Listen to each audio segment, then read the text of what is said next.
in the mouth of your servant. In order to change the course of things, your servant Joab did this. But my Lord has wisdom like the wisdom of the angel of God to know all things that are on the earth. Then the king said to Joab, Behold now, I grant this. Go, bring back the young man Absalom. And Joab fell on his face to the ground and paid homage and blessed the king. And Joab said, Today your servant knows that I have found favor in your sight, my lord the king, in that the king has granted the request of his servant. So Joab arose and went to Geshur and brought Absalom to Jerusalem. And the king said, Let him dwell apart in his own house. He is not to come into my presence. So Absalom lived apart in his own house and did not come into the king's presence. Now in all Israel there was no one so much to be praised for his handsome appearance as Absalom. From the sole of his foot to the crown of his head there was no blemish in him. And when he cut the hair of his head, for at the end of every year he used to cut it, when it was heavy on him he cut it. He weighed the hair on his head 200 shekels by the king's weight. There were born to Absalom 3 sons and 1 daughter whose name was Tamar. She was a beautiful woman. So Absalom lived 2 full years in Jerusalem without coming into the king's presence. Then Absalom sent for Joab to send him to the king, but Joab would not come to him, and he sent a second time, but Joab would not come. Then he said to his servants, See, Joab's field is next to mine, and he has barley there. Go and set it on fire. So Absalom's servants set the field on fire. Then Joab arose and went to Absalom at his house and said to him, Why have your servants set my field on fire?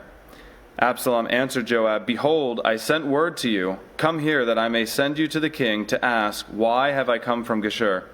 It would be better for me to be there still. Now therefore let me go into the presence of the king, and if there is guilt in me, let him put me to death. Then Joab went to the king and told him, and he summoned Absalom. So he came to the king and bowed himself on his face to the ground before the king, and the king kissed Absalom. 2 Samuel 15. After this, Absalom got himself in a chariot and horses, and 50 men to run before him. And Absalom used to rise early and stand beside the way of the gate. And when any man had a dispute to come before the king for judgment, Absalom would call to him and say, From what city are you? And when he said, Your servant is of such and such a tribe in Israel, Absalom would say to him, See, your claims are good and right, but there is no man designated by the king to hear you. Then Absalom would say,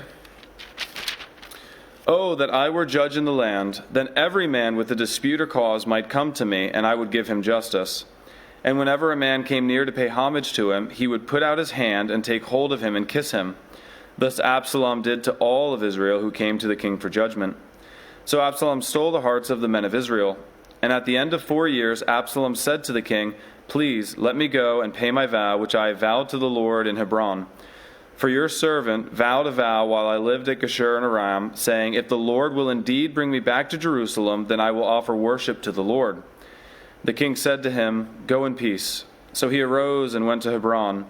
But Absalom sent secret messengers throughout all the tribes of Israel, saying, As soon as you hear the sound of the trumpet, then say, Absalom is king at Hebron. With Absalom went 200 men from Jerusalem who were invited guests, and they went in their innocence and knew nothing. And while Absalom was offering the sacrifices, he sent for Ahithophel, the Gilonite, David's counselor, from his city Gilo. And the conspiracy grew strong, and the people with Absalom kept increasing. And a messenger came to David, saying, The hearts of the men of Israel have gone after Absalom.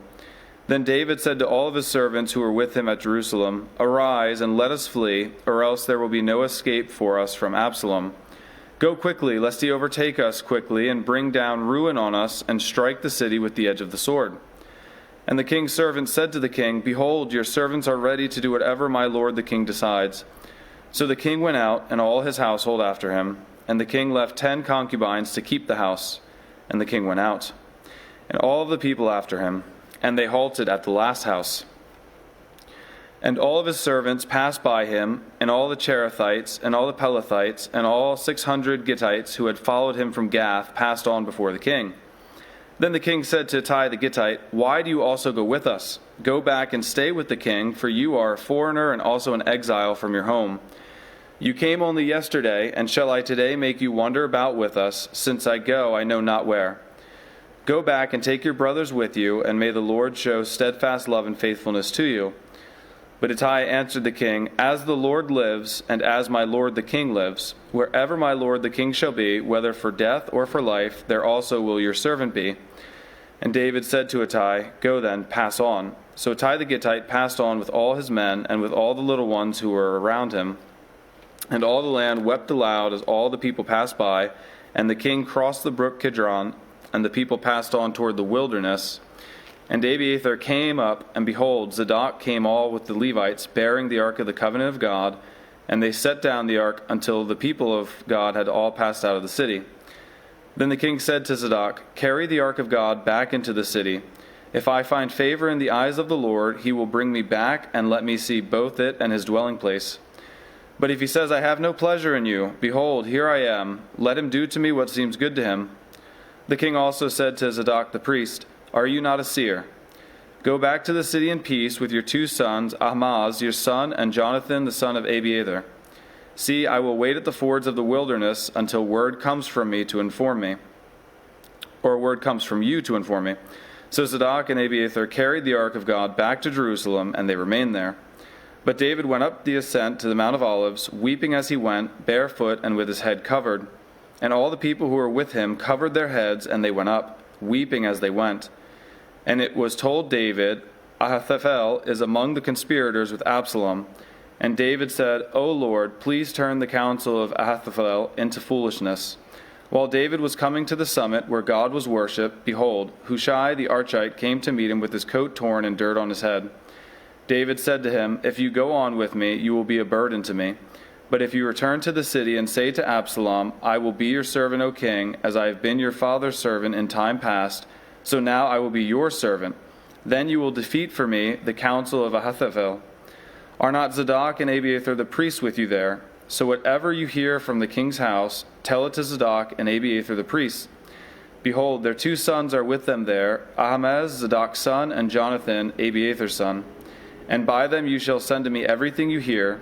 So Hushai, David's friend, came into the city just as Absalom was entering Jerusalem. 2 Samuel 16. When David had passed a little beyond the summit, Ziba the servant of Mephibosheth met him with a couple of donkeys saddled, bearing 200 loaves of bread, 100 bunches of raisins, 100 of summer fruits, and a skin of wine. And the king said to Ziba, "Why have you brought these?" Ziba answered, "The donkeys are for the king's household to ride on, the bread and summer fruit for the young men to eat, and the wine for those who faint in the wilderness to drink." And the king said, "And where is your master's son?" Ziba said to the king, "Behold, he remains in Jerusalem, for he said, 'Today the house of Israel will give me back the kingdom of my father.'" Then the king said to Ziba, "Behold, all that belonged to Mephibosheth is now yours." And Ziba said, "I pay homage. Let me ever find favor in your sight, my lord the king." When King David came to Bahurim, there came out a man of the family of the house of Saul, whose name was Shimei, the son of Gera. And as he came, he cursed continually. And he threw stones at David and at all the servants of King David, and all the people and all the mighty men were on his right hand and on his left. And Shimei said as he cursed, get out, you man of blood, you worthless man. The Lord has avenged on all of the blood of the house of Saul, in whose place you have reigned, and the Lord has given the kingdom into the hand of your son Absalom. See, your evil is on you, for you are a man of blood." Then Abishai, the son of Zeruiah, said to the king, "Why should this dead dog curse my lord the king? Let me go over and take off his head." But the king said, "What have I to do with you, you sons of Zeruiah? If he is cursing because the Lord has said to him, 'Curse David,' who then shall say, 'Why have you done so?'" And David said to Abishai and to all of his servants, "Behold, my own son seeks my life. How much more now this Benjamite? Leave him alone and let him curse, for the Lord has told him to. It may be that the Lord will look on the wrong done to me, and the Lord will repay me with good for his cursing today."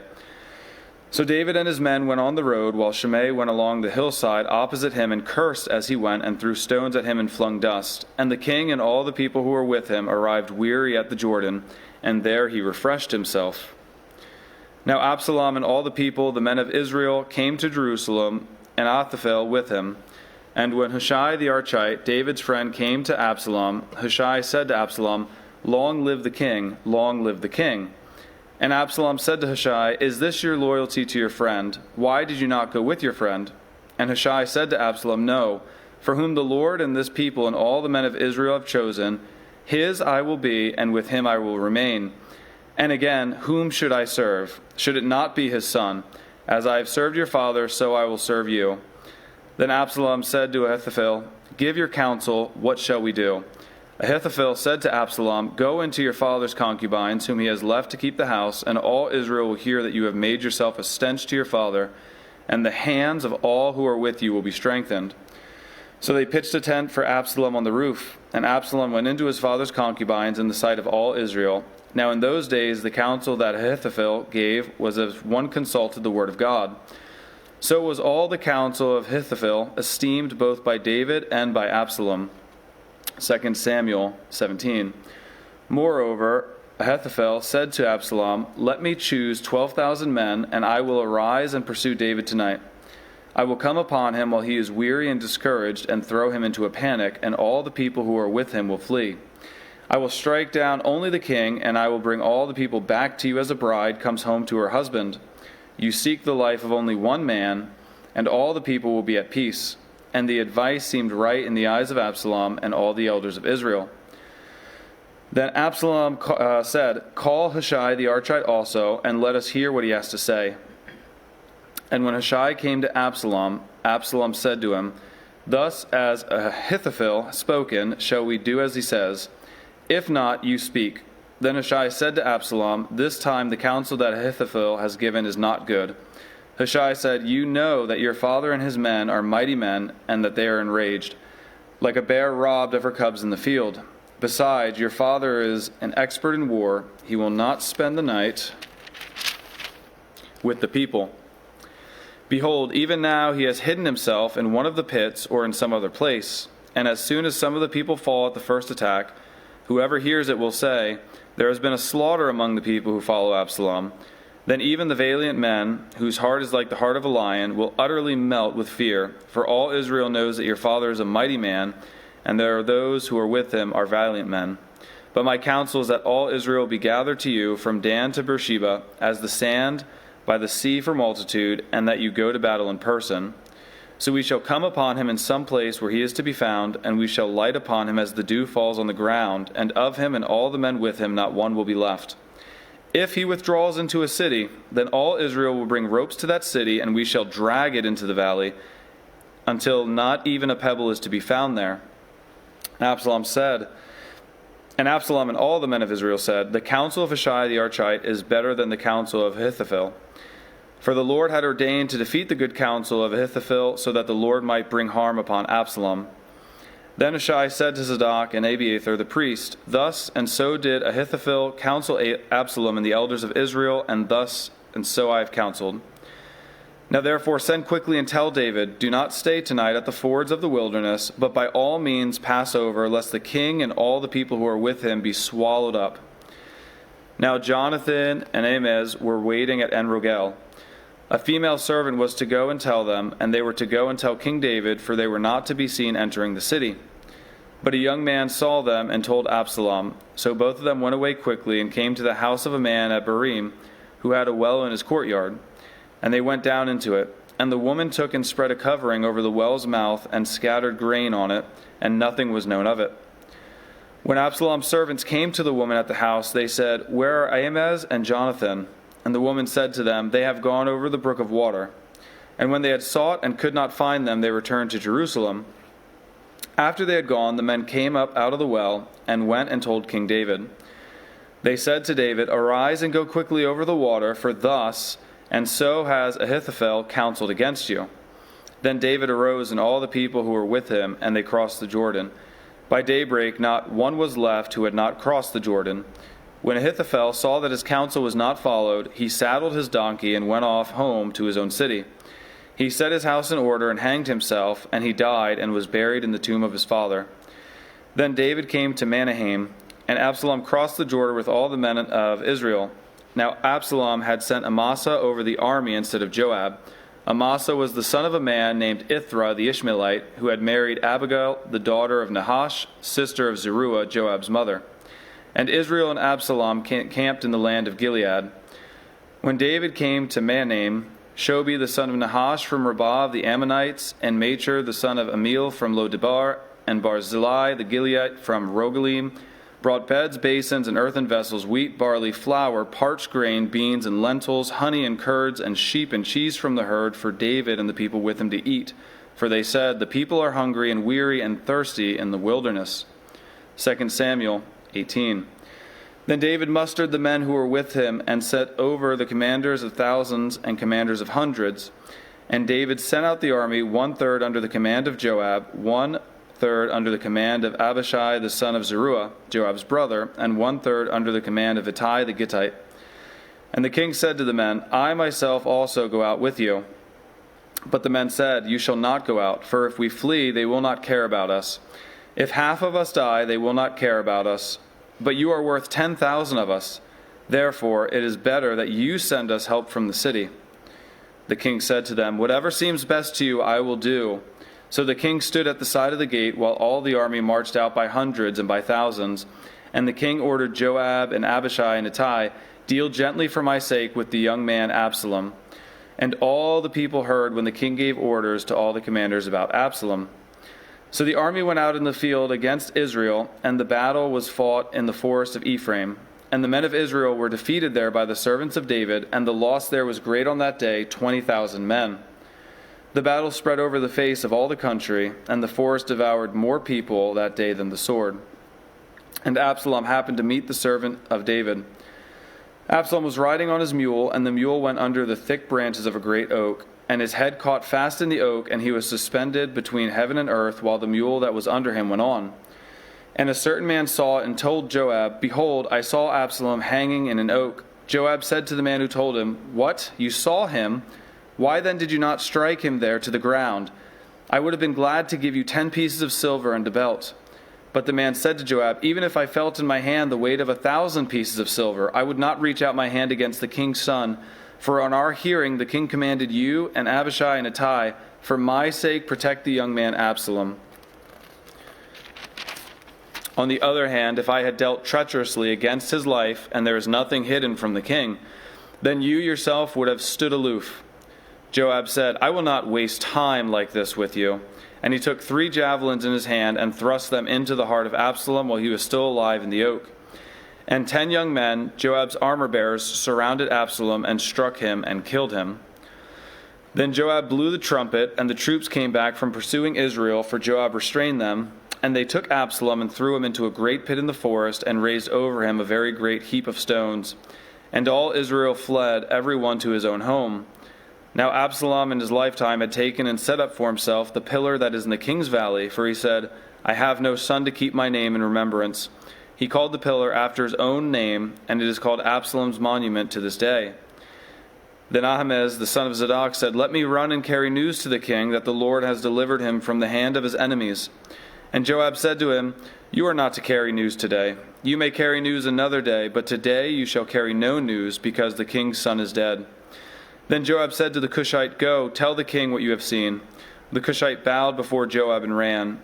Then Ahimaaz the son of Zadok said again to Joab, come what may, let me also run after the Cushite. And Joab said, why will you run, my son, seeing that you will have no reward for the news? Come what may, he said, I will run. So he said to him, run. Then Ahimaaz ran by the way of the plain and outran the Cushite. Now David was sitting between the 2 gates, and the watchman went up to the roof of the gate by the wall, and when he lifted up his eyes and looked, he saw a man running alone. The watchman called out to the king, and the king said to him, if he is alone, there is news in his mouth. And he drew nearer and nearer. The watchman saw another man running, and the watchman called to the gate and said, see, another man running alone. The king said, he also brings news. 2 Samuel 18, verse 27.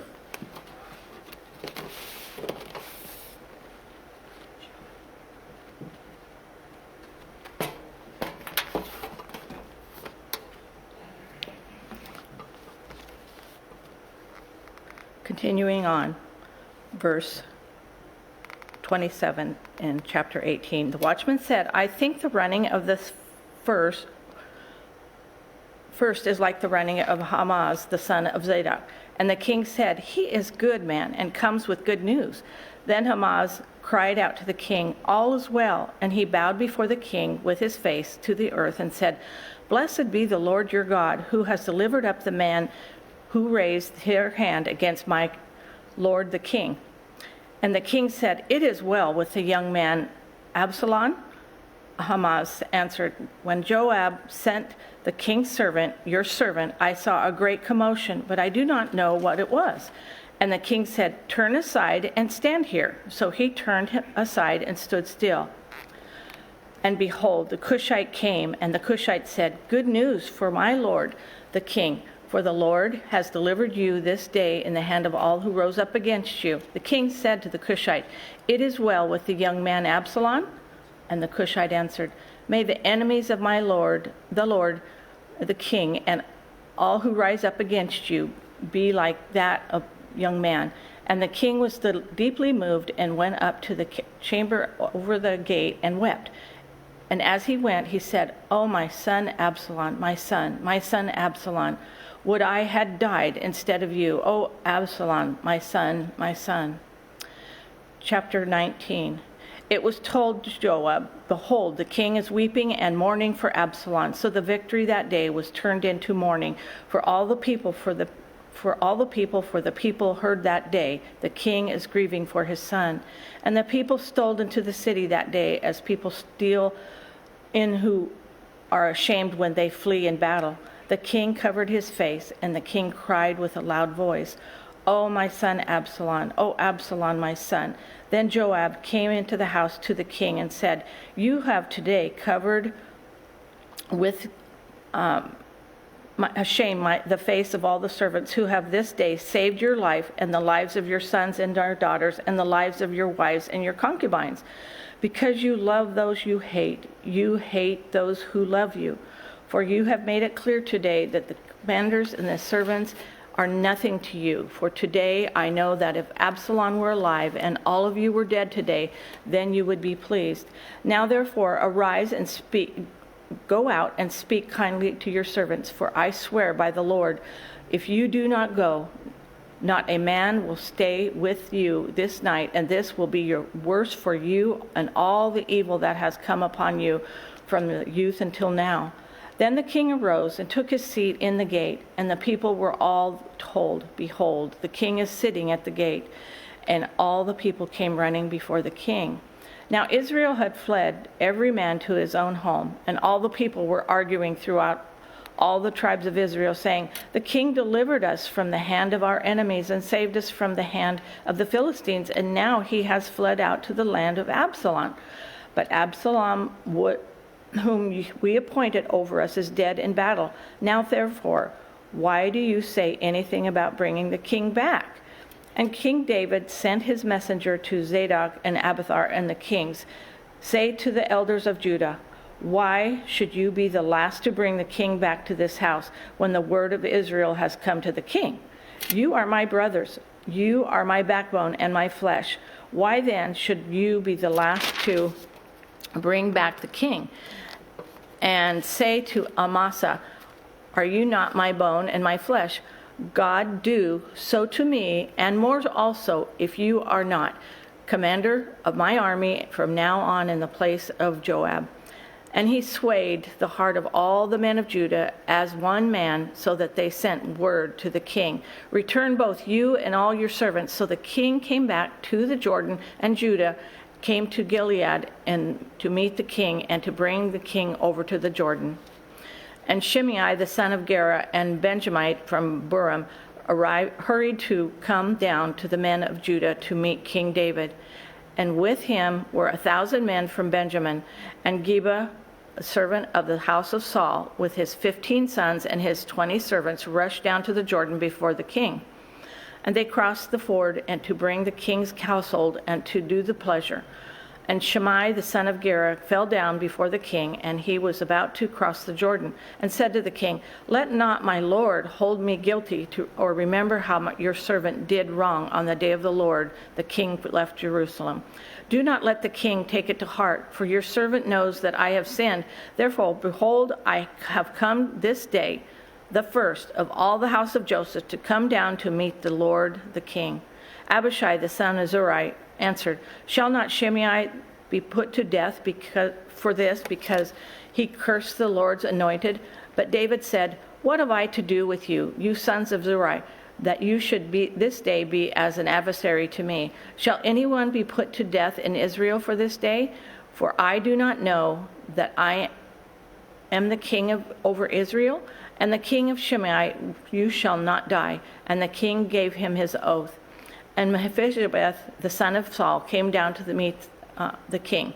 He had neither taken care of his feet, nor trimmed his beard, nor washed his clothes from the day the king departed until the day he came back in safety.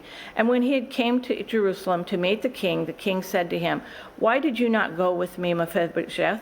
And he answered, my lord, O king, my servant, you deceived me. For your servant said to him, I will saddle a donkey for myself, that I may ride on it and go to the king. For your servant is lame. He has slandered your servant to my lord the king. But my lord the king is like the angel of God. Do therefore what seems good to you. For all my father's house were but men doomed to death before the Lord by the king. But you set your servant among those who eat at your table. What further right have I then to cry to the king? The king said to him, why speak any more of your affairs? I have decided, you and Ziba shall divide the land. And Mephibosheth said to the king, oh, let him take it all, since my lord the king has come safely home.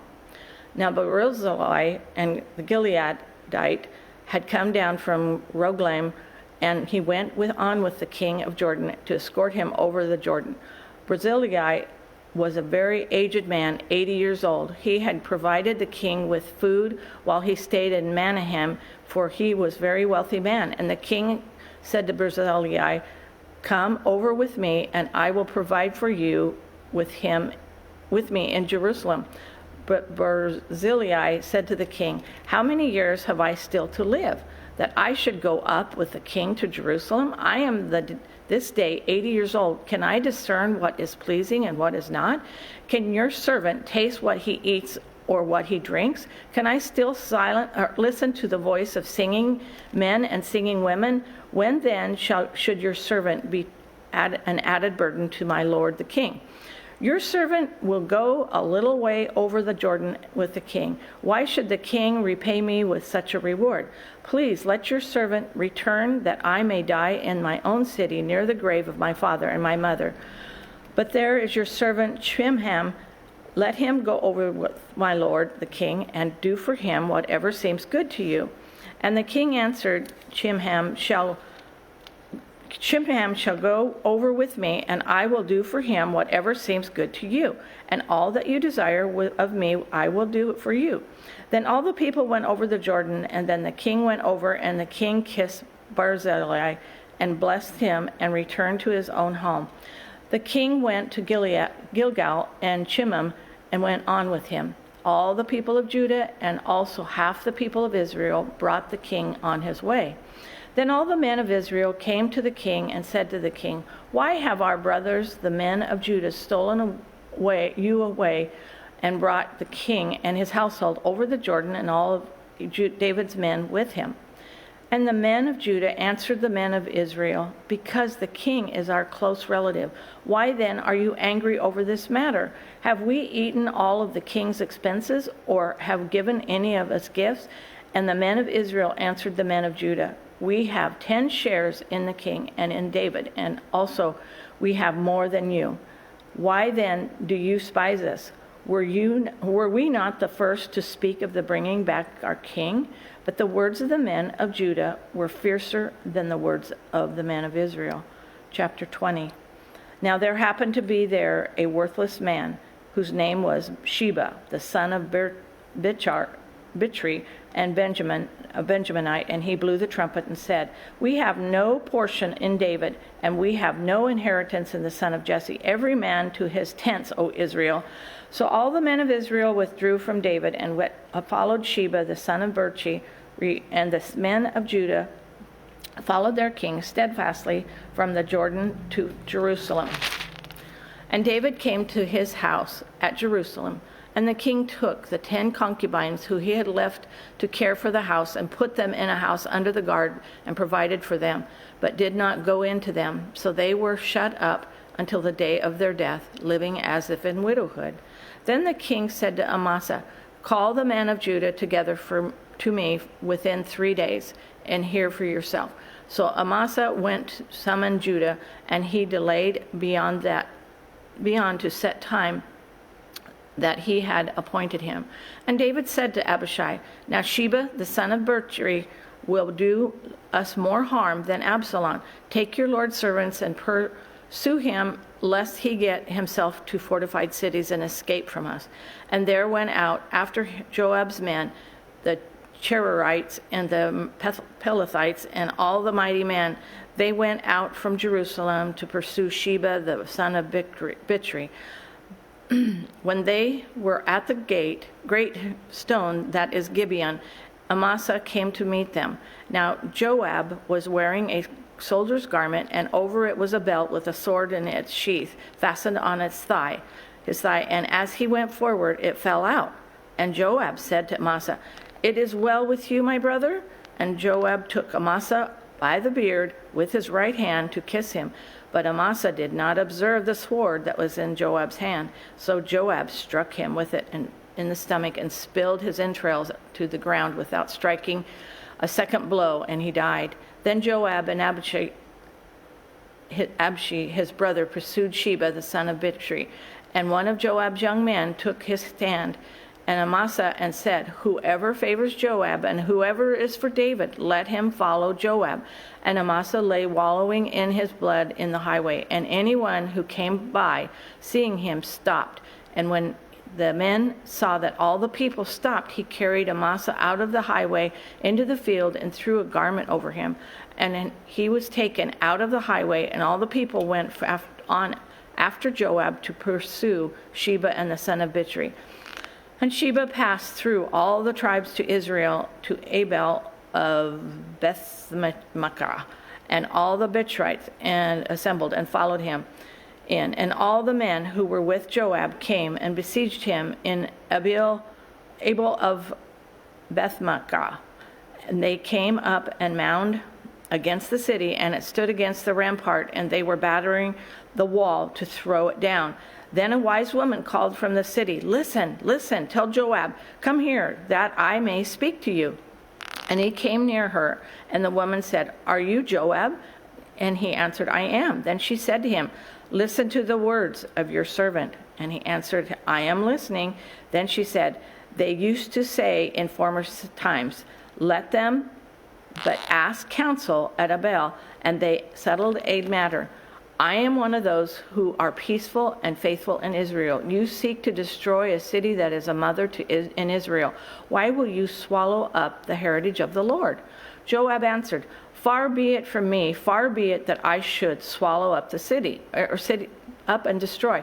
That is not true. But a man of the hill country of Ephraim, called Sheba, the son of Bichri, and has lifted up his hand against King David. Give up him alone, and I will withdraw from the city." And the woman said to Joab, "Behold, his head shall be thrown to you over the wall." Then the woman went to all the people in her wisdom, and they cut off the head of Sheba, the son of Bichri, and threw it out to Joab. So he blew the trumpet, and they dispersed from the city, every man to his home. And Joab returned to Jerusalem to the king.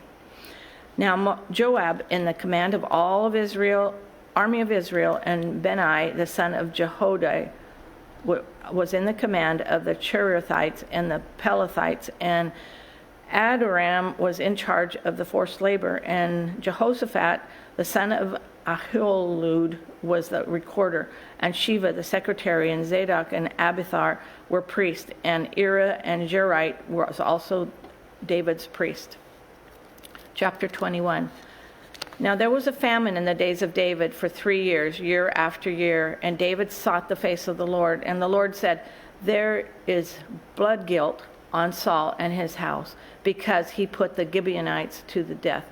And the king called the Gibeonites and spoke to them.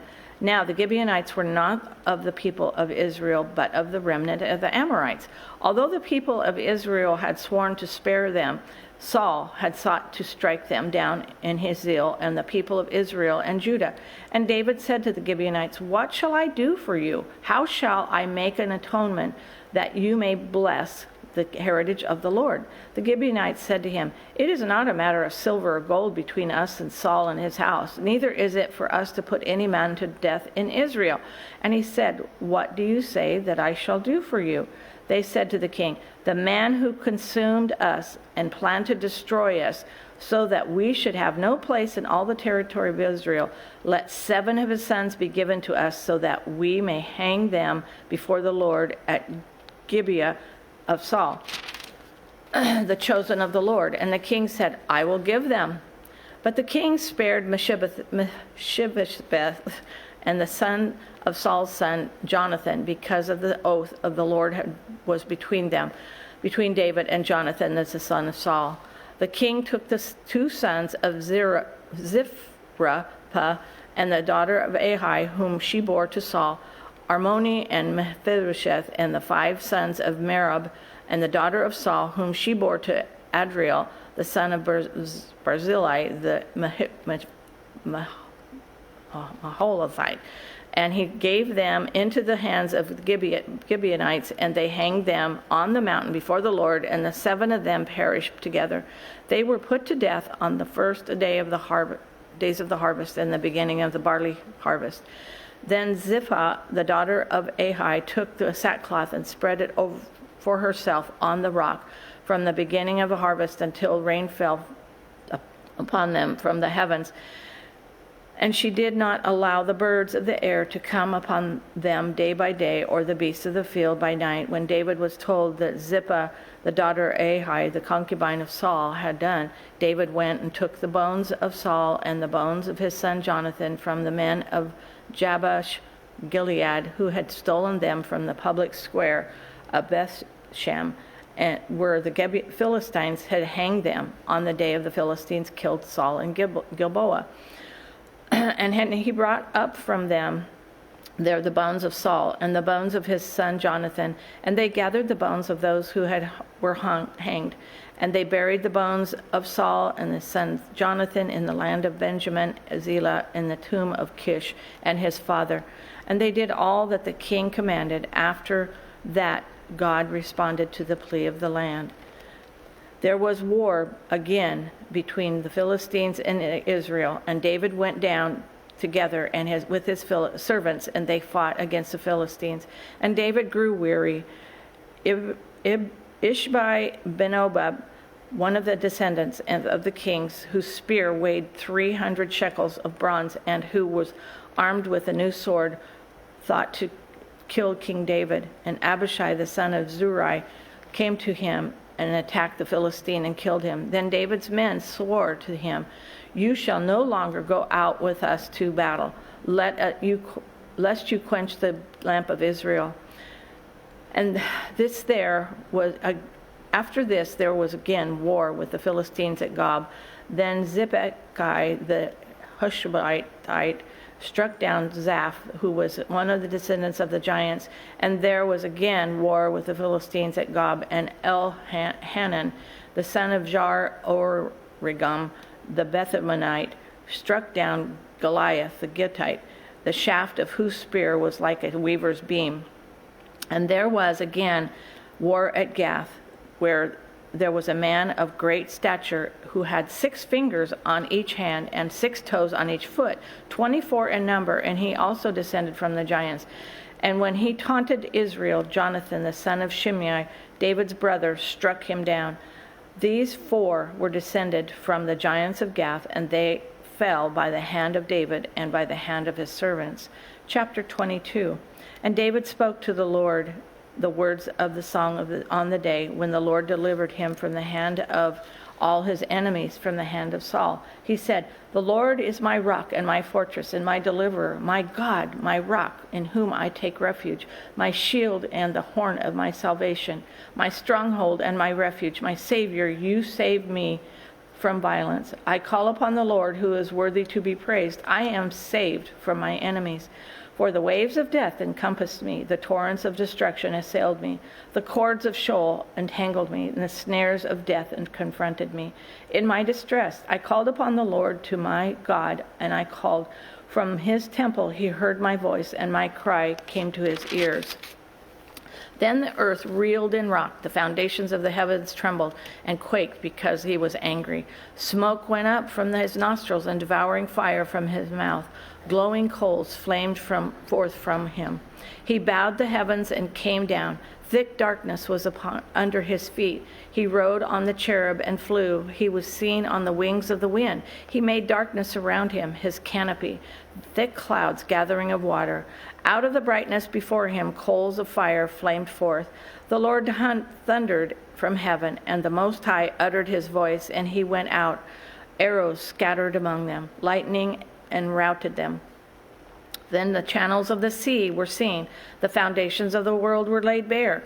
At the rebuke of the Lord, at the blast of the breath of his nostrils, he sent from on high. He took me. He drew me out of many waters. He rescued me from the strong enemy, from those who hated me, for they were too mighty for me. They confronted me in the day of my calamity, but the Lord was my support. He brought me out of the broad place. He rescued me because he delighted in me. The Lord dealt with me according to my righteousness, according to the cleanness of my hands, and he rewarded me. For I have kept the ways of the Lord and have not wickedly departed from my God. For all of his rules were before me, and from the statutes I did not turn aside. I was blameless before him, and I kept myself from guilt. And the Lord has rewarded me according to my righteousness, according to the cleanness in his sight.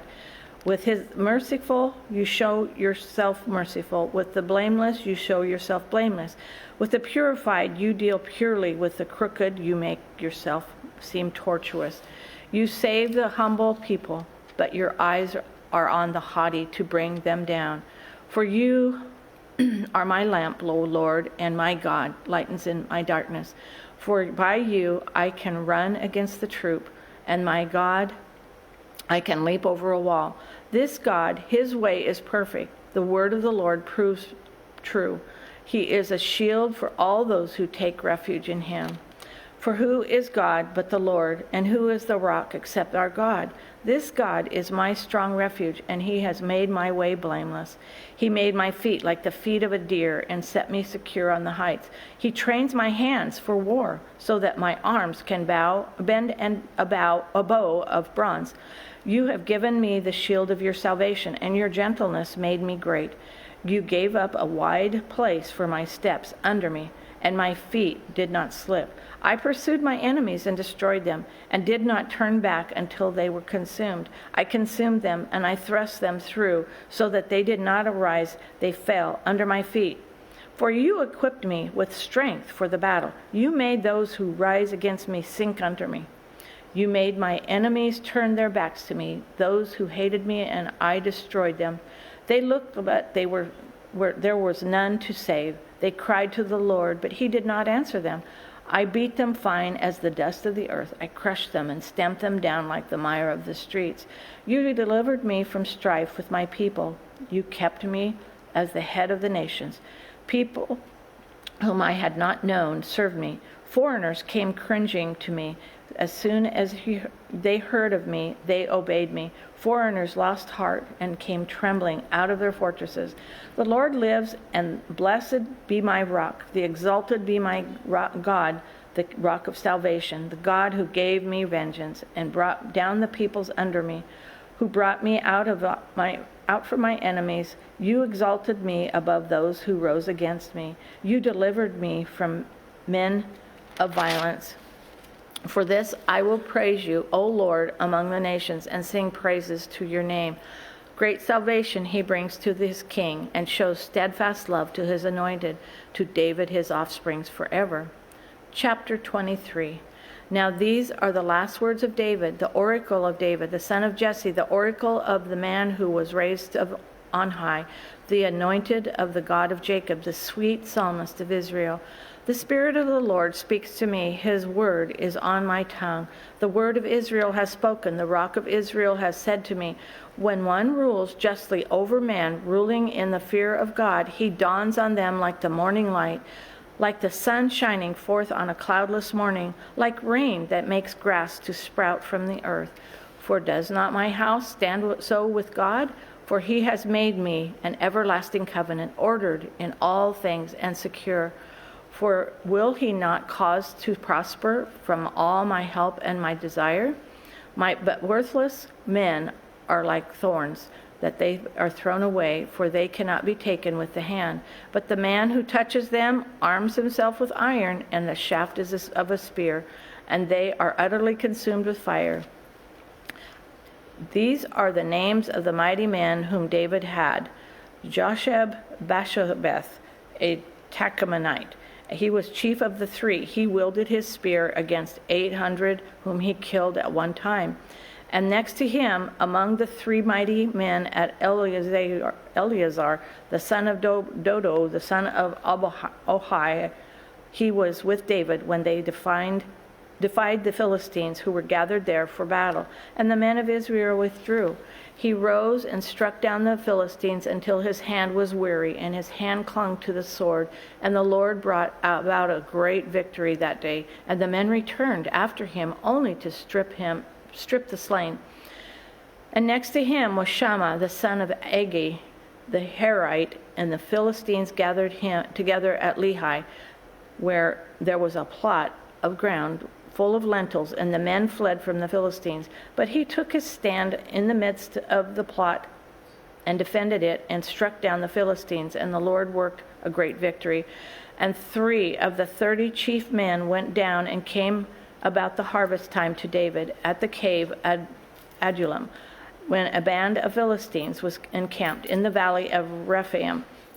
David was then in the stronghold, and the garrison of the Philistines was then at Bethlehem. And David said longingly, "Oh, that someone would give me water to drink from the well of Bethlehem that is by the gate." Then the 3 mighty men broke through the camp of the Philistines and drew water on the well of Bethlehem that was by the gate, and carried and brought it to David. But he would not drink of it. He poured it out to the Lord and said, "Far be it from me, O Lord, that I should do this. Shall I drink the blood of men who went at the risk of their lives?" Therefore he would not drink it. These things the mighty men did.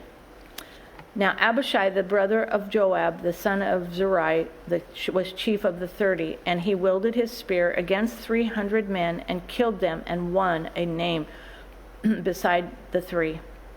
He said to the most renowned of the 30 and became their commander, but he did not attain to the 3. And Benai, the son of Jehoiada, was a valiant man, Kabzeel, a doer of great deeds. He struck down the 2 Ariels of Moab. He also went down and struck down a lion in the pit, a day when snow had fallen, and he struck down an Egyptian's handsome man.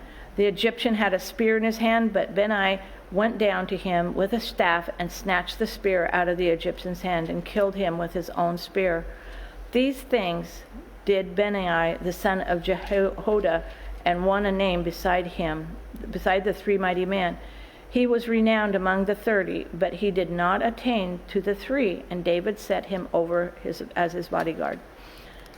And Asahel, the brother of Joab, was one of the 30. Elhanan, the son of Dodo of Bethlehem, and Shammah of Herod, Elikah of Herod, Hazael of the Palite, Ira the son of Ishak of Tekoa, Abiezer of Anathah, Mebunai the Hushatite, Zalman the Ahohite, Maharai of Nephah, Heleb the son of Bana, and Nephlah, Hattai the son of Ribai of Gibeah of the people of Benjamin, and Benai the Pirathah on Hiddai of the brooks of Gish, Abi Alanan the Arabath, Azameth the Buram, Elihaba the Meshonite, the sons of Jashin,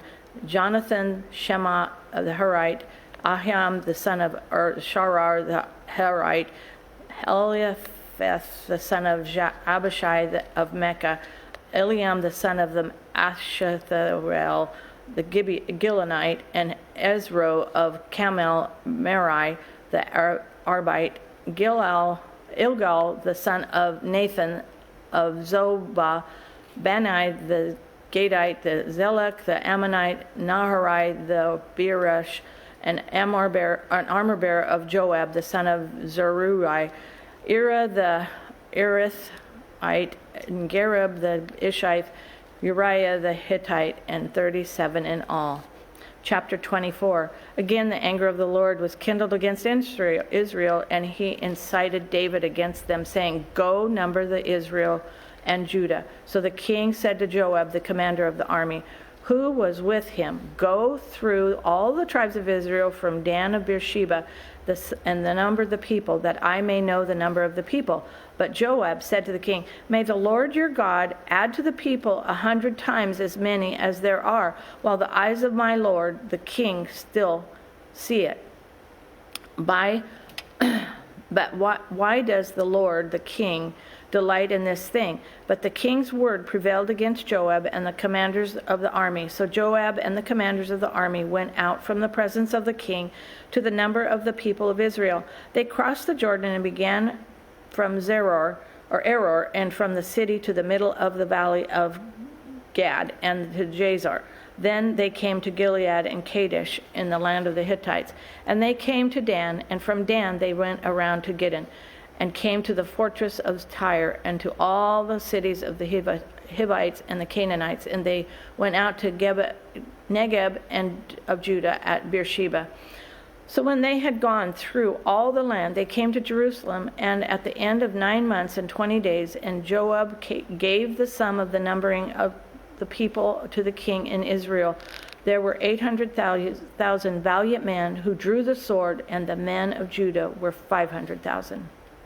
But David's heart struck him after he had numbered the people. And David said to the Lord, "I have sinned greatly in what I have done. But now, O Lord, please take away the iniquity of your servant, for I have done very foolishly." And when David arose in the morning, the word of the Lord came to the prophet Gad, David's seer, saying, "Go and say to David, thus says the Lord, 3 things I offer you. Choose one of them, that I may do it to you." So Gad came to David and told him and said to him, "Shall 3 years of famine come to you in your land? Or will you flee 3 months before your foes while they pursue you? Or shall there be 3 days of pestilence in your land? Now consider and decide what answer I shall return to him and who sent me." Then David said to Gad, "I am in great distress. Let us fall into the hand of the Lord, for this mercy is great, but let us not fall into the hand of man." So the Lord sent the pestilence on Israel from the morning until the appointed time, and there died of the people from Dan to Beersheba 70,000 men.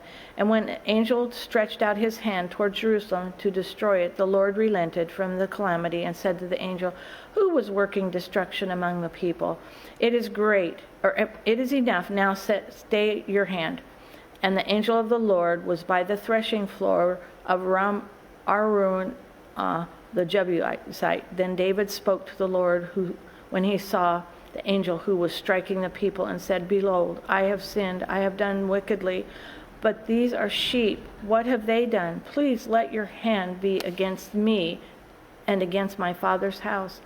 And Gad came that day to David and said to him, "Go up, arise, an altar to the Lord on the threshing floor of the Araunah the Jebusite." So David went up to Gad's word as the Lord commanded. And then when Araunah looked down, he saw that the king and his servants coming on toward him. And Araunah went out and paid homage to the king with his face to the ground. And Araunah said, "Why has the Lord the king come to this servant?" David said, "To buy the threshing floor from you, in order to build an altar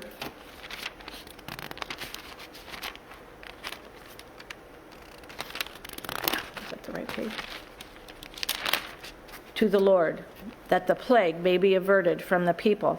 Then Araunah said to David, let my lord, the king, take an offer up, what seems good to him.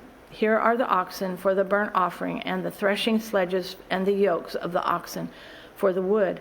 All this, O king, Araunah gives to the king. And Araunah said to the king, may the Lord your God accept you. But the king said to Araunah, no, but I will buy it from you for a price. I will not offer burnt offerings to the Lord my God that cost me nothing. So David brought the threshing floor and the oxen for 50 shekels of silver. And David built there an altar to the Lord and offered burnt offerings and peace offerings. So the Lord responded to the plea for the land, and the plague was averted from Israel. Reading from 1 Kings.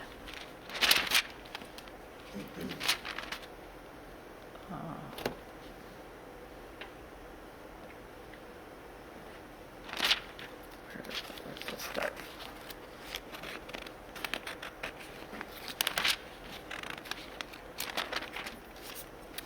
Verse 1, 1 Kings. Now David, king, was old and advanced in years, and although they covered him with clothes, he could not get warm. Therefore his servant said to him, let a young woman be sought for my lord the king, and let her wait on the king to be in his service. Let her lie in your arms, that my lord the king may be warm. So they sought for a beautiful young woman throughout all the territory of Israel, and found Abishag the Shunammite, and brought her to the king. The young woman was very beautiful, and she was of service to the king and attended to him, but the king knew her not. Now Adonijah, the son of Agatha, exalted himself, saying, I will be king, and he prepared for himself chariots and horsemen and 50 men to run before him. His father had never at any time displeased him by saying, why have you done this thus and so? He was also a very handsome man, and he was born next to after Absalom. He conferred with Joab and the son of Zeruiah, and with Abiathar the priest, and they followed Adonijah and helped him. But Zadok the priest, and Benai the son of Jehoiada, and Nathan the prophet, and Shimei and Rei, David's mighty men, were not with Adonijah. And Adonijah sacrificed sheep, oxen, and fattened cattle by the serpent stone, which is beside En-rogel. And he invited all of his brothers and the king's sons and all the royal officials of Judah, but he did not invite Nathan the prophet, or Benai, or the mighty men of Absalom his brother. Then Nathan said to Bathsheba, the mother of Solomon, have you not heard that Adonijah and the son of Agath has become the king, and David our Lord does not know it? Now therefore, come, let me give you advice, that you may save your own life and the life of your son Solomon. Go in at once to King David and say to him, did you not, my lord the king, swear to your servant Solomon, Solomon your son shall reign over me, and he shall sit on my throne? Why then is Adonijah the king? Then while you are still speaking with the king, I also will come in after you and confirm your words. So Bathsheba went to the king in his chamber. Now the king was very old, and Abishag the Shunammite was attending to the king. Bathsheba bowed and paid homage to the king, and said, what do you desire? She said to him, my lord, you swore to your servant by the Lord your God, saying, Solomon, son, you shall reign over me, and he shall sit on my throne. Verse 18.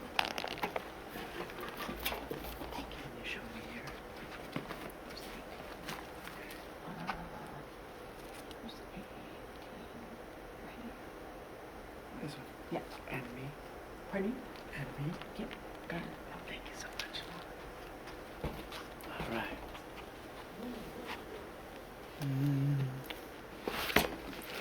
We're in Kings 1:18, 8 o'clock.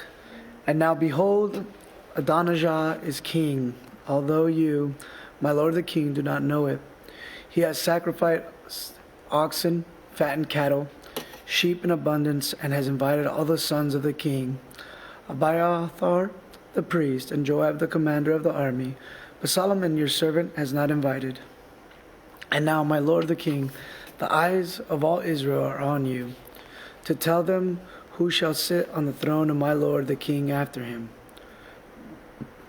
Otherwise, it will come to pass when my lord the king sleeps with his fathers, that I and my son Solomon will be counted offenders. While she was still speaking with the king, Nathan the prophet came in. And they told the king, "Here is Nathan the prophet." And when he came in before the king, he bowed before the king with his face to the ground. And Nathan said, "My lord the king, have you said, Adonijah shall reign after me, and he shall sit on my throne? For he was gone down this day and has sacrificed oxen, fattened cattle, and sheep in abundance, and has invited all the king's sons, the commanders of the army, and Abiathar the priest. And behold, they are eating and drinking before him, and saying, Long live King Adonijah. But me, your servant, and Zadok the priest, and Benaiah the son of Jehoiada, and your servant Solomon, he has not invited. Has this thing been brought about, my lord the king, and you have not told your servants who shall sit on the throne of my lord the king after him?" Solomon anointed king. The king David answered, "Call Bathsheba to me." So she came into the king's presence and stood before the king. And the king swore, saying, "As the Lord lives, who has redeemed my soul out of every adversity, as I swore to you by the Lord, the God of Israel, saying, Solomon your son shall reign after me, and he shall sit on my throne in my place. Even so will I do this day." Then Bathsheba bowed with her face to the ground and paid homage to the king and said, "May my lord King David live forever." King David said, "Call to me Zadok the priest, Nathan the prophet, and Benaiah the son of Jehoiada." So they came before the king, and the king said to them, "Take with you the servants of your lord, and have Solomon my son ride on my own mule, and bring him down to Gihon, and let Zadok the priest and Nathan the prophet there anoint him king over Israel. Then blow the trumpet and say, Long live King Solomon. You shall then come up after him, and he shall come and sit on my throne, for he shall be king in my place. And I have appointed him to the ruler over Israel and over Judah." And Benaiah the son of Jehoiada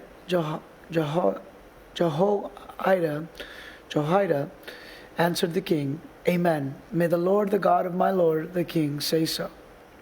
As the Lord has been with my lord the king, even so may he be with Solomon, and make his throne greater than the throne of my lord King David." So Zadok the priest, Nathan the prophet, Benaiah the son of Jehoiada, and the Chernathites and the Pelethites went down and had Solomon ride on King David's mule and brought him to Gihon. There Zadok the priest took the horn of oil from the tent and anointed Solomon. Then they blew the trumpet, and the people said, Long live King Solomon. And all the people went up after him, playing on pipes and rejoicing with great joy. So the earth was split by their noise. Adonijah and all the guests who were with him heard it as they finished feasting. And when Joab heard the sound of the trumpet, he said, What does this uproar in the city mean? While he was still speaking, behold, Jonathan, the son of Abiathar, the priest, came. And Adonijah said, Come in, for you are a worthy man, and bring good news. Jonathan answered Adonijah, No, for our Lord King David has made Solomon king, and the king has sent with him Zadok the priest, Nathan the prophet, and Benaiah the son of Jehoiada, and the Cherethites and the Pelethites, and they had him ride on the king's mule. And Zadok the priest and Nathan the prophet have anointed him king at Gihon, and they have gone up from there rejoicing, so that the city is in uproar. This is the noise that you have heard. Solomon sits on the royal throne. Moreover, the king's servants came to congratulate our Lord King David, saying, May your God make the name of Solomon more famous than yours, and make his throne greater than your throne. And the king bowed himself on the bed, and the king also said, Blessed be the Lord, the God of Israel, who has granted someone to sit on my throne this day, my own eyes seeing it. Then all the guests of Adonijah reassembled arose, and each went to his own way. And Adonijah feared Solomon. So he rose and went and took hold of the horns of the altar. And then it was told Solomon, behold, Adonijah fears King Solomon. For behold, he has laid hold of the horns of the altar, saying, let King Solomon swear to me first that he will not put his servant to death with the sword. And Solomon said, if he will show himself a worthy man, not one of his hairs shall fall to the earth, but if wickedness is found in him, he shall die. So King Solomon sent, and they brought him down from the altar, and he came and paid homage to King Solomon. And Solomon said to him, go to your house. David's instructions to Solomon. Chapter 2. When David's time to die drew near, he commanded Solomon his son, saying, I am about to go the way of all the earth. Be strong and show yourself a man, and keep the charge of the Lord your God, walking in his ways and keeping his statutes, his commandments, his rules, and his testimonies, as it is written in the law of Moses. And you may prosper in all that you do wherever you turn. That the Lord may establish his word that he spoke concerning me, saying, if your sons pay close attention to their way, to walk before me in faithfulness, with all their heart and with all their soul, you shall not lack a man on the throne of Israel. Moreover, you also know that Joab the son of Zeruiah did to me, how he dealt with the two commanders of the armies of Israel, Abner the son of Ner, and Amas the son of Jathir, whom he killed, avenging in time of peace for blood that had been shed in war.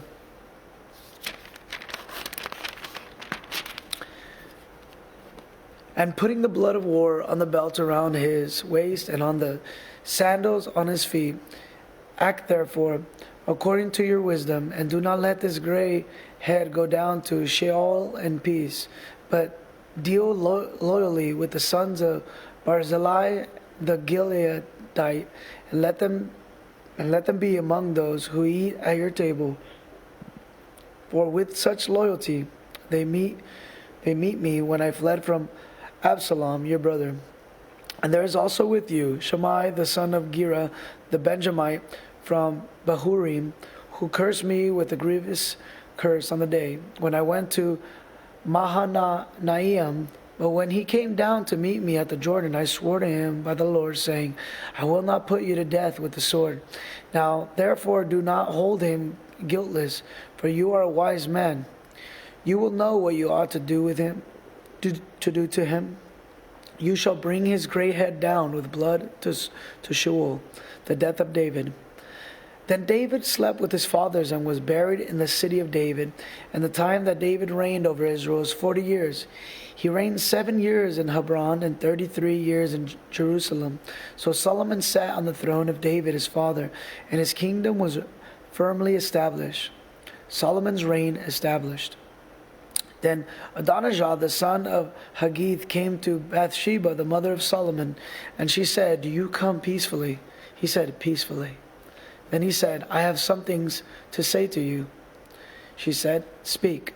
He said, you know that the kingdom was mine, and that all Israel fully expected me to reign. However, the kingdom has turned about and become my brother's, for it was his from the Lord. And now I have one request to make of you. Do not refuse me. She said to him, speak. And he said, please ask King Solomon. He will not refuse you to give me Abishag the Shunammite as my wife. Bathsheba said, very well, I will speak for you to the king. So Bathsheba went to King Solomon to speak to him on behalf of Adonijah. And the king rose to meet her and bowed down to her. Then he sat on his throne and had a seat brought for the king's mother, and she sat on his right. Then she said, I have one small request to make of you. Do not refuse me. And the king said to her, make your request, my mother, for I will not refuse you. She said, let Abishag the Shunammite be given to Adonijah, your brother, as his wife. King Solomon answered his mother, and why do you ask Abishag the Shunammite for Adonijah? Ask for him the kingdom also, for he is my older brother, and on his side are Abiathar the priest and Joab the son of Zeruiah. Then King Solomon swore by the Lord, saying, God, do so to me, and more also, if this word does not cost Adonijah his life. Now, therefore, as the Lord lives, who has established me and placed me on the throne of David, my father, and who has made me a house, as he promised, Adonijah shall be put to death today. So King Solomon sent Benaiah the son of Jehoiada, and he struck him down, and he died. And to Abiathar the priest, the king said, Go to Anathoth, to your estate, for you deserve death, but I will not at this time put you to death, because you are carried the ark of the Lord God before David my father, and because you shared in all my father's affliction. So Solomon expelled Abiathar from being priest of the Lord, thus fulfilling the word of the Lord that he had spoken concerning the house of Eli and Shelah. When the news came to Joab, for Joab had supported Adonijah, although he had not supported Absalom, Joab fled to the tent of the Lord and caught hold of the horns of the altar. And when it was told King Solomon, Joab has fled to the tent of the Lord, and behold, he is beside the altar, Solomon sent Benaiah the son of Jehoiada, saying, Go, strike him down. So Benaiah came to the tent of the Lord and said to him, The king commands, Come out. But he said, No, I will die here. Then Benaiah brought the king word again, saying, Thus said Joab. Thus he answered me. The king replied to him, Do as he has said, strike him down and bury him, and thus take away from me and from my father's house the guilt for the blood that Joab shed without cause. The Lord will bring back his bloody deeds on his own head, because without the knowledge of my father David, he attacked and killed with the sword 2 men, more righteous and better than himself, Abner the son of Ner, commander of the army of Israel, and Amasa the son of Jethir, commander of the army of Judah. So shall their blood come back on the head of Joab, and on the head of his descendants forever. But for David and for his descendants, and for his house, and for his throne, there shall be peace from the Lord forevermore. Then Benaiah the son of Jehoiada went up and struck him down and put him to death, and he was buried in his own house in the wilderness. The king put Benaiah the son of Jehoiada over the army in the place of Joab, and the king put Zadok the priest in place of Abiathar. Then the king sent and summoned Shemaiah and said to him, Build yourself a house in Jerusalem and dwell there, and do not go out from there to any place whatever. For on the day you go out and cross the brook Kidron, know for certain that you shall die. Your blood shall be on your own head. And Shemaiah said to the king, What you say is good, as my lord the king has said. So will your servant do. So Shemaiah lived in Jerusalem many days. But it happened at the end of 3 years that the 2 of Shemaiah's servants ran away to Ashish, son of Mach, king of Gath. And when it was told Shemaiah, Behold, your servants are in Gath. Shemaiah arose and saddled the donkey and went to Gath to Ashish to seek his servants. Shemaiah went and brought his servants from Gath. And when Solomon was told that Shemaiah had gone from Jerusalem to Gath and returned, the king sent and summoned Shemaiah and said to him, Did I not make you swear by the Lord, solemnly warn you, saying, Know for certain that on the day you go out and go to any place whatever, you shall die. And you said to me, What you say is good, I will obey. Why then have you not kept your oath to the Lord and commandment with which I commanded you? The king also said in Shemaiah, You know in your own heart all the harm that you did to David my father. So the Lord will bring back your harm on your own head. But King Solomon shall be blessed, and the throne of David shall be established before the Lord forever. Then the king commanded Benaiah, the son of Jehoiada, and he went out and struck him down, and he died.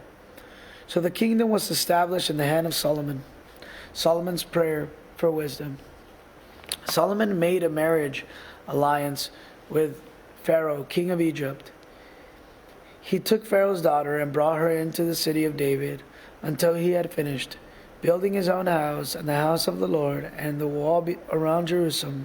The people were sacrificing at the high places. However, because no house had yet been built for the name of the Lord, Solomon loved the Lord, walking in the statutes of David his father. Only he sacrificed and made offerings at the high places, and the king went to Gibeon to sacrifice there.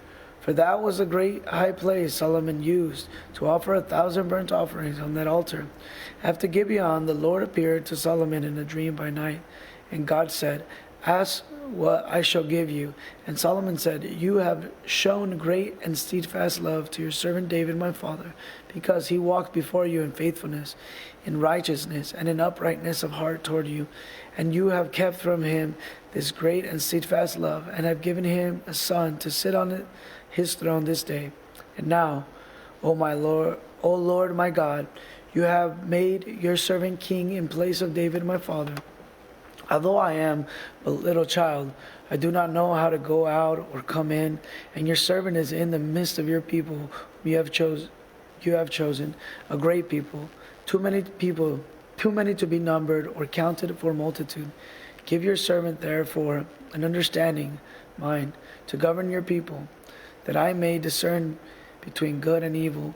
For who is able to govern this your great people?" It pleased the Lord that Solomon had asked this.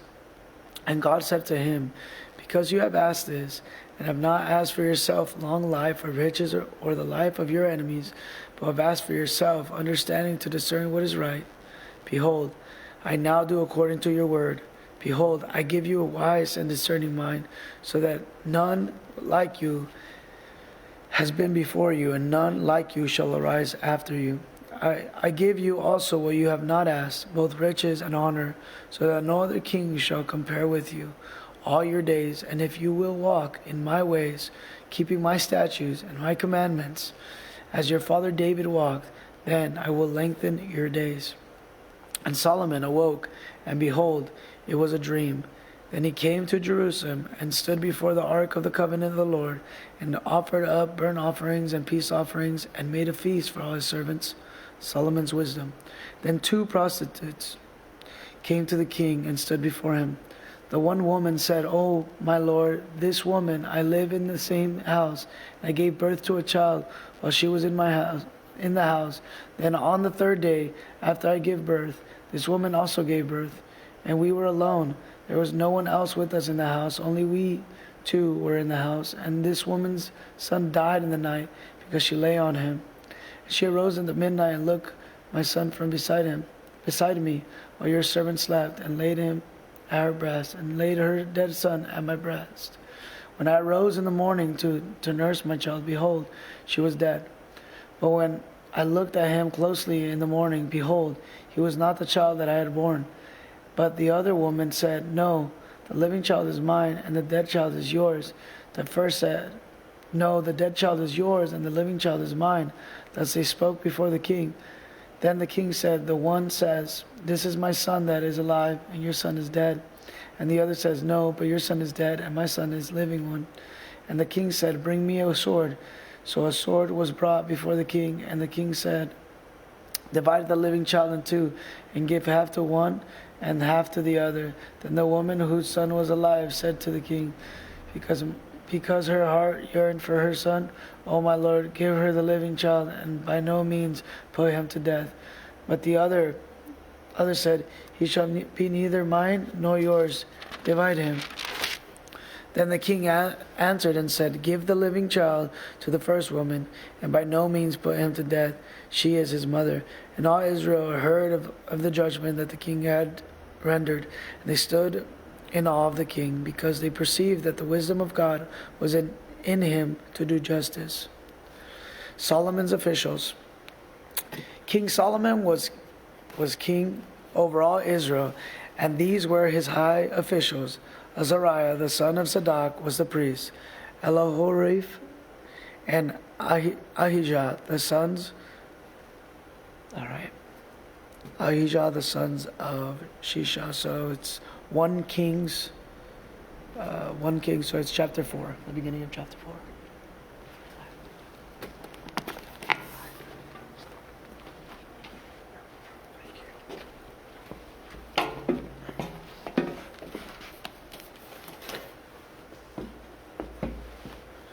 First Kings chapter 4, verse 4. Benaiah the son of Jedidiah, at the commandment of the army, Zedek the Ebereth, were priests. Abisai the son of Nathan was over the officers.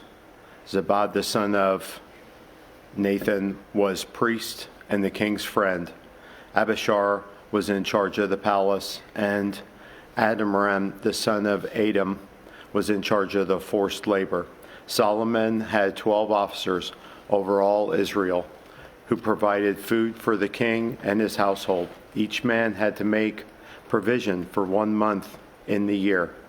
These were the names: Ben-Hur in the hill country, and Ephraim, Bedek in Makaz, Zezbin, Bethameth, and Elenbethan, Bethan in Arabeth, in both belonging to Skull and at the hand of Heber. Hebeneth in all Natham Nar. He had Habereth and the daughter of Solomon as his wife. Benham the son of Abith, and in Tarak, Mahida, and all Beshin, that is beside Zathareth, below Ezrael, and from Betham to Aberthom, as far as the other side of Jokmam, Benderth in Rathamgale. He said the villages of Jabar and the son of Manasseh, which are in Gilead. And he said the reigns of the Aber in the Bashan, 60 great cities with walls and bronze bars. Aberthim and the son of Ida in Mahitham. Aberthal the Naphtali. He had taken Bathmith, the daughter of Solomon, as his wife. Baram the son of Hasha in Ather and Beth Beloth.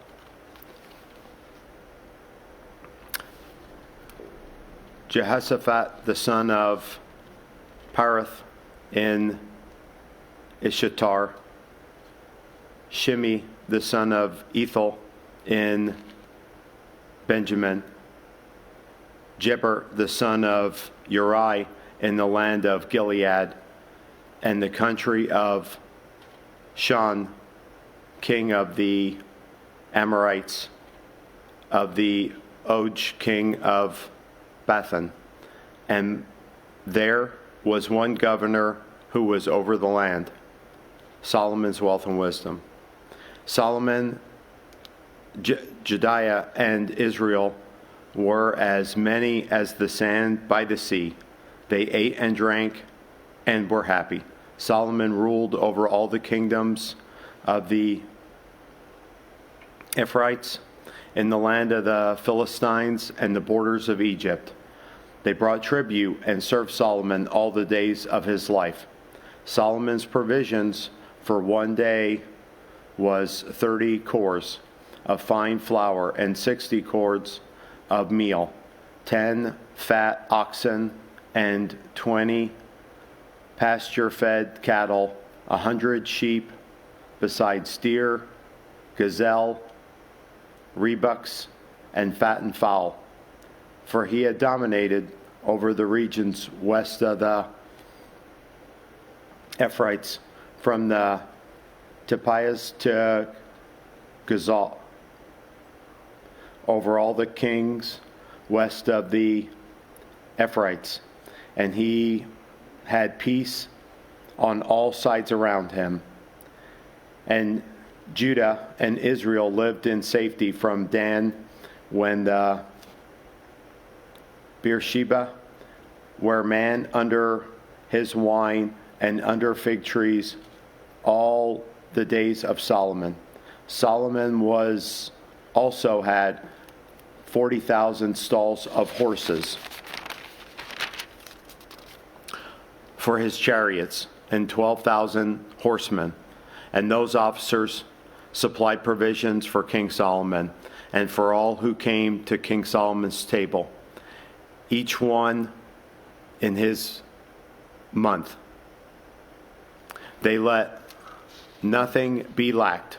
Barley also and straw for the horses and swift steeds they brought to the palace where it was required, each according to his duty. And God gave Solomon wisdom and understanding beyond measure, and breathed a mind like the sand of the seahorse, so that Solomon's wisdom surpassed the wisdom of all the people of the East and all the wisdom of Egypt. For he was wiser than all other men, wiser than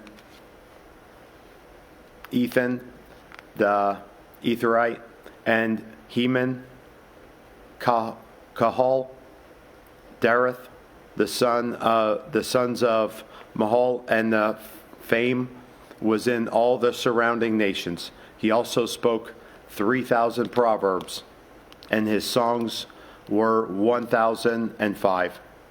He spoke of trees, from the cedar that was in Lebanon, and the huspa that groweth on the wall. He spoke also of beasts, and of birds, and of reptiles, and of fish. And the people of all the nations came to hear the wisdom of Solomon, and from all the kings of the earth who had heard of his wisdom. Preparations for building the temple. Chapter 5. Now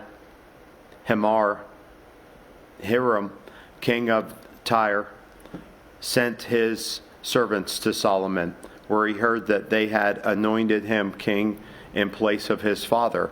For Hiram also loved David. And Solomon sent word to Hiram.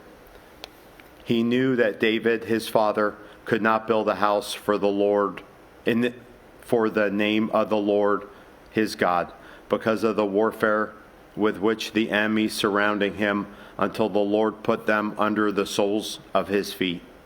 But now, Lord my God has given me rest on every side. There is neither adversary nor misfortune, and I intend to build a house for the name of the Lord my God. As the Lord said to David my father, your son, whom I will set on your throne in your place, shall build the house for my name.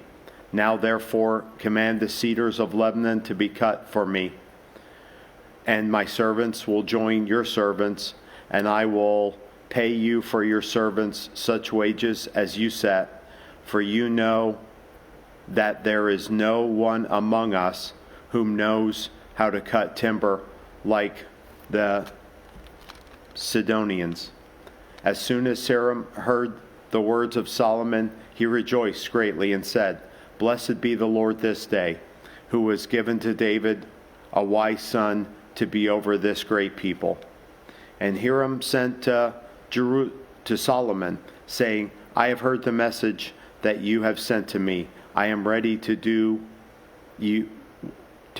all you desire in the matter of cedar and cypress timber. My servants shall bring it down to the sea from Lebanon, and I will make it into rafts to go by sea to the place you direct, and I will have them broken up there, and you shall receive it, and you shall meet my wishes by providing food for my household. So Hiram supplied Solomon with all the timber of cedar and cypress that he desired, while Solomon gave Hiram 20,000 cords of wheat as food for his household, and 20,000 cords of beaten oil. Solomon gave this to Hiram year by year, and the Lord gave Solomon wisdom, and he promised him. And there was peace between Hiram and Solomon, and the two of them made a treaty. King Solomon drafted forced labor out of Israel, and the draft numbered 30,000 men. And he sent them to Israel, 10,000 months in shifts. They were to be a month in Lebanon and 2 months at home. Adaman was in charge of the draft. Solomon also had 70,000 burden-bearing and 80,000 stone-cutters in the hill country, besides Solomon's 3,300 chiefs officers who were over the work, who had charge of the people who carried out the work. At the king's command, they quarried out great costly stones in order to lay the foundation of the house with dressed stones. So Solomon's builders and Hiram's builders, and then the men of Gebal, did the cutting and prepared the timber and the stone to build the house. Solomon's builds the temple. By the 480th year after the people of Israel came out of the land of Egypt, in the 4th year of Solomon's reign over Israel, in the month of Ziv, which is the 2nd month, he began to build the house of the Lord. The house that King Solomon built for the Lord was 60 cubits long, 20 cubits wide, and 30 cubits high. The vestibule in front of the nave of the house was 20 cubits long, equal to the width of the house, and 10 cubits deep in front of the house. And he made for the house windows with recessed frames. He also built a structure against the wall of the house, running around the walls of the house, both the nave and the inner sanctuary. And he made side chambers all along. The lowest story was 5 cubits broad, the middle one was 6 cubits broad, and the third was 7 cubits broad. For around the outside of the house, he made offsets in the wall in order that the support beams could not be inserted into the wall of the house. When the house was built, it was with stone prepared at the quarry, so that neither hammer nor axe nor any tool of iron was held in the house while it was being built. The entrance of the lowest story was on the south side of the house. The one went up by stairs in the middle story, and from the middle story to the third. So he built the house and finished it, and he made the ceilings of the house of beams and planks of cedar. He built the structure against the whole house, 5 cubits high, and it was joined to the house with the timbers of cedar. Now the word of the Lord came to Solomon concerning this house that you are building. If you will walk in my statutes and obey my rules and keep all my commandments and walk in them, then I will establish my word with you, which I spoke to David your father, and I will dwell among the children of Israel and will not forsake my people Israel. So Solomon built the house and finished it. He lined the walls of the house on the inside with boards of cedar, from the floor of the house to the walls of the ceilings.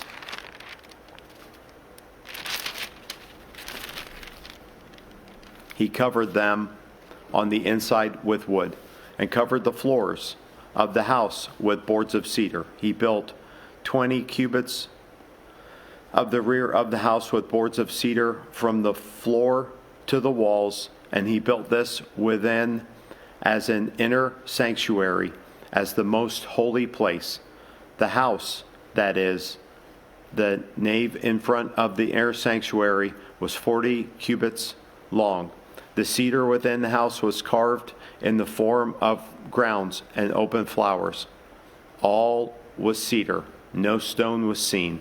The inner sanctuary was prepared in the innermost part of the house to set there the ark of the covenant of the Lord. The inner sanctuary was 20 cubits long, 20 cubits wide, and 20 cubits high, and he overlaid it with pure gold. He also overlaid an altar of cedar, and Solomon overlaid the inside of the house with pure gold.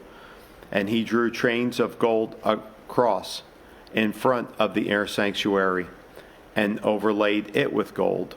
And he overlaid the whole house with gold until all the house was finished. Also the whole altar that belonged to the inner sanctuary he overlaid with gold. In the inner sanctuary he made 2 cerebrum of olive wood, each 10 cubits high, 5 cubits in the length of one wing of the cherub, and 5 cubits in the width of the other wing of the cherub. It was 10 cubits from the tip of one wing to the tip of the other. The other cherub also measured 10 cubits. Both cherubim had the same measurements and the same form. The height of one cherub was 10 cubits, and so was that of the other cherub. He put the cherubim in the innermost part of the house, and the wings of the cherubim were spread out, so that the wing of one touched the wall, and the wing of the other cherub touched the other wall.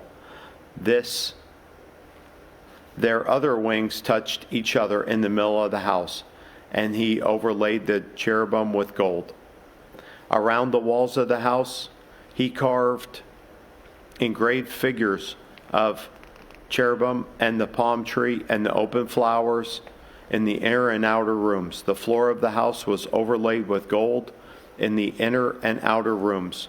For the entrance to the inner sanctuary was made doors of olive wood. The lintel and the doorposts were 5-sided. He covered the 2 doors of the olive wood with carvings of cherubim, palm trees, open flowers. He overlaid them with gold and spread gold on the cherubim and the palm trees. He also made the entrance to the nave doorposts of olive wood in the form of a square, and 2 doors of cypress wood. The 2 leaves of the one door were folded, and the 2 leaves of the other door were folding. On them he carved cherubim and palm trees and open flowers, and he overlaid them with gold evenly appearing on the carved work. He built the inner court with 3 courses of cut stone and 1 course of cedar beams. In the 4th year of the foundation of the house of the Lord was laid, in the month of Ziv.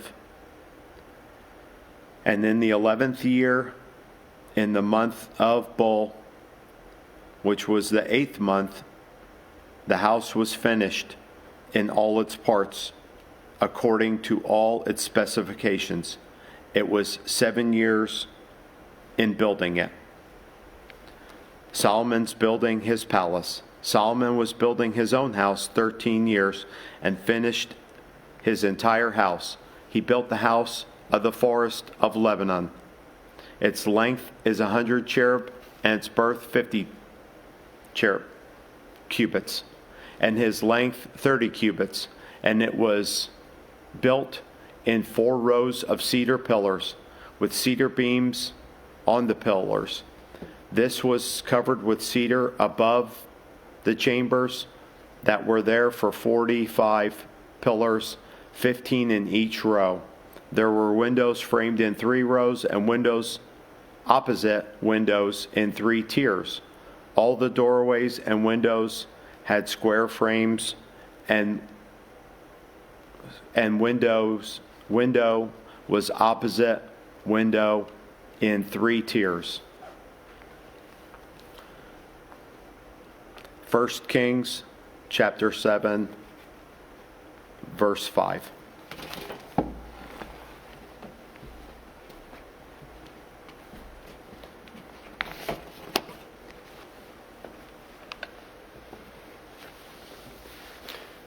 First Kings chapter 7, verse 6. And he made the hall of pillars. Its length was 50 cubits, and its breadth 30 cubits. There was a porch in front of with pillars, and a canopy in front of them. And he made the hall of the throne where he was to pronounce judgment, even the hall of judgment. It was finished with cedar from floor to rafters. His own house, where he was to dwell, in the other court back of the wall of the hall, was of like workmanship. Solomon also made a house like this hall for Pharaoh's daughter, whom he had taken in marriage.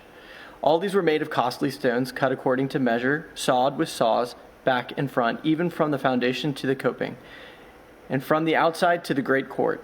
The foundation was of costly stones, huge stones, stones of 8 and 10 cubits. And above were costly stones, cut according to measurement, in cedar. The great court had 3 courses of cut stone all around, and a course of cedar beams. So had the inner court of the house of the Lord, and the vestibule of the house. And King Solomon sent and brought Hiram from Tyre. He was the son of a widow of the tribe of Naphtali, and his father was a man of Tyre, a worker in bronze. And he was full of wisdom, understanding, and skill for making any work in bronze. He came to King Solomon and did all his work. He cast 2 pillars of bronze. 18 cubits was the height of one pillar, and a line of 12 cubits measured its circumference. It was hollow, and its thickness was 4 fingers. The second pillar was the same. He also made 2 capitals of cast bronze to set on top of the pillars. The height of one capital was 5 cubits, and the height of the other capital was 5 cubits. There were lattices of checker work with wreaths of chain work for the capitals on the tops of the pillars, a lattice for one capital and a lattice for the other capital. Likewise, he made pomegranates in 2 rows around the one lattice work to cover the capital that was on the top of the pillar. And he did the same with the other capital. Now the capitals that were on the tops of the pillars in the vestibule were of lily work, 4 cubits. The capitals were on the 2 pillars and also above the rounded projection, which was beside the lattice work. There were 200 pomegranates in 2 rows all around. And so with the other capital. He set up the pillars at the vestibule of the temple. He set up the pillar on the south and called its name Jachin. And he set up the pillar on the north and called its name Boaz. And on the tops of the pillars was lily work. Thus the work of the pillars was finished. Then he made the sea of cast metal. It was round, 10 cubits from brim to brim, and 5 cubits high. And a line of 30 cubits measured its circumference. Under its brim were gourds for 10 cubits, compassing the sea all around. The gourds were in 2 rows, cast with it when it was cast. It stood on 12 oxen, 3 facing north, 3 facing west, 3 facing south, and 3 facing east. The sea was set on them, and all their rear parts were inward. Its thickness was a handbreadth, and its brim was made like the brim of a cup, like the flower of a lily. It held 2,000 baths. He also made the 10 stands of bronze. Each stand was 4 cubits long, 4 cubits wide, and 3 cubits high. This was the construction of the stands. They had panels, and the panels were set in the frames. And on the panels that were set in the frames were lions, oxen, and cherubim. On the frames, both above and below the lions and oxen, there were wreaths of beveled work. Moreover, each stand had 4 bronze wheels and axles of bronze. And at the 4 corners were supports for a basin. The supports were cast with wreaths at the side of each. Its opening was within a crown that projected upward 1 cubit. Its opening was round, as a pedestal is made, 1.5 cubits deep. At its opening there were carvings, and its panels were square, not round. And the 4 wheels were underneath the panels. The axles of the wheels were of one piece with the stands, and the height of a wheel was 1.5 cubits. The wheels were made like a chariot wheel. Their axles, their rims, their spokes, and their hubs were all cast. There were 4 supports at the 4 corners of each stand. The supports were of one piece with the stands. And on the top of the stand there was a round band 0.5 cubit wide. And on the top of the stand, its stays and its panels were of one piece with it. And on the surfaces of its stays and on its panels he carved cherubim, lions, and palm trees, according to the space of each, with wreaths all around. After this manner he made the 10 stands. All of them were cast alike, of the same measure and the same form. And he made 10 basins of bronze. Each basin held 40 baths. Each basin measured 4 cubits, and there was a basin for each of the 10 stands. And he set the stands 5 on the south side of the house and 5 on the north side of the house. And he set the sea at the southeast corner of the house. Hiram also made the pots, the shovels, and the basins. So Hiram finished all the work that he did for King Solomon on the house of the Lord. The 2 pillars, the 2 bowls of the capitals that were on the tops of the pillars, and the 2 lattice works to cover the 2 bowls of the capitals that were on the tops of the pillars, and the 400 pomegranates for the 2 lattice works, 2 rows of pomegranates for each lattice work to cover the 2 bowls of the capitals that were on the pillars. The 10 stands and the 10 basins on the stands, and the 1 sea and the 12 oxen underneath the sea. Now the pots, the shovels, and the basins, all these vessels in the house of the Lord, which Hiram made for King Solomon, were of burnished bronze. In the plain of the Jordan the king cast them, in the clay ground between Succoth and Zarethan. And Solomon left all the vessels unweighed, because there were so many of them. The weight of the bronze was not ascertained. So Solomon made all the vessels that were in the house of the Lord: the gold altar, the golden table for the bread of the presence, the lampstands of pure gold, 5 of the south side and 5 on the north, before the inner sanctuary, the flowers, the lamps, and the tongs of gold, the cups, snuffers, basins, dishes for incense, and fire pans of pure gold, and the sockets of gold for the doors of the innermost part of the house, the most holy place, and for the doors of the nave of the temple. Thus all the work that King Solomon did on the house of the Lord was finished. And Solomon brought in the things that David his father had dedicated, the silver, the gold, and the vessels, and stored them in treasuries of the house of the Lord. 1 Kings chapter 8. Then Solomon assembled the elders of Israel and all the heads of the tribes, the leaders of the fathers' houses of the people of Israel, before King Solomon in Jerusalem, to bring up the ark of the covenant of the Lord out of the city of David, which is Zion. And all the men of Israel assembled to King Solomon at the feast in the month of Ethanim, which is the 7th month. And all the elders of Israel came, and the priests took up the ark. And they brought up the ark of the Lord, the tent of meeting, and all the holy vessels that were in the tent. The priests and the Levites brought them up. And King Solomon and all the congregation of Israel, who had assembled before him, were with him before the ark, sacrificing so many sheep and oxen that they could not be counted or numbered. Then the priests brought the ark of the covenant of the Lord to its place in the inner sanctuary of the house, in the most holy place, and underneath the wings of the cherubim. For the cherubim spread out their wings over the place of the ark, so that the cherubim overshadowed the ark and its poles. And all the poles were so long that the ends of the poles were seen from the holy place before the inner sanctuary, but they could not be seen from outside. And they are there to this day. There was nothing in the ark except the 2 tablets of the stone that Moses put there at Horeb, where the Lord made a covenant with the people of Israel when they came out of the land of Egypt. And when the priests came out of the holy place, a cloud filled the house of the Lord, so that the priests could not stand to minister because of the cloud. For the Lord for the glory of the Lord filled the house of the Lord. Then Solomon said, "The Lord has said that he would dwell in thick darkness. I have indeed built you an exalted house, a place for you to dwell in forever." Then the king turned around and blessed all the assembly of Israel, while all the assembly of Israel stood. And he said, "Blessed be the Lord, the God of Israel, who with his hand has fulfilled what he promised with his mouth to David my father, saying, Since the day that I brought my people Israel out of Egypt, I chose no city out of all the tribes of Israel in which to build a house, that my name might be there. But I chose David to be over my people Israel. Now it was in the heart of David my father to build a house for the name of the Lord, the God of Israel. But the Lord said to David my father, Whereas it was in your heart to build a house for my name, you did well that it was in your heart. Nevertheless, you shall not build the house, but your son, who shall be born to you, shall build the house for my name. Now the Lord has fulfilled his promise that he made.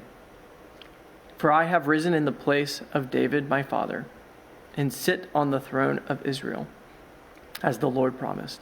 And I have built the house for the name of the Lord, the God of Israel. And there I have provided a place for the ark, in which is the covenant of the Lord that he made with our fathers, when he brought them out of the land of Egypt. Then Solomon stood before the altar of the Lord in the presence of all the assembly of Israel, and spread out his hands toward heaven, and said, O Lord God of Israel, there is no God like you, in heaven above or on earth beneath, keeping covenant and showing steadfast love to your servants who walk before you with all their heart. You have kept with your servant David, my father, that what you declared to him. You spoke with your mouth, and with your hand have fulfilled it this day. Now therefore, O Lord God of Israel, keep your servant David, my father, what you have promised him, saying, You shall not lack a man to sit before me on the throne of Israel, if only your sons pay close attention to their way, to walk before me as you have walked before me. Now therefore, O God of Israel, let your word be confirmed, which you have spoken to your servant David, my father. But will God indeed dwell on the earth? Behold, heaven and the highest heaven cannot contain you. How much less this house that I have built? Yet have regard to the prayer of your servant and to his plea, O Lord my God, listening to the cry and to the prayer that your servant prays before you this day, that your eyes may be open night and day toward this house, the place of which you have said, My name shall be there, that you may listen to the prayer that your servant offers toward this place, and listen to the plea of your servant and of your people Israel, when they pray toward this place. And listen in heaven, your dwelling place, and when you hear, forgive. If a man sins against his neighbor and is made to take an oath and comes and swears his oath before your altar in this house, then hear in heaven and act and judge your servants, condemning the guilty by bringing his conduct on his own head, and vindicating the righteous by rewarding him according to his righteousness. When your people Israel are defeated before the enemy because they have sinned against you, and if they turn again to you and acknowledge your name and pray and plead with you in this house, then hear in heaven and forgive the sin of your people Israel, and bring them again to the land that you gave to their fathers. When heaven is shut up, and there is no rain because they have sinned against you, if they pray toward this place and acknowledge your name and turn from their sin, when you afflict them, then hear in heaven and forgive the sin of your servants, your people Israel, when you teach them the good way in which they should walk, and grant rain upon your land, which you have given to your people as an inheritance. If there is a famine in the land, if there is pestilence or blight or mildew or locust or caterpillar, if their enemy besieges them in the land at their gates, whatever plague, whatever sickness there is, whatever prayer, whatever plea is made by any man or by all your people Israel, each knowing the affliction of his own heart and stretching out his hand toward this house, then hear in heaven your dwelling place, and forgive and act and render to each whose heart you know, according to all his ways. For you only know the hearts of all the children of mankind, that they may fear you all the days that they live in the land that you gave to our fathers. Likewise, when a foreigner who is not of your people Israel comes from a far country for your name's sake, for they shall hear of your great name and your mighty hand and of your outstretched arm. When he comes and prays towards this house, here in heaven, your dwelling place, and do according to all for which the foreigner calls to you, in order that all the peoples of earth may know your name and fear you, as do your people Israel, and that they may know that this house that I have built is called by your name. If your people go out to battle against their enemy by whatever way you shall send them, and they pray to the Lord toward the city that you have chosen, and the house that I have built for your name, then hear in heaven their prayer and their plea, and maintain their cause. If they sin against you, for there is no one who does not sin, and you are angry with them, and give them to an enemy, so that they are carried away captive to the land of the enemy far off or near, yet if they turn their heart in the land to which they have been carried captive, and repent and plead with you in the land of their captors, saying, we have sinned and have acted perversely and wickedly. If they repent with all their heart and with all their soul in the land of their enemies, who carried them captive, and pray to you toward their land, which you gave to their fathers, the city that you have chosen, and the house that I have built for your name, then hear in heaven, your dwelling place, their prayer and their plea, and maintain their cause, and forgive your people who have sinned against you, and all their transgressions that have committed against you, and grant them compassion in the sight of those who carried them captive, that they may have compassion on them. For they are your people and your heritage, which you brought out of Egypt, from the midst of the iron furnace. Let your eyes be open to the plea of your servant and to the plea of your people Israel, giving ear to them whenever they call to you. For you separated them from among all the peoples of the earth to be your heritage, as you declared through Moses, your servant, when you brought our fathers out of Egypt, O Lord God. Now as Solomon finished offering all this prayer and plea to the Lord, he arose from before the altar of the Lord, where he had knelt with his hands outstretched toward heaven. And he stood and blessed all the assembly of Israel with a loud voice, saying, Blessed be the Lord, who has given rest to his people Israel, according to all that he promised. Not one word has failed of all his good promise, which he spoke by Moses his servant. The Lord our God be with us, as he was with our fathers. May he not leave us or forsake us, that he may incline our hearts to him, to walk in all his ways and to keep his commandments, his statutes, and his rules, which he commanded our fathers. Let these words of mine, with which I have pleaded before the Lord, be near to the Lord our God day and night. And may he maintain the cause of his servant and the cause of his people Israel, as each day requires, that all the peoples of the earth may know that the Lord is God, there is no other. Let your heart therefore be wholly true to the Lord our God, walking in his statutes and keeping his commandments, as at this day. Then the king and all Israel with him offered sacrifice before the Lord. Solomon offered as peace offerings to the Lord 22,000 oxen and 120,000 sheep. So the king and all the people of Israel dedicated the house of the Lord. The same day the king consecrated the middle of the court that was before the house of the Lord. For there he offered the burnt offering and the grain offering and the fat pieces of the peace offerings. Before the bronze altar that was before the Lord was too small to receive the burnt offering and the grain offering and the fat pieces of the peace offerings. So Solomon held the feast at that time, and all Israel with him, a great assembly from Lebo Hamath to the brook of Egypt, before the Lord our God 7 days.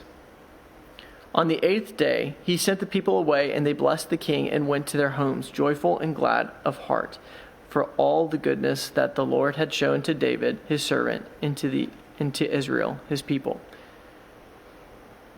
1 Kings chapter 9, verse 1. As soon as Solomon had finished building the house of the Lord and the king's house and all that Solomon desired to build, the Lord appeared to Solomon a second time, as he had appeared to him at Gibeon. And the Lord said to him, I have heard your prayer and your plea, which you have made before me. I have consecrated this house that you have built by putting my name there forever. My eyes and my heart will be there for all time. 1 Kings chapter 9, verse 4.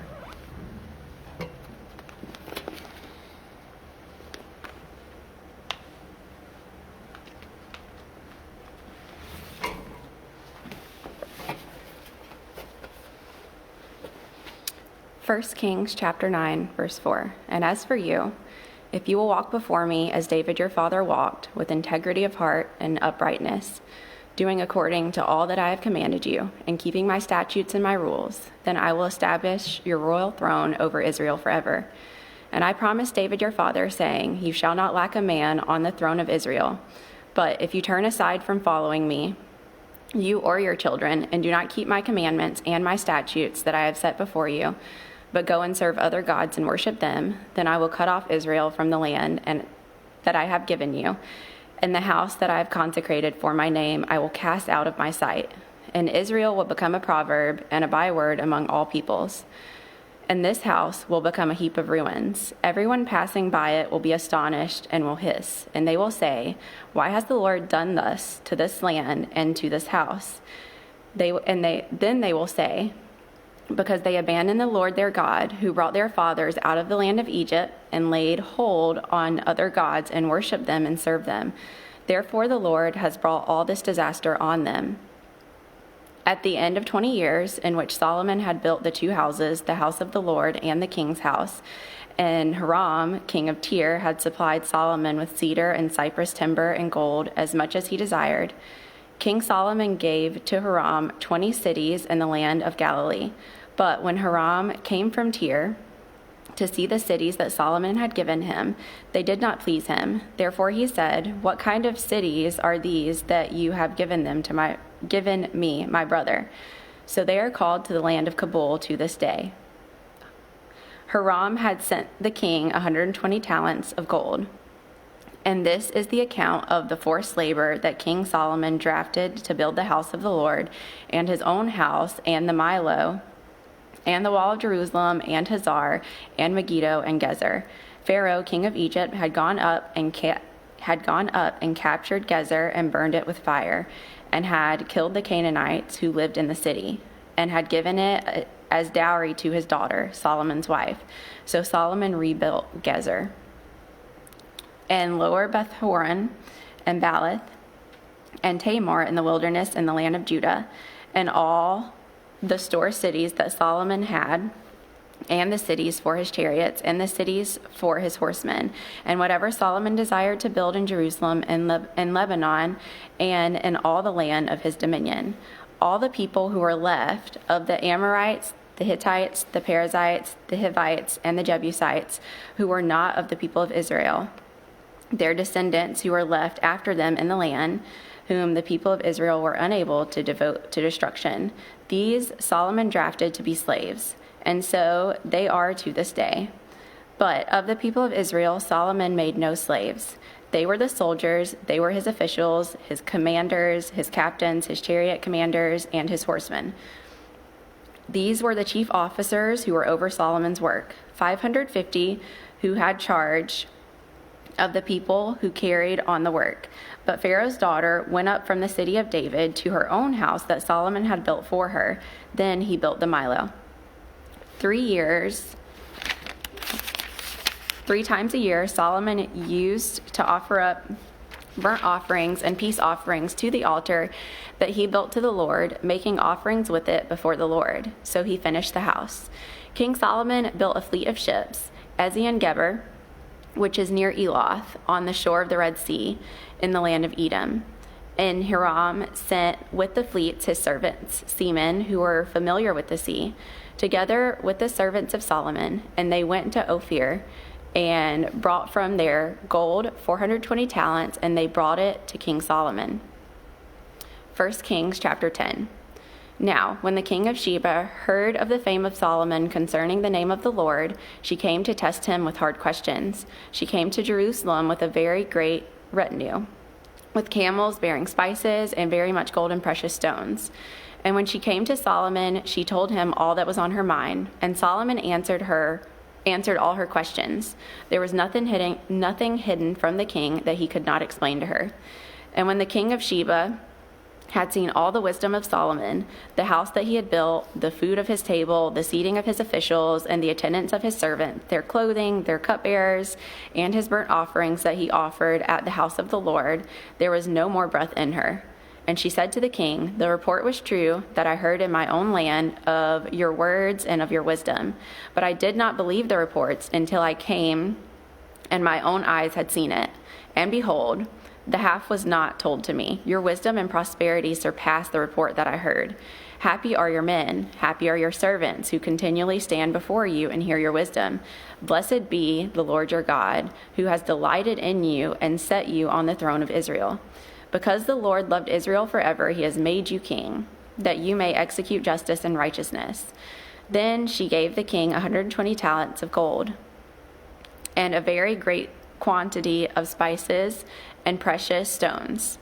Never again came such an abundance of spices as these that the queen of Sheba gave to the King Solomon. Moreover, the fleet of Hiram, which brought gold from Ophir, a very great amount of almug wood and precious stones. And the king made of all the almug wood supports for the house of the Lord and for the king's house.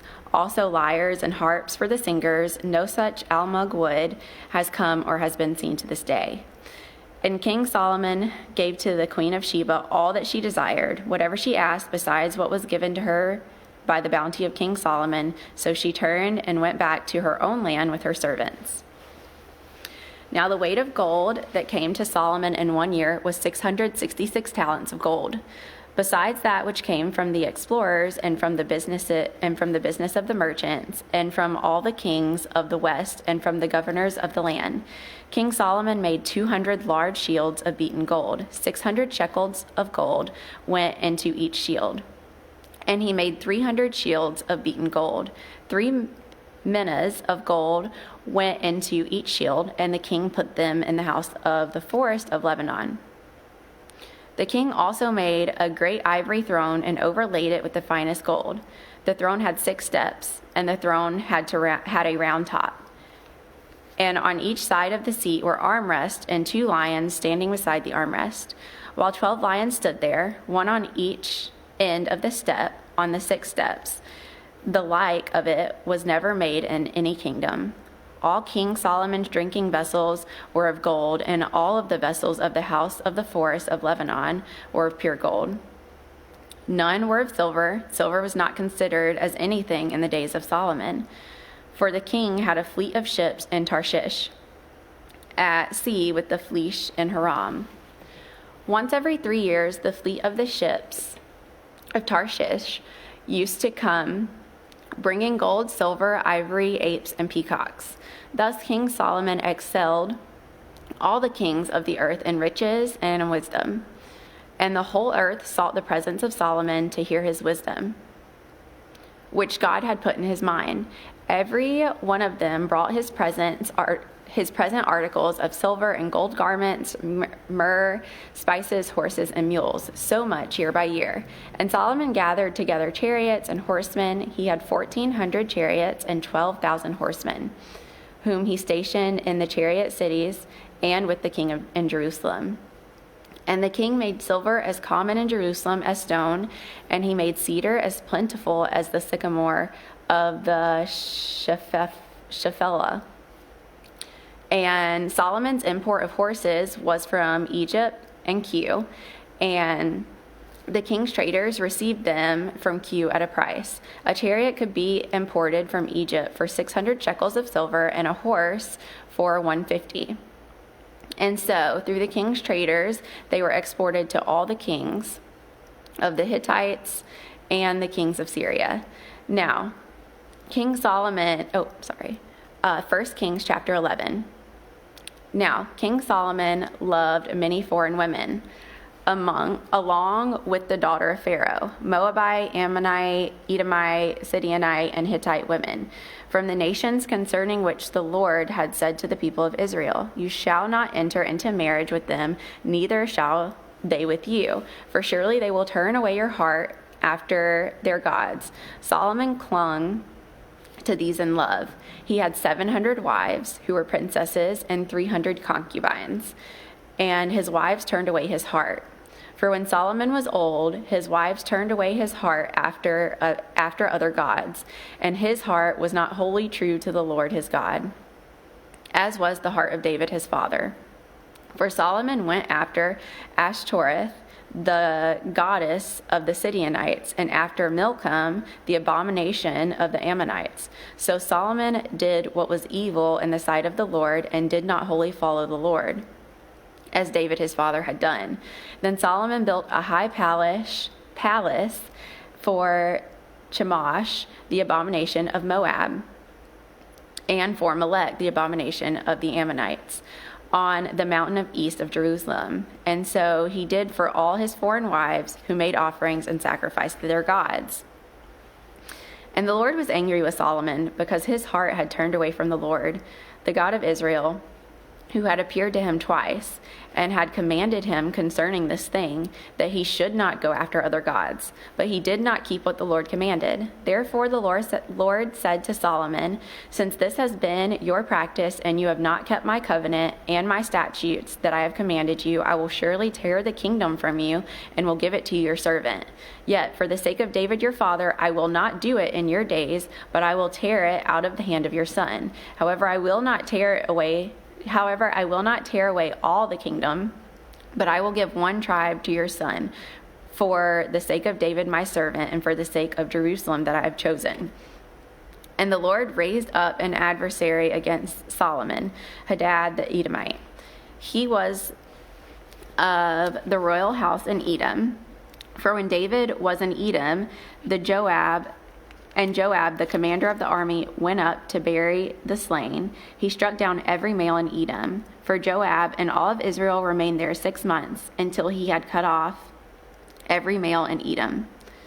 But Hadad fled to Egypt, together with certain Edomites of his father's servants. Hadad, still being a little child, they set out from Midian and came to Paran, and took men with them from Paran, and came to Egypt, to Pharaoh king of Egypt, who gave him a house and assigned him an allowance of food and gave him land. And Hadad found great favor in sight of Pharaoh, so that he gave him in marriage the sister of his own wife, the sister of Tahpenes, the queen. And the sister of Tahpenes bore him Genubath, his son, whom Tahpenes weaned in Pharaoh's house. And Genubath was in Pharaoh's house among the sons of Pharaoh. But when Hadad heard in Egypt that David slept with his fathers, and that Joab, the commander of the army, was dead, Hadad said to Pharaoh, "Let me depart, that I may go to my own country." But Pharaoh said to him, "What have you lacked with me, that you are now seeking to go to your own country?" And he said to him, "Only let me depart." God also raised up an adversary to him, Rezin, the son of Eliada, who had fled from his master, Hadadezer, king of Zobah. And he gathered men about him and became leader of the marauding band after the killing by David. And they went to Damascus and lived there, and made him king of Damascus. He was an adversary of Israel all the days of Solomon, doing harm as Hadad did. And he loathed Israel and reigned over Syria. Jeroboam, the son of Nebat, an Ephraimite of Zeradah, a servant of Solomon, whose mother's name was Zeruiah, a widow, also lifted up his hand against the king. And this was the reason why he lifted up his hand against the king. Solomon built the Milo and closed up the breach of the city of David his father. The man Jeroboam was very able, and when Solomon saw that this young man was industrious, he gave him charge over all the forced labor of the house of Joseph. And at that time, when Jeroboam went out of Jerusalem, the prophet Ahijah, the Shilonite, found him on the road. Now Ahijah had dressed himself in a new garment, and the two of them were alone in the open country. Then Ahijah laid hold of the new garment that was on him and tore it into 12 pieces. And he said to Jeroboam, "Take for yourself 10 pieces, for thus says the Lord, the God of Israel, behold, I am about to tear the kingdom from the hand of Solomon and will give you 10 tribes. But he shall have 1 tribe for the sake of my servant David, Israel, because they have forsaken me and worshipped Ashtoreth, the goddess of the Sidonians, Chemosh, the god of Moab, and Milcom, the god of Ammonites, and they have not walked in my ways, doing what is right in my sight and keeping my statutes and my rules, as David his father did. Nevertheless, I will not take the whole kingdom out of his hand, but I will make him ruler all of the days of his life, for the sake of David my servant, who I chose, who kept my commandments and my statutes. But I will take the kingdom out of his son's hand and will give it to you, 10 tribes. Yet to his son I will give 1 tribe, that David my servant may always have a lamp before me in Jerusalem, the city where I have chosen to put my name. And I will take you, and you shall reign over all that your soul desires, and you shall be king over Israel. And if you will listen to all that I command you, and will walk in my ways, and do what is right in my eyes by keeping my statutes and my commandments, as David my servant did, I will be with you and will build you a sure house, as I built for David, and I will give Israel to you. And I will afflict the offspring of David because of this, but not forever. Solomon sought therefore to kill Jeroboam, but Jeroboam rose and fled into Egypt, to Shishak, king of Egypt, and was in Egypt until the death of Solomon. Now, the rest of the acts of Solomon and all that he did and his wisdom, are they not written in the book of the acts of Solomon? And the time that Solomon reigned over Jerusalem, over all Israel, was 40 years. And Solomon slept with his fathers and was buried in the city of David his father. And Rehoboam his son reigned in his place. 1 Kings chapter 12. Rehoboam went to Shechem, for all Israel had come to Shechem to make him king. And as soon as Jeroboam the son of Nebat heard of it, for he was still in Egypt, where he had fled from King Solomon, then Jeroboam returned from Egypt. And they sent and called him, and Jeroboam and all the assembly of Israel came and said to Rehoboam, "Your father made our yoke heavy. Now therefore lighten the hard service of your father and his heavy yoke on us, and we will serve you." He said to them, "Go away for 3 days, then come again to me." So the people went away.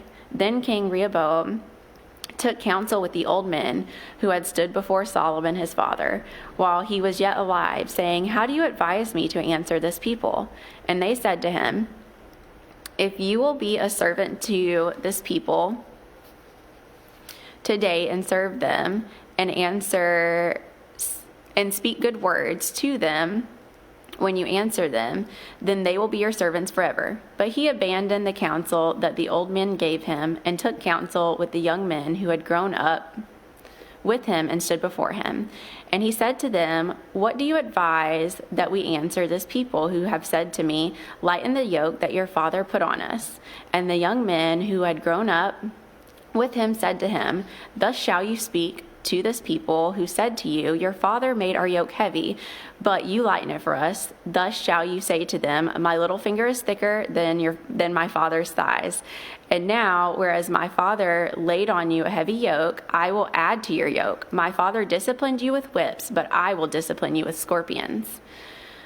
Jeroboam and all of the people came to Rehoboam the third day, as the king said, "Come to me again the third day." And the king answered the people harshly, and forsaking the counsel that the old men had given him. He spoke to them according to the counsel of the young men, saying, "My father made your yoke heavy, but I will add to your yoke. My father disciplined you with whips, but I will discipline you with scorpions." So the king did not listen to the people, for it was a turn of affairs, brought about by the Lord, that he might fulfill his word, which the Lord spoke to Ahijah, the Shilonite, to Jeroboam, the son of Nebat. 1 Kings chapter 12, verse 16.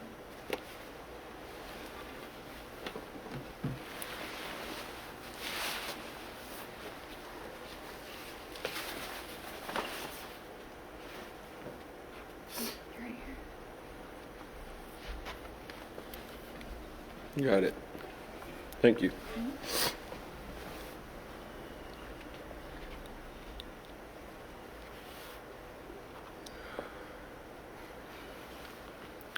All right, 1 Kings chapter 12, verse 16. And when all Israel saw the king did not listen to them, the people answered the king, "What portion do we have in David? We have no inheritance in the son of Jesse. To your tents, O Israel, look now to your own house, David." So Israel went to their tents, but Rehoboam reigned over the people of Israel who lived in the cities of Judah. Then King Rehoboam sent Adoram, who was taskmaster over the forced labor, and all Israel stoned him to death with stones.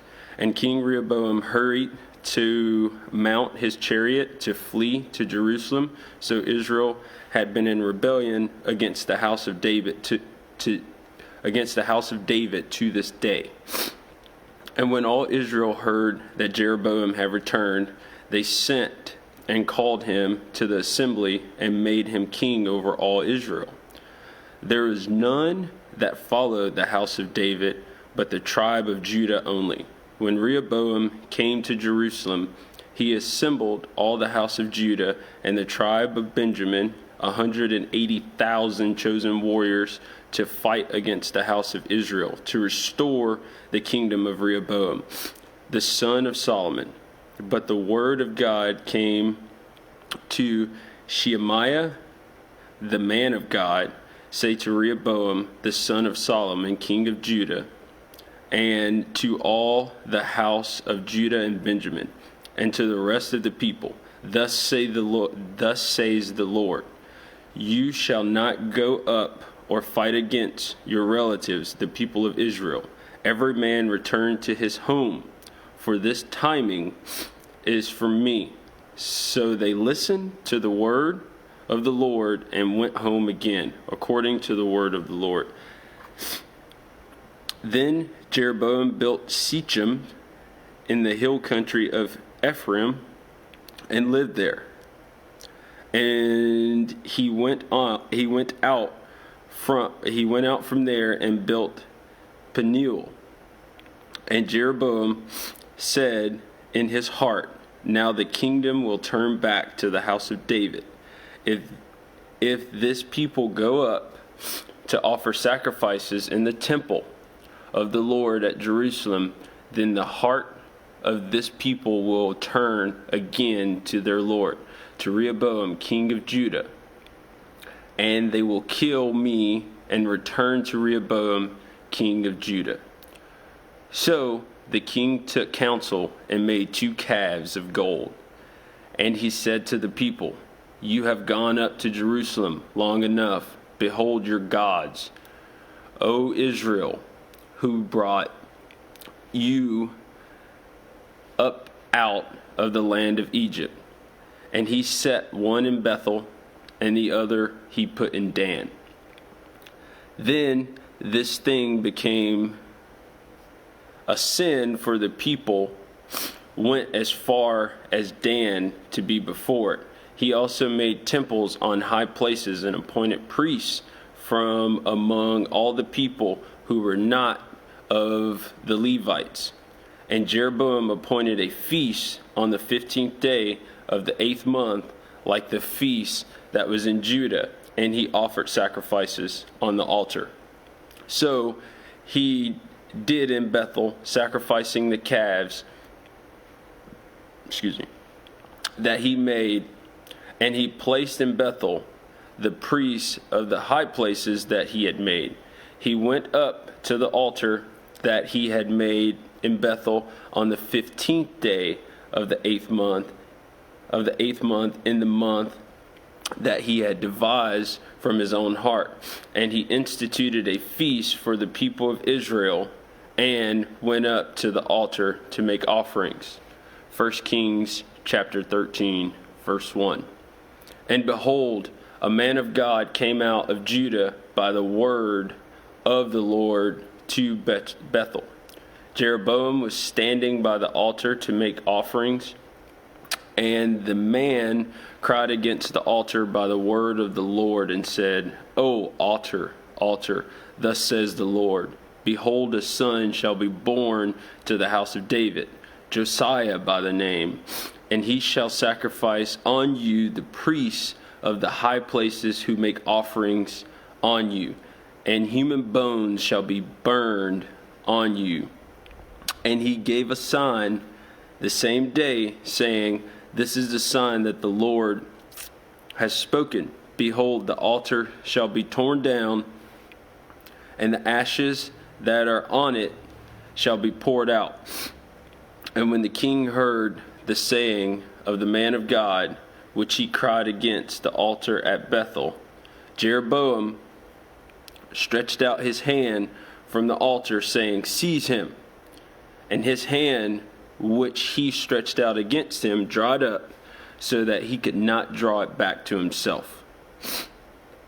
The altar also was torn down, and the ashes poured out from the altar, according to the sign that the man of God had given by the word of the Lord. And the king said to the man of God, Entreat now the favor of the Lord your God, and pray for me, that my hand may be restored. And the man of God entreated the Lord, and the king's hand was restored to him, and became as it was before. And the king said to the man of God, Come home with me, and refresh yourself, and I will give you a reward. And the man of God said to the king, If you give me half your house, I will not go in with you, and I will not eat bread or drink water in this place. For so was it commanded by the word of the Lord, saying, You shall neither eat bread nor drink water, nor return by the way that you came. So he went another way, and did not return by the way that he came to Bethel. Now an old prophet lived in Bethel, and his sons came and told him all that the man of God had done that day in Bethel. They also told their father the words that he had spoken to the king, and their father said to them, Which way did he go? And his son showed him the way that the man of God who came from Judah had gone. And he said to his sons, Saddle the donkey for me. So they saddled the donkey for him, and he mounted it. And he went after the man of God, and found him sitting under an oak. And he said to him, Are you the man of God who came from Judah? And he asked. And he said, I am. Then he said to him, Come home with me, eat bread. And he said, I may not return with you, or go in with you, neither will I eat bread nor drink water with you in this place. For it was said to me by the word of God, you shall neither eat bread nor drink water there, nor return by the way that you came. And he said to him, I also am a prophet.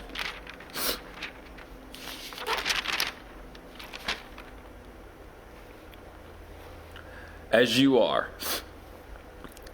And an angel spoke to me by the word of the Lord, saying, bring him back with you into your house, that he may eat bread and drink water. But he lied to him. So he went back with him and ate bread in his house and drank water.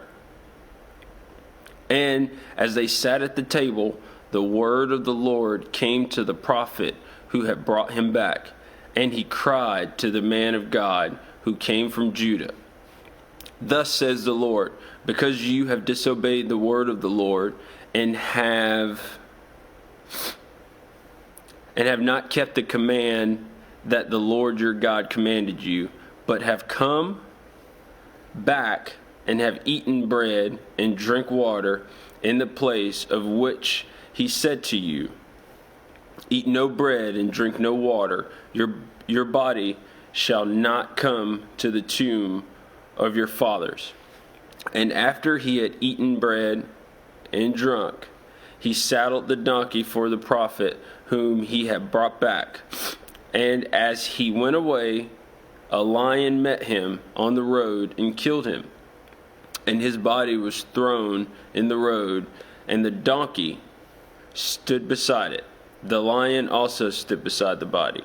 And behold, men passing by and saw the body thrown in the road and the lion standing by the body, and they came and told it in the city where the old prophet lived. And when the prophet who had brought him back from the way heard of it, he said, it is the man of God who disobeyed the word of the Lord. Therefore the Lord has given him to the lion, which has torn him and killed him, according to the word that the Lord spoke to me. And he said to his sons, saddle the donkey for me. And they saddled it. And he went and found his body thrown in the road, and the donkey and the lion standing beside the body. The lion had not eaten the body or torn the donkey. And the prophet took up the body of the man of God and laid it on the donkey and brought it back to the city to mourn and to bury him. And he laid the body in his own grave, and they mourned over him, saying, alas, my brother. And after he had buried him, he said to his sons, when I die, bury me in the grave in which the man of God is buried. Lay my bones beside his. For the saying that he called out by the word of the Lord against the altar of Bethel and against all the houses of the high places that are in the cities of Samaria shall surely come to pass. After this thing, Jeroboam did not turn away from his evil way, but made priests from the high places again from among all the people. Any who would, he ordained to be priests of the high places. And this thing became sin to the house of Jeroboam, so as to cut it off and to destroy it from the face of the earth. 1 Kings chapter 14, verse 1. At that time, Abijah the son of Jeroboam fell sick, and Jeroboam said to his wife, arise and disguise yourself, that it not be known that you are the wife of Jeroboam, and go to Shiloh. Behold, Ahijah the prophet is there, who said of me that I should be king over this people. Take with you 10 loaves, some cake, and a jar of honey, and go to him. He will tell you what shall happen to the child. Jeroboam's wife did so. She arose and went to Shiloh, and came to the house of Ahijah. Now Ahijah could not see, for his eyes were dim because of his age. And the Lord said to Ahijah, behold, the wife of Jeroboam is coming to inquire of you concerning her son, for he is sick. Thus and thus shall you say to her. When she came, she pretended to be another woman. But when Ahiah heard the sound of her feet, as she came in the door, he said, Come in, wife of Jeroboam. Why do you pretend to be another? For I am charged with unbearable news for you. Go tell Jeroboam, thus says the Lord, the God of Israel, because I exalted you from among the people and made you leader over my people Israel, and tore the kingdom away from the house of David and gave it to you. And yet you have not been like my servant David, who kept my commandments and followed me with all his heart, doing only that which was right in my eyes. But you have done evil above all who were before you, and have gone and made for yourself other gods and metal images, provoking me to anger. And have cast me behind your back. Therefore, behold, I will bring harm upon the house of Jeroboam, and will cut off from Jeroboam every male, both bond and free in Israel, and will burn up the house of Jeroboam as a man burns up dung until it is all gone. Anyone belonging to Jeroboam who dies in the city, the dogs shall eat. And anyone who dies in the open country, the birds of the heavens shall eat. For the Lord has spoken it. Arise, therefore, go to your house. When your feet enter the city, the child shall die. And all Israel shall mourn for him and bury him, for he only of Jeroboam shall come to the grave. Because in him there is found something pleasing to the Lord, the God of Israel, in the house of Jeroboam. Moreover, the Lord will raise up for himself a king over Israel, who shall cut off the house of Jeroboam today. And henceforth the Lord will strike Israel as a reed is shaken in the water, and root up Israel out of his good land that he gave to their fathers, to scatter them beyond the Euphrates, because they have made their Asherim, provoking the Lord to anger, and he will give Israel up because of the sons of Jeroboam, which he sinned and made Israel sin. Then Jeroboam's wife arose and departed, and came to Tisra. And as she came to the threshold of the house, the child died. And all Israel buried him and mourned for him, according to the word of the Lord, which he spoke by his servant Ahiah, the prophet. Now, the rest of the acts of Jeroboam, how he warred and how he reigned, behold, they are written in the book of the Chronicles of the kings of Israel. And the time that Jeroboam reigned was 22 years, and he slept with his fathers, and Nabad his son reigned in his place. Rehoboam reigns in Judah. Now Rehoboam, the son of Solomon, reigned in Judah. Rehoboam was 41 years old when he began to reign, and he reigned 17 years in Jerusalem, the city that the Lord had chosen out of all the tribes of Israel to put his name there. His mother named him Naamah the Ammonite, and Judah did what was evil in sight of the Lord, and they provoked him to jealousy with their sins that they committed, more than all that their fathers had done. For they also built for themselves high places and pillars in Asherim, for every high hill and under every green tree. And there were also male cult prostitutes in the land.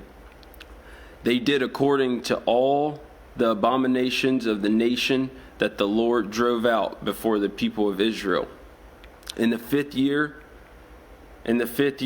of King Rehoboam, king of Egypt, came against Jerusalem. All right. So I am in 1 Kings chapter 14, verse 25. Okay, thanks. Good morning. Good morning. Good morning. 1 Kings 14, 25.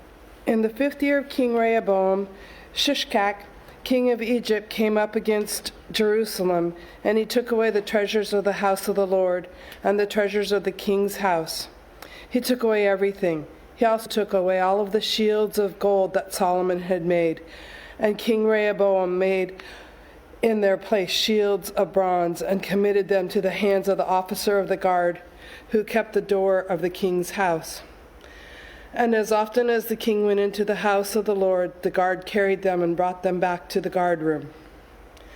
Now the rest of the acts of Rehoboam and all that he did are not written in the book of the Chronicles of the kings of Judah. And there was war between Rehoboam and Jeroboam continually. And Rehoboam slept with his fathers and was buried with his fathers in the city of David. His mother's name was Naham, the Ammonite. And Abijam was his son, reigned in his place. Chapter 15, 1 Kings.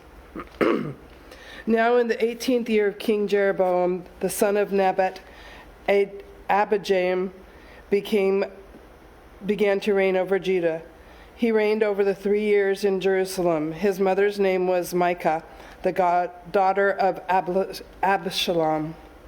And he walked in all the sins that his father did before him, and his heart was not wholly true to the Lord, his God, as the heart of David his father. Nevertheless, for David's sake, the Lord, his God, gave him a lamp in Jerusalem, setting up his son after him and establishing Jerusalem, because David did what was right in the eyes of the Lord and did not turn aside from anything that he had commanded all of the days of his life, except in the matter of Uriah the Hittite. Now there was a war between Jeroboam and all the days of his life, and the rest of the acts of Abijam, and all that he did were not written in the book of the Chronicles of the king of Judah. And was war between Abijam and Jeroboam. And Abijam slept with his fathers, and they buried him in the city of David, and Asa his son reigned in his place. In the 20th year of Jeroboam, king of Israel, Asa began to reign over Judah, and he reigned 41 years in Jerusalem. His mother's name was Micah, the daughter of Abishalom. And Asa did what was right in the eyes of the Lord, as David his father had done. And he put away the male cult prostitutes out of the land, and removed all the idols that his father had made. He also removed Micah his mother from being queen mother, because she had been made an abominable image for Asherah. And Asa cut down her image and burned it in the brook at Kidron. But the high places were not taken away. Nevertheless, the heart of Asa was wholly true to the Lord all of his days. And he brought into the house of the Lord with sacred gifts of his father, and his own sacred gifts, silver and gold and vessels. And there was a war between Asa and Baasha, king of Israel, all of their days. Baasha, king of Israel, went up against Judah and built Ramon, that he might permit no one to go out or come in to Asa, king of Judah. When Asa took over, all the silver and the gold was left out in the treasures of the house of the Lord, and the treasures of the king's house gave them unto the hands of his servants. And King Asa sent them to Ben-Hadad, the son of Tebron, the son of Ezron, the king of Syria, who lived in Damascus, saying, "Let there be a covenant between me and you, as there has between my father and your father. Behold, I am sending to you a present of silver and gold. Go break your covenant with Baasha, king of Israel, that he may withdraw from me." And Ben-Hadad listened to the king Asa, and sent the commanders of his army against the cities of Israel, and conquered Ijon, Dan, Abel, Beth-Mekah, and all Shiranath, with all the land of Naphtali. And when Baasha heard of it, he stopped building Ramah, and he lived in Tizah. Then King Asa made a proclamation to all of Judah. None was exempt, and they carried away the stones of Ramah and its timber, with all which Baasha had been building.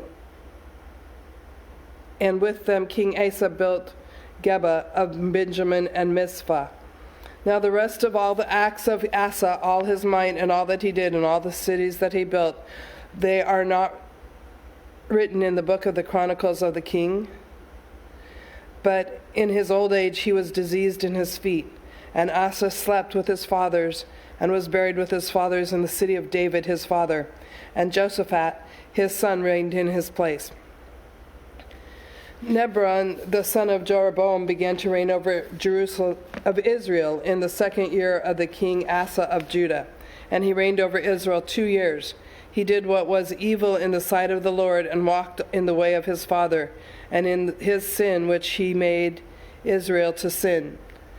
Baasha, the son of Aha, at the house of Issachar, conspired against him, and Baasha struck him down at Gibbethon, which belonged to the Philistines, for Nahab and all the Israel were laying siege to Gibbethon.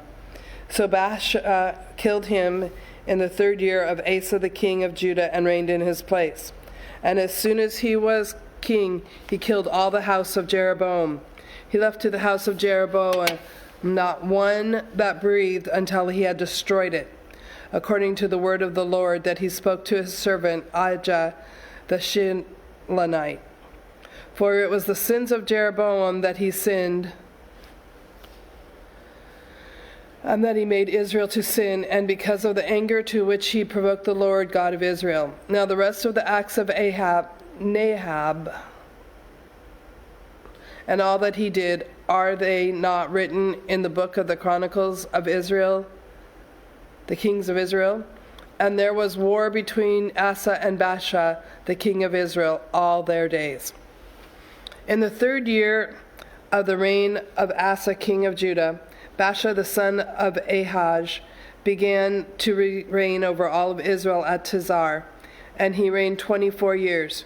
He did what was evil in the sight of the Lord, and walked in the way of Jeroboam, and in his sin which he made Israel to sin.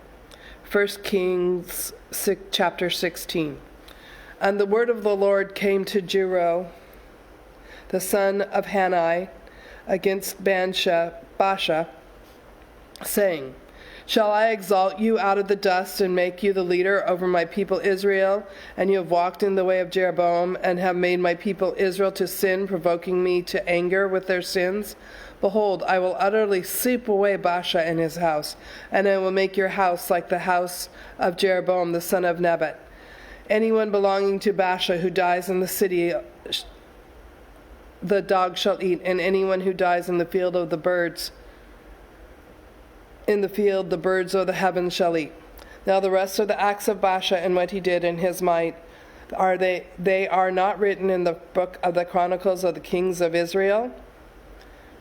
And Baasha slept with his fathers, and was buried at Tizah, and Elah his son reigned in his place. Moreover, the word of the Lord came by the prophet Jeru, the son of Hanani, against Baasha and his house, both because all of the evil that he did in the sight of the Lord, provoking him to anger with the work of his hands, in being like the house of Jeroboam, and also because he destroyed it.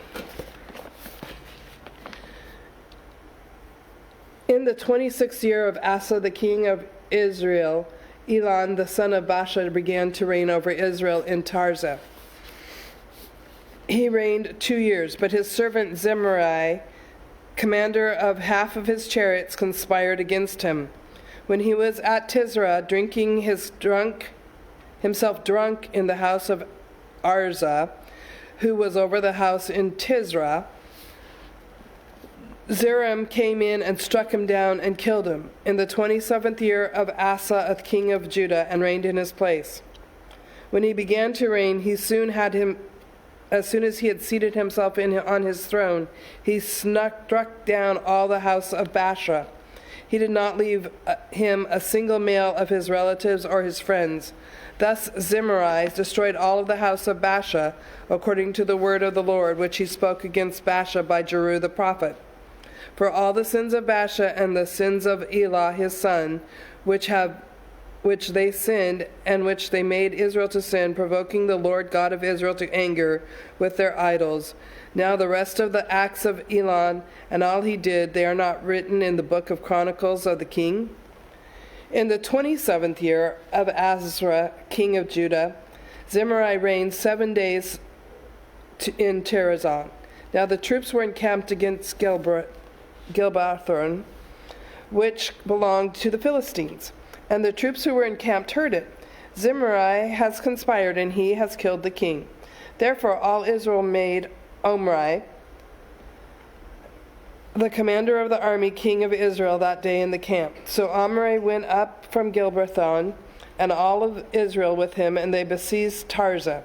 And when Zimri saw that the city was taken, he went into the citadel of the king's house, and burned the king's house over him with fire, and died, because of his sins that he committed, doing evil in the sight of the Lord, walking in the way of Jeroboam.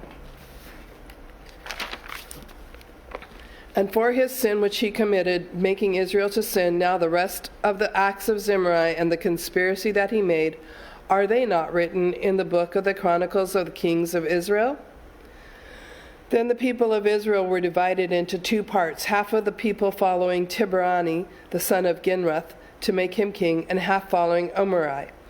But the people who followed Omri overcame the people who followed Tibni, the son of Ginrath. So Tibni died, and Omri became the king. In the 31st year of Asa, the king of Judah, Omri began to reign over the land of Israel, and he reigned for 12 years, 6 years in Tezar. He bought the hill of Samaria from the Shemer for 2 talents of silver, and he fortified the hill and called the name of the city that he built Samaria, after the silver of the Shemer, the owner of the hill. Omri did what was evil in the sight of the Lord, and he did more evil than all who were before him, for he walked in all the way of Jeroboam the son of Nebat, and in the sins that he made Israel to sin, provoking the Lord, the God of Israel, to anger by their idols.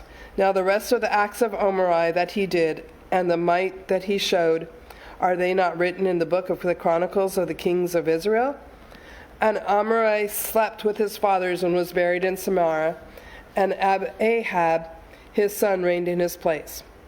In the 38th year of Asa, king of Judea, Ahab the son of Omri began to reign over Israel, and Ahab the son of Omri reigned over Israel in Samaria 22 years.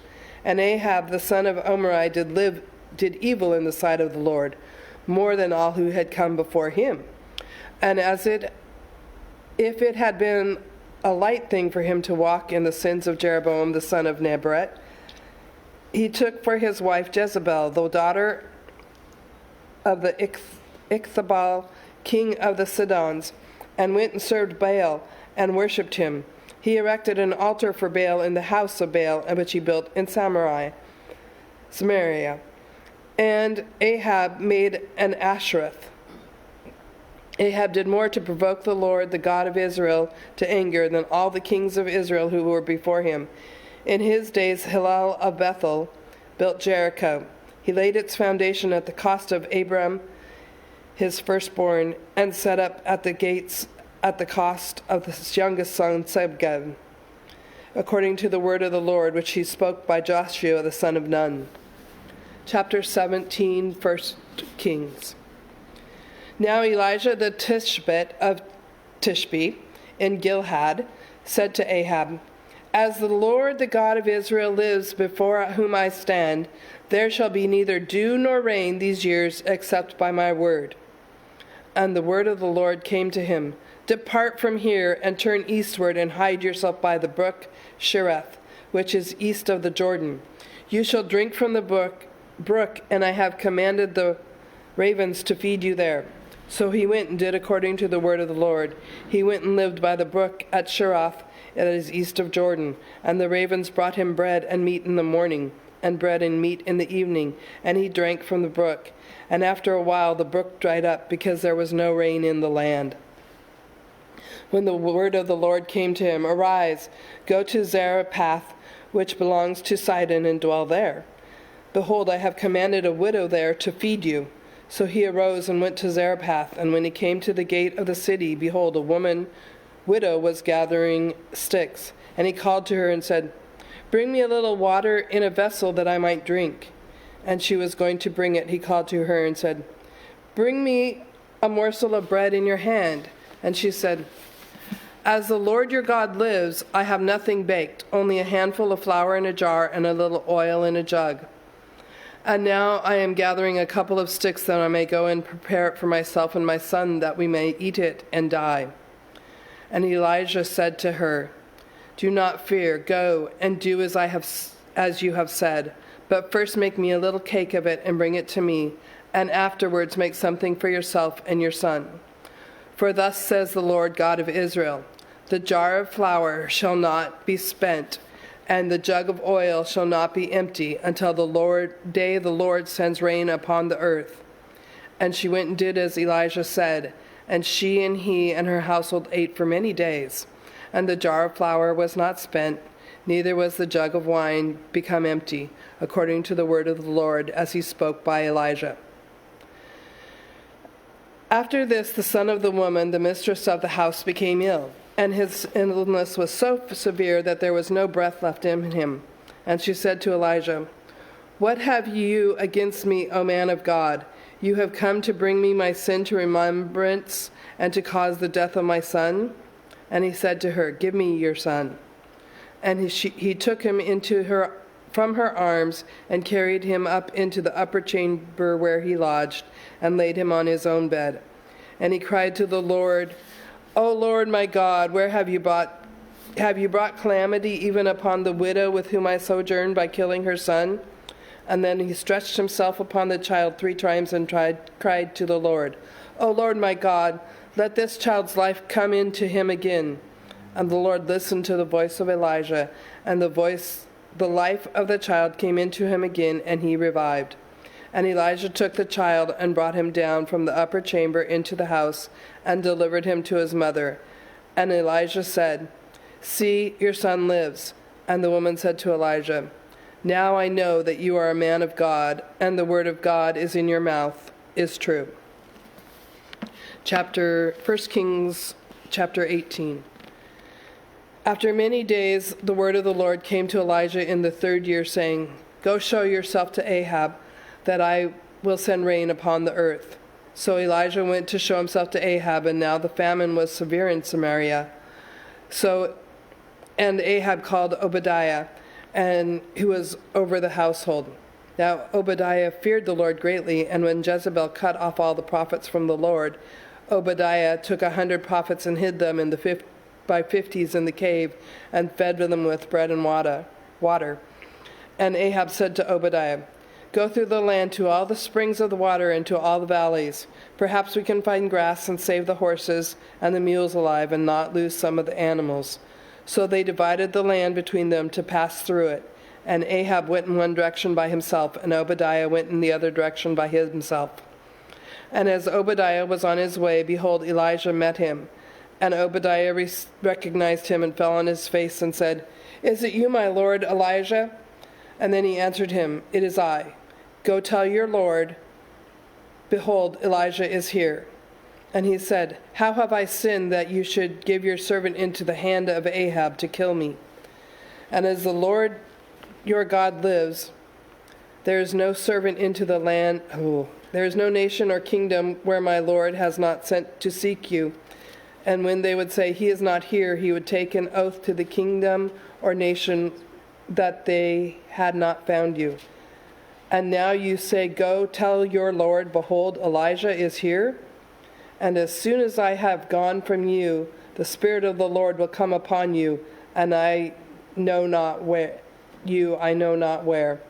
And so when I come and tell Ahab, and he cannot find you, he will kill me, although I, your servant, have feared the Lord from my youth. Has it not been told my Lord that I did when Jezebel killed the prophets of the Lord, how I hid the 100 men of the Lord's prophets by the 50s in the caves and fed them bread and water? And now you say, "Go tell your Lord, behold, Elijah is here, and he will kill me." And Elijah said, As the Lord of hosts lives, before whom I stand, I will surely show myself to him today. So Obadiah went to meet Ahab and told him, and Ahab went to meet Elijah. When Ahab saw Elijah, Ahab said to him, "It is you, you troubler of Israel?" And he answered, "I have not troubled Israel, but you have, and your father's house, because you have abandoned the commandments of the Lord and followed the Baals. And therefore send and gather all Israel men to me at Mount Carmel, and the 450 prophets of Baal and 400 prophets of Asherah who eat at Jezebel's table." 1 Kings 18:20. Do you want to take over?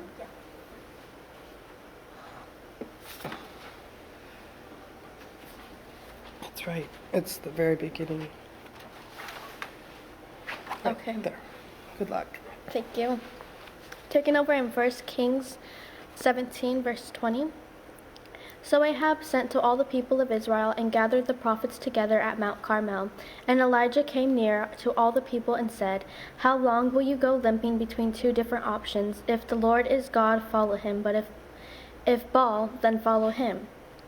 And the people did not answer him a word. Then Elijah said to the people, "I, even I only, am left a prophet of the Lord, but Baal's prophets are 450 men. Let 2 bulls be given to us, and let them choose 1 bull for themselves, and cut it into pieces and lay it on the wood. But put no fire to it. And I will prepare the other bull and lay it on the wood, and put no fire to it. And you call upon the name of your God, and I will call upon the name of the Lord. And the God who answers by fire, he is God." And all the people answered, "It is well spoken." Then Elijah said to the prophets of Baal, "Choose for yourselves 1 bull, and prepare it first, for you are many. And call upon the name of your God, but put no fire to it."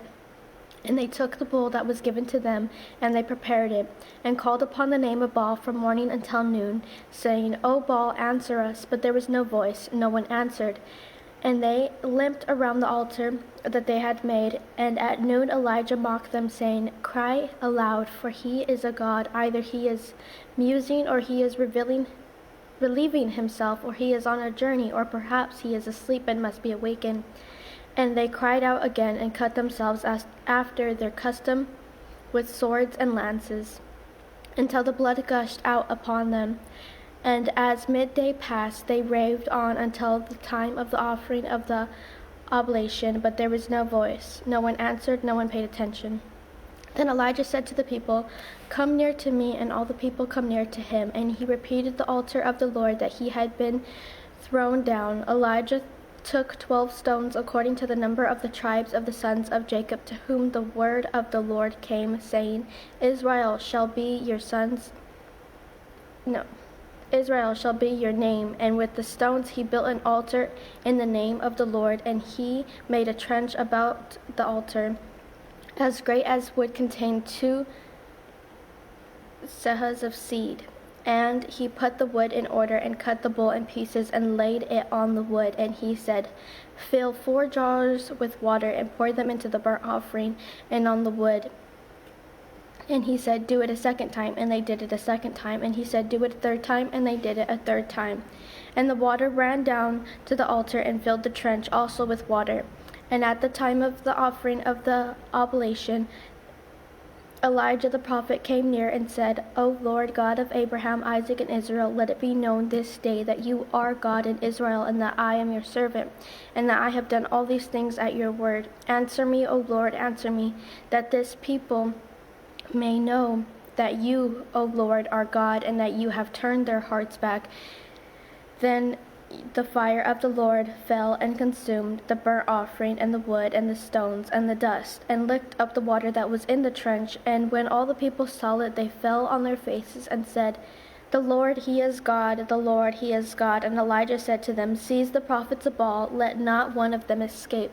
And they seized them, and Elijah brought them down to the brook Kison and slaughtered them there.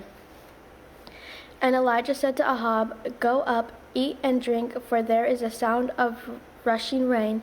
So Ahab went out to eat and drink, and Elijah went up to the Mount of Carmel, and he bowed himself down on the earth and put his face between his knees. And he said to his servant, Go up now, look toward the sea. And he went up and looked and said, There is nothing. And he said, Go again 7 times.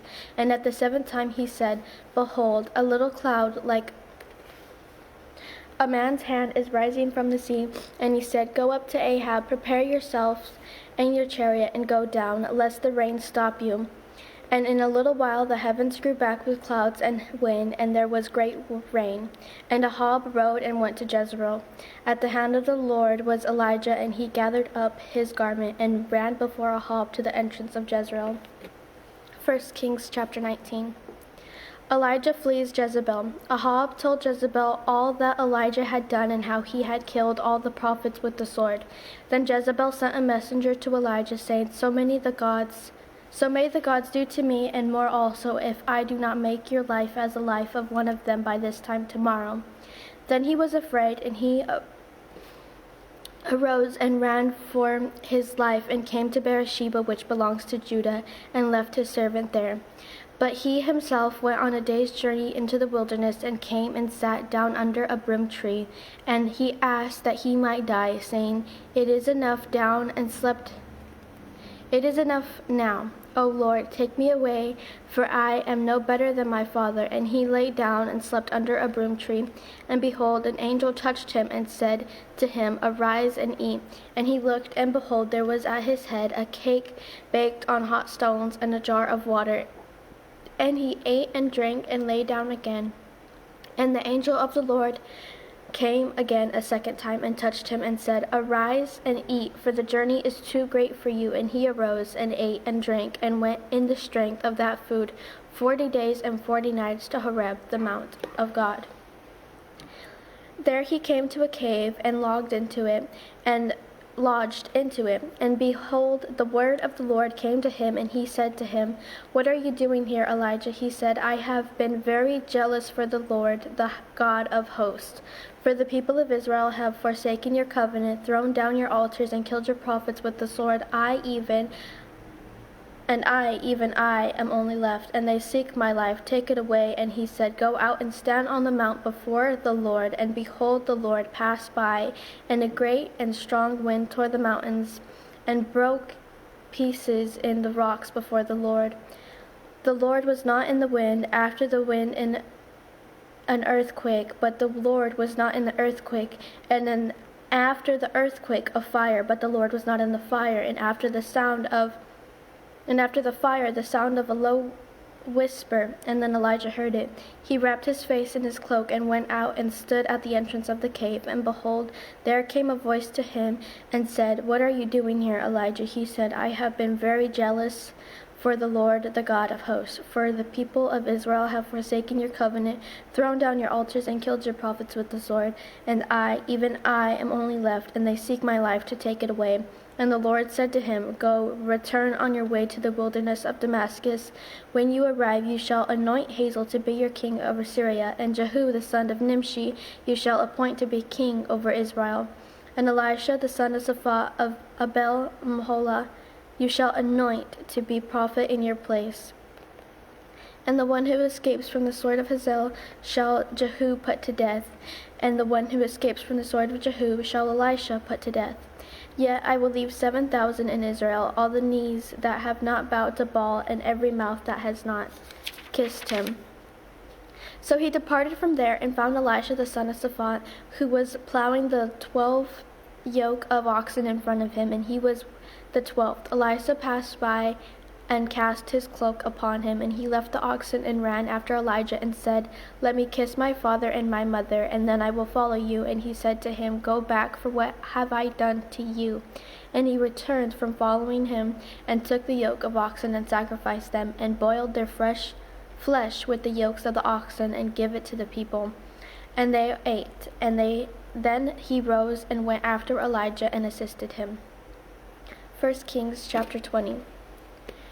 Ahab's war with Syria. Ben-Hadad, the king of Syria, gathered all his army together. 32 kings were with him, horses and chariots. And when he went up and closed in on Samaria and fought against it, and he sent messengers into the city of Ahab, king of Israel, said to him, "Then says Ben-Hadad, your silver and your gold are mine, your best wives and children are also mine." And the king of Israel answered, "As you say, my lord, O God, I am yours, and all that I have." The messenger came again and said, "Thus says Ben-Hadad, I sent to you, saying, deliver to me your gold and your silver, your wives and your children. Nevertheless, I will send my servants to you tomorrow about this time. They shall search your house and the house of your servants, and lay hands on whatever pleases you and takes you away." Then the king of Israel called to the elders of the land and said, "Mark now, and see, this man is seeking trouble, for he sent to me for my wives and my children, for the silver and for my gold, and I did not refuse him." All of the elders of the people said to him, "Do not listen or consent." So he said to the servant, "I will do, but this thing I cannot do." So the messengers departed and brought him word again. Ben-Hadad sent to him and said, "The gods do so to me and more also, if the dust of Samaria shall suffice to full handfuls for all the people who follow me." And the king of Israel answered, "Tell him, let not him who straps on his armor boast himself as he takes it off." When Ben-Hadad heard this message as he was drinking with the king in the booths, he said to his men, "Take your positions," and they took their positions against the city. And behold, a prophet came near Ahab, king of Israel, and said, "Thus says the Lord, have you seen this great multitude? Behold, it will give into your hand this day, and you shall know that I am the Lord." And Ahab said, "By whom?" He said, "Thus says the Lord, by the servants of the governors of the districts." Then he said, "Who shall begin the battle?" He said, "You." Then he mustered the servants of the governors of the districts, and they were 232 of them. And after them he mustered all the people of Israel, which was 7,000. And then went out at noon. When Ben-Hadad was drinking himself drunk in the booths, he and 32 kings who helped him, the servants of the governors of the district, went out first. And Ben-Hadad sent out scouts, and they reported to him, "Men are coming out of Samaria." He said, "If they have come out for peace, take them alive. If they have come out for war, take them alive." So these went out of the city, the servants of the governors of the districts and the armies that follow him, and each struck down his man. The Syrians fled, and Israel pursued them. But Ben-Hadad, king of Syria, escaped on a horse with horsemen, and the king of Israel went out and struck the horses and chariots, and struck the Syrians with a great blow. Then the prophet came near to the king of Israel and said to him, "Come, strengthen yourself, and consider well what you have to do, for the spring of the king of Syria will come up against you." And the servants of king of Syria said to him, "Their gods are gods of the hills, and so they were stronger than we are. But let us fight against him in the plain, and surely we shall be stronger than they. And do this, remove the kings each from his post, and put commanders in their places, and muster an army like the army that you have lost, horse for horse, chariot for chariot. Then we will fight against them in the plain, and we will surely be stronger than they are." And he listened to their voice and did so. In the spring, Ben-Hadad mustered the Syrians and went up to Aphek to fight against Israel. And the people of Israel were mustered and were provisioned and went against them. The people of Israel encamped before them like two little flocks of goats. But the Syrians filled the country, and a man of God came near and said to the king of Israel, "Thus says the Lord, because the Syrians have said, the Lord is a God of the hills, but he is not a God of the valleys. Therefore I will give all of this great multitude into your hand, and you shall know that I am the Lord." And they encamped opposite of one another for 7 days. Then on the 7th day the battle was joined, and the people of Israel struck down the Syrians, 100,000 foot soldiers in one day. And the rest fled into the city of Aphek, and the wall fell upon 27,000 men who were left. Ben-Hadad also fled and entered an inner chamber in the city, and his servants said to him, "Behold, now we have heard that the king of the house of Israel and merciful kings let us put sackcloth against our waist and ropes on our head and go out to the king of Israel. Perhaps he will spare your life." So they tied sackcloth around their waist and put ropes on their heads and went to the king of Israel and said, "Your servant Ben-Hadad says, 'Please let me live.'" And he said, "Does he live still? He is my brother." Now the men were watching for a sign, and they quickly took it up from him and said, "Yes, your brother Ben-Hadad." Then he said, "Go and bring him." Then Ben-Hadad came to him, and he caused him to come up into the chariot. And Ben-Hadad said to him, "The cities that my father took from your father I will restore, and you may establish bazaars for yourself in Damascus, as my father did in Samaria." And Ahab said, "I will let you go on these terms." So he made a covenant with him and let him go. And a certain man of the sons of the prophets said to his fellow at the command of the Lord, "Strike me, please." But the man refused to strike him. Then he said to him, "Because you have not obeyed the voice of the Lord, behold, as soon as you have gone from me, a lion will strike you down." As soon as he had departed from him, a lion met him and struck him down. Then he found another man and said, "Strike me, please." The man struck him down, struck him and wounded him. So the prophet departed and waited for the king by the way, distinguishing himself with a bandage over his eyes. As the king passed, he cried to the king and said, "Your servant went out into the middle of battle, and behold, a soldier turned and brought a man to me and said, 'Guard this man. If by any means he is missing, your life shall be for his life, or else you will pay a talent of silver.' As your servant was busy here and there, he was gone." The king of Israel said to him, "So shall your judgment be. You yourself have decided." Then he hurried to take the bandage away from his eyes, and the king of Israel recognized him as one of the prophets. And he said to him, "Thus says the Lord, because you have let go of your hand of the man who I have devoted to destruction, therefore your life shall be for his life, and your people for his people." And the king of Israel went up into the house vexed and sullen, and came to Samaria. 1 Kings chapter 21. Now Naboth the Jezreelite had a vineyard in Jezreel, besides the palace of Ahab, king of Samaria. And this Ahab said to Naboth, "Give me your vineyard, that I have it for a vegetable garden, because it is near my house, and I will give you a better vineyard for it. And if it seems good to you, I will give you its value in money." But Naboth said to Ahab, "The Lord forbid that I should give you the inheritance of my father." And Ahab went into the house vexed and sullen because of what Naboth the Jezreelite said to him. For he had said, "I will not give you the inheritance of my fathers." And he lay down on his bed and turned away his face and would not eat no food. But Jezreel his wife came to him and said, "Why is your spirit so vexed that you cannot eat no food?"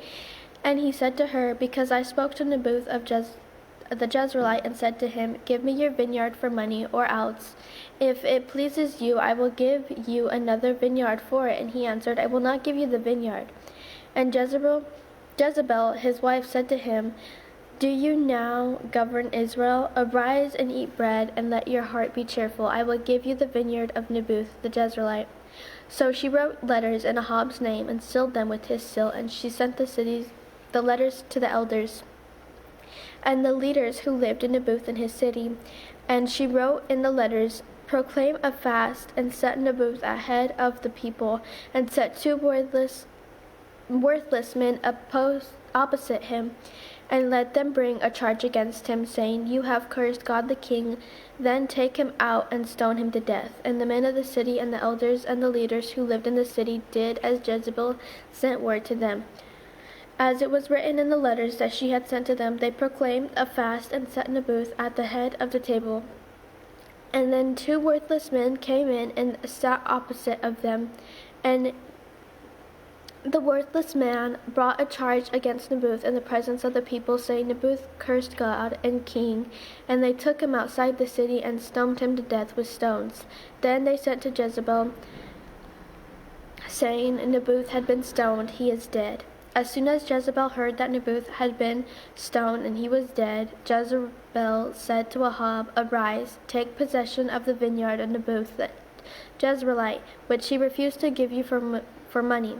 For Naboth is not alive, but dead. And as soon as Ahab heard that Naboth was dead, Ahab arose to go to the vineyard of Naboth the Jezreelite to take possession of it.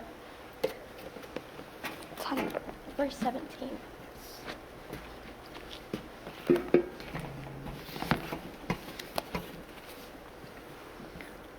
First Kings chapter 21, beginning at verse 17.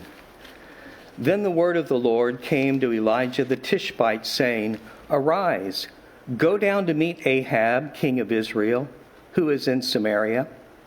Behold, he is in the vineyard of Naboth, where he is gone to take possession. And you shall say to him, Thus says the Lord, Have you killed and also taken possession? And you shall say to him, Thus says the Lord, In the place where dogs licked up the blood of Naboth, shall dogs lick your own blood. Ahab said to Elijah, Have you found me, O my enemy? He answered, I have found you, because you have sold yourself to do what is evil in the sight of the Lord. Behold, I will bring disaster upon you. I will utterly burn you up, and will cut off from Ahab every male, bond or free, in Israel. And I will make your house like the house of Jeroboam the son of Nebat, and like the house of Baasha the son of Ahijah, for the anger to which you have provoked me, and because you have made Israel to sin. And of Jezebel the Lord also said, The dogs shall eat Jezebel within the walls of Jezreel. Anyone belonging to Ahab who dies in the city, the dogs shall eat, and any one of his who dies in the open country, the birds of the heavens shall eat. There was none who sold himself to do what was evil in the sight of the Lord, like Ahab, whom Jezebel his wife incited. He acted very abominably in going after idols, as the Amorites had done, whom the Lord cast out before the people of Israel. And when Ahab heard these words, he tore his clothes, and put sackcloth on his flesh, and fasted, and lay in sackcloth, and went about dejectedly. And the word of the Lord came to Elijah the Tishbite, saying, Have you seen how Ahab has humbled himself before me? Because he has humbled himself before me, I will not bring the disaster in his days, but in his son's days I will bring this disaster upon his house. 1 Kings chapter 22. For 3 years Syria and Israel continued without war. But in the 3rd year Jehoshaphat the king of Judah came down to the king of Israel. And the king of Israel said to his servants, Do you know that Ramoth Gilead belongs to us? And we keep quiet and do not take it out of the hand of the king of Syria. And he said to Jehoshaphat, Will you go with me to battle at Ramoth Gilead? And Jehoshaphat said to the king of Israel, I am as you are, my people as your people, my horses as your horses. And Jehoshaphat said to the king of Israel, Inquire first for the word of the Lord. Then the king of Israel gathered the prophets together, about 400 men, and said to them, Shall I go to battle against Ramoth Gilead, or shall I refrain? And they said, Go up, for the Lord will give it into the hand of the king. But Jehoshaphat said, Is there not here another prophet of the Lord of whom we may inquire? And the king of Israel said to Jehoshaphat, There is yet one man by whom we may inquire of the Lord, Micaiah, the son of Imlah. But I hate him, for he never prophesies good concerning me, but evil. And Jehoshaphat said, Let not the king say so. Then the king of Israel summoned an officer and said, Bring quickly Micaiah, the son of Imlah. Now the king of Israel and Jehoshaphat, the king of Judah, were sitting on their thrones, arrayed in their robes, at the threshing floor at the entrance of the gate of Samaria. And all the prophets were prophesying before them. And Zedekiah, the son of Chenaanah, made for himself horns of iron and said, Thus says the Lord, with these you shall push the Syrians until they are destroyed. And all the prophets prophesied so and said, Go up to Ramoth Gilead and triumph. The Lord will give it into the hand of the king. And the messenger who went to summon Micaiah said to him, Behold, the words of the prophets with one accord are favorable to the king. Let your word be like the word of one of them, and speak favorably. But Micaiah said, As the Lord lives, what the Lord says to me, that I will speak. And when he had come to the king said to him, Micaiah, shall we go to Ramoth Gilead to battle, or shall we refrain? And he answered him, Go up and triumph. The Lord will give it into the hand of the king.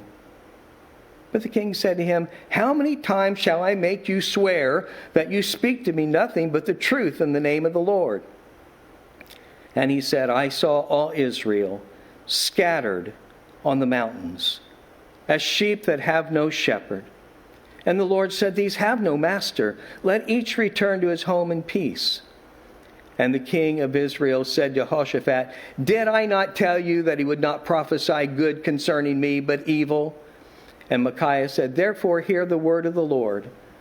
I saw the Lord sitting on his throne, and all the host of heaven standing beside him, on his right hand and on his left.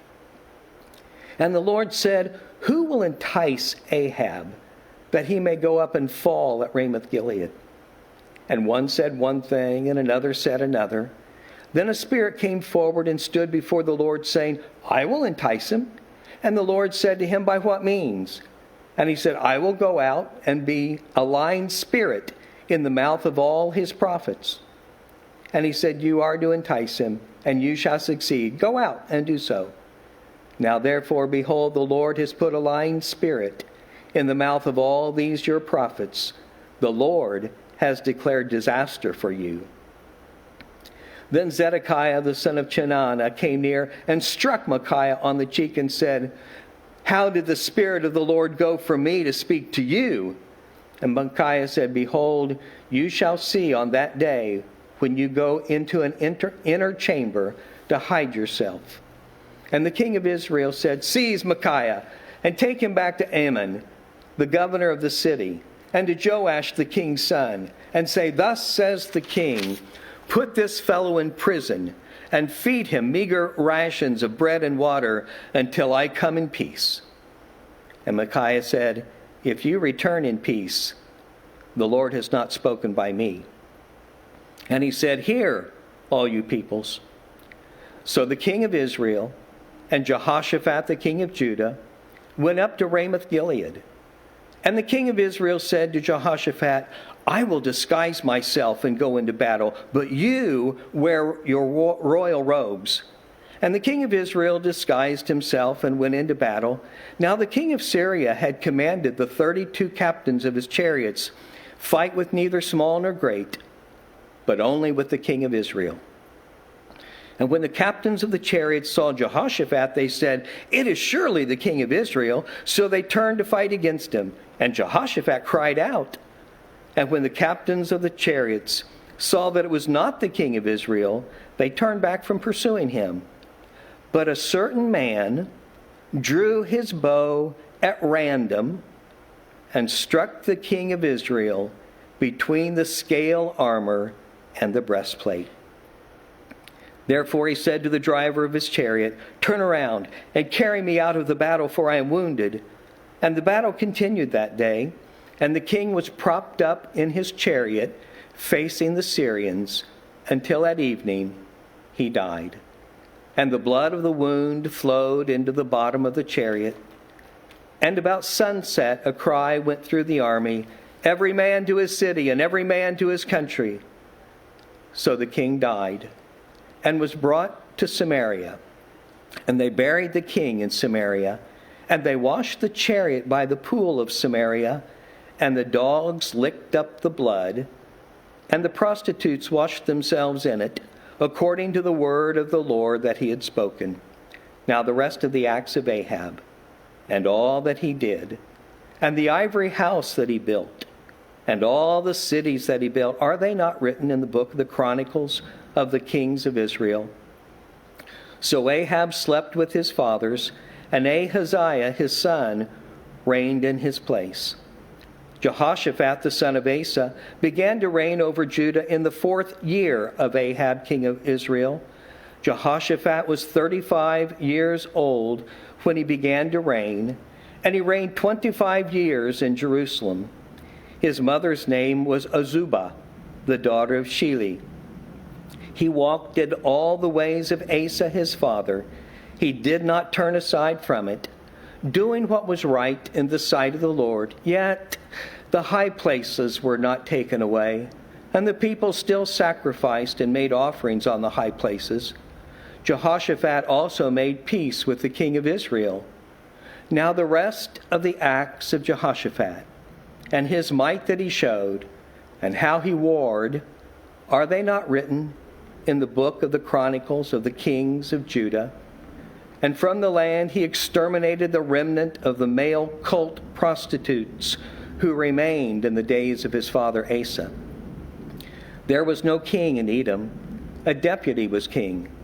Jehoshaphat made ships of Tarshish to go to Ophir for gold, but they did not go, for the ships were wrecked at Ezion-Geber. Then Ahaziah, the son of Ahab, said to Jehoshaphat, "Let my servants go with your servants in the ships." But Jehoshaphat was not willing. And Jehoshaphat slept with his fathers and was buried with his fathers in the city of David, his father. And Jehoram, his son, reigned in his place. Ahaziah, the son of Ahab, began to reign over Israel in Samaria in the 7th year of Jehoshaphat, king of Judah, and he reigned 2 years over Israel. He did what was evil in the sight of the Lord, and walked in the ways of his father, and in the way of his mother, and in the way of Jeroboam the son of Nebat, who made Israel to sin. He served Baal and worshipped him, and provoked the Lord, the God of Israel, to anger in every way that his father had done. And that is the end of 1 Kings. 2 Kings, chapter 1. After the death of Ahab, Moab rebelled against Israel. Now Ahaziah fell through the lattice in his upper chamber in Samaria and lay sick. So he sent messengers telling them, "Go inquire of Baal-zebub, the god of Ekron, whether I shall recover from this sickness." But the angel of the Lord said to Elijah the Tishbite, "Arise, go up to meet the messengers of the king of Samaria, and say to them, Is it because there is no king in Israel that you are going to inquire of Beelzebub, the god of Ekron?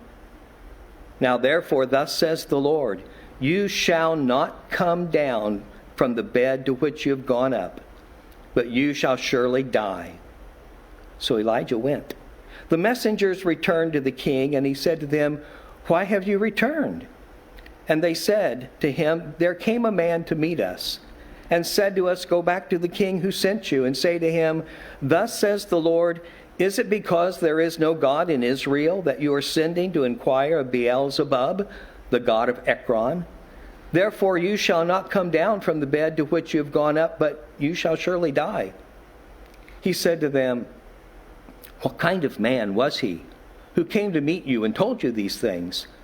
They answered him, "He wore a garment of hair with a belt of leather about his waist." And he said, "It is Elijah the Tishbite." Then the king sent to him a captain of 50 men with his 50.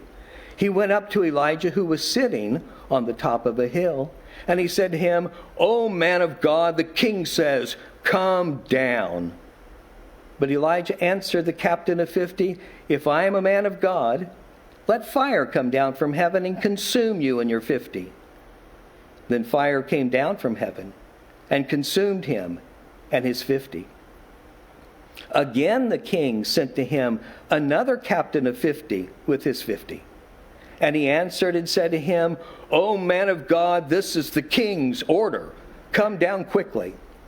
But Elijah answered, "If I am a man of God, then let fire come down from heaven and consume you and your 50. Then the fire of God came down from heaven and consumed him and his 50. Again, the king sent the captain of a third 50 with his 50. And the third captain of 50 went up and came and fell on his knees before Elijah and entreated him, "O man of God, please let my life and the life of these 50 servants of yours be precious in your sight." Behold, fire came down from heaven and consumed the 2 former captains of 50 men with their 50s. But now let my life be precious in your sight. Then the angel of the Lord said to Elijah, "Go down with him. Do not be afraid of him." So he arose and went down with him to the king and said to him, "Thus says the Lord, because you have sent messengers to inquire of Baal-zebub, the god of Ekron, is it because there is no God in Israel to inquire of his word? Therefore you shall not come down from the bed to which you have gone up, but you shall surely die." So he died, according to the word the Lord that Elijah had spoken. Jehoram became king in his place in the 2nd year of Jehoram the son of Jehoshaphat, king of Judah, because Ahaziah had no son. Now the rest of the acts of Ahaziah that he did, are they not written in the book of the Chronicles of the kings of Israel? 2 Kings chapter 2. Now when the Lord was about to take Elijah up to heaven by a whirlwind, Elijah and Elisha were on their way from Gilgal. And Elijah said to Elisha, "Please stay here, for the Lord has sent me as far as Bethel." But Elisha said, "As the Lord lives, and as you yourself live, I will not leave you." So they went down to Bethel. And the sons of the prophets who were in Bethel came out to Elisha and said to him, "Do you know that today the Lord will take away your master from over you?" And he said, "Yes, I know it. Keep quiet." Elijah said to him, "Elisha, please stay here, for the Lord has sent me to Jericho." But he said, "As the Lord lives, and as you yourself live, I will not leave you." So they came to Jericho. The sons of the prophets who were at Jericho drew near to Elisha and said to him, "Do you know that today the Lord will take away your master from over you?" And he answered, "Yes, I know it. Keep quiet." Then Elijah said to him, "Please stay here, for the Lord has sent me to the Jordan." But he said, "As the Lord lives, and as you yourself live, I will not leave you." So the 2 of them went on.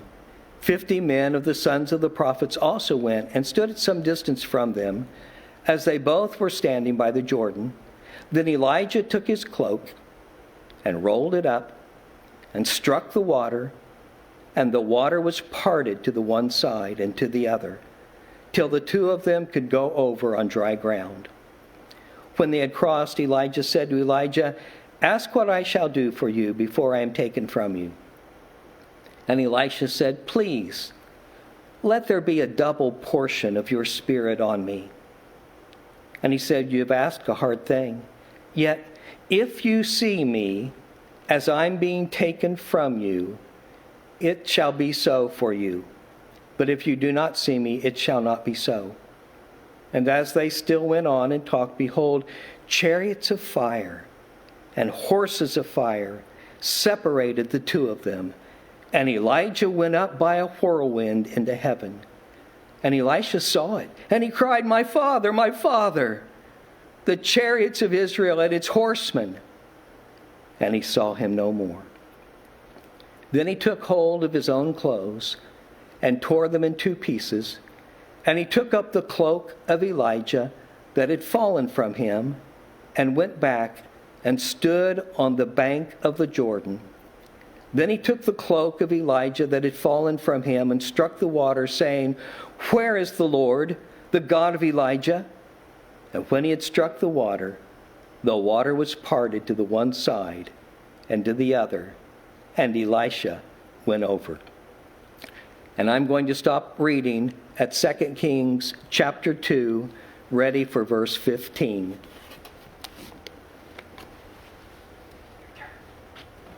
Ready for verse 15.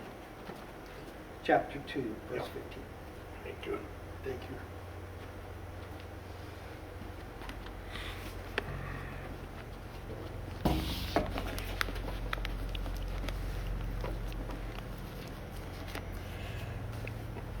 Second Kings chapter 2, verse 15. Now when the sons of the prophets who were at Jericho saw him opposite them, they said, "The spirit of Elijah rests on Elisha." And they came to meet him and bowed to him the ground to him. And they said to him, "Behold now, there are with you servants 50 strong men. Please let them go and seek your master. It may be that the Spirit of the Lord has caught him up and cast him upon some mountain or into some valley." And he said, "You shall not send." But when they urged him till he was ashamed, he said, "Send." They sent therefore 50 men, and for 3 days they sought him, but did not find him. And they came back to him while he was staying at Jericho, and he said to them, "Did I not say to you, do not go?" Now the men of the city said to Elisha, "Behold, the situation of this city is pleasant, as my Lord sees, but the water is bad, and the land is unfruitful." He said, "Bring me a new bowl and put salt in it." So they brought it to him. Then he went to the spring of water and threw salt in it and said, "Thus says the Lord, I have healed this water. From now on, neither death nor miscarriage shall come from it." So the water has been healed to this day, according to the word that Elisha spoke. He went up from there to Bethel. While he was going up on the way, some small boys came out of the city and jeered at him, saying, "Go up, you bald head! Go up, you bald head!" And he turned, and when he saw them, he cursed them in the name of the Lord. And 2 she-bears came out of the woods and tore 42 of the boys. From there he went on. From there he went on to Mount Carmel, and there he returned to Samaria. In the 18th year of Jehoshaphat, king of Judah, Jehoram the son of Ahab became king over Israel in Samaria, and he reigned 12 years. He did what was evil in the sight of the Lord, though not like his father and mother, for he put away the pillar of Baal that his father had made. Nevertheless, he clung to the sin of Jeroboam and the sons of Nebat, which he made Israel to sin. He did not depart from it. Now Mesha, king of Moab, was a sheep breeder, and he had to deliver to the kings of Israel 100,000 lambs and the wool of 100,000 rams. But when Ahab died, the king of Moab rebelled against the king of Israel. So King Jeroboam marched out of Samaria at that time and mustered all Israel. And he went and sent word to Jehoshaphat, the king of Judah, "The king of Mo has rebelled against me. Will you go with me to battle against Moab?" And he said, "I will go. I am as you are, my people as your people, my horses as your horses." Then he said, "By which way shall we march?" And Jeroboam answered, "By way of the wilderness of Edom." So the king of Israel went with the king of Judah and the kingdom of Edom. And when he had made a circuitous route of 7 days, where there was no water for the army or for the animals that followed them, then the king of Israel said, "At last, the Lord has called these 3 kings to give them into the hand of Moab." And Jehoshaphat said, "Is there no prophet of the Lord here, through whom we may inquire of the Lord?" Then one of the kings of Israel's servants answered, "Elisha, the son of Shaphat, is here, who poured water on the hands of Elijah." And Jehoshaphat said, The word of the Lord is with them. So the king of Israel and Jehoshaphat and the king of Edom went down to him. And Elisha said to the king of Israel, what have I to do with you? Go to the prophets of your father and keep the prophets of your mother. But the king of Israel said to him, no, it is the Lord who has called these 3 kings to give them into the hand of Moab. And Elisha said, as the Lord of hosts lives, before whom I stand, were it not that I regard for Jehoshaphat, the king of Judah, I would neither look at you nor see you. But now bring me a musician. And when the musician played, the hand of the Lord came upon him, and he said, thus says the Lord, I'll make this dry stream bed full of pools. For thus says the Lord, you shall not see wind or rain, but that stream bed shall be filled with water, so that you shall drink. You, your livestock, and your animals. This is a light thing in the sight of the Lord. He will also give the Moabites into your hand. And you shall attack every fortified city and every choice city, and shall fell every good tree, and stop up all springs of water, and ruin every good piece of land with stones. The next morning, about the same time, about the time of offering the sacrifice, behold, the water came from the direction of the Edom, till the country was filled with water. When all the Moabites heard that the king had come up to fight against them, all who were able to put in armor, from the youngest to the oldest, were called out and were drawn up to the border. When they rose early in the morning, and the sun shone on the water, the Moabites saw the water opposite them as red as blood, and they said, this is blood. The kings have surely fought together and struck one another down. Now then, Moab to the spoil. But when they came to the camp of Israel, the Israelites rose and struck at the Moabites till they fled before them. And they went forward, striking the Moabites as they went. And they overthrew the cities, and on every good piece of land every man threw a stone until it was covered. They stopped every spring of water and felled all the good trees till only its stones were left in Kirhasheth, and the slingers surrounded and attacked it. When the king of Moab saw the battle was going against him, he took with him 700 swordsmen to break through opposite the king of Edom, but they could not. Then he took his oldest son, who was to reign in his place, and offered him for a burnt offering on the wall. And there came great wrath against Israel, and they withdrew from him and returned to their own lands. Chapter 4. Now the wife of one of the sons of the prophets cried to Elisha, your servant, my husband, is dead, and you know that your servant feared the Lord. But the creditor has come to take my 2 children to his slaves. And Elisha said to her, what shall I do for you? Tell me what you have in your house. And she said, your servant has nothing in the house except a jar of oil. Then he said, go outside, borrow vessels from all your neighbors, empty vessels and not too few. Then go in and shut the door behind yourself and your sons, and pour into all of these vessels. And one is full, set it aside. So she went from him and shut the door behind herself and her sons. And as she poured, they brought the vessels to her. When the vessels were full, she said to her son, bring me another vessel. And he said to her, there is not another. Then the oil stopped flowing. She came and told the man of God, and he said, go, sell the oil and pay your debts, and you and your sons can live on the rest. One day, Elisha went on to Shunem, where a wealthy woman lived, who urged him to eat some food. So whenever he passed that way, he would turn in there to eat food. And she said to her husband, behold, now I know this is a holy man of God, who is continually passing our way. Let us make a small room on the roof with walls, and put there for him a bed, a table, a chair, and a lamp, so that whenever he comes to us, he can go in there. One day he came there, and he turned into the chamber and rested there. And he said to Gehazi, his servant, call this Shunammite. When he called her, she stood before him, and he said to him,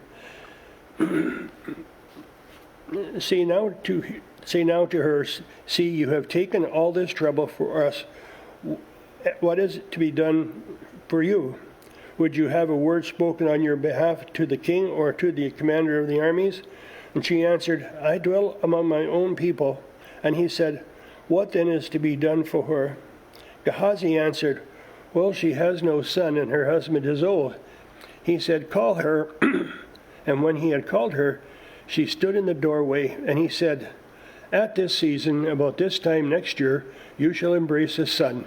And she said, no, my lord, O man of God, do not lie to your servant. But the woman conceived, and she bore a son about that time, the following spring, as Elisha had said to her. When the child had grown, he went out one day to his father among the reapers, and he said to his father, oh, my head, my head. The father said to the servant,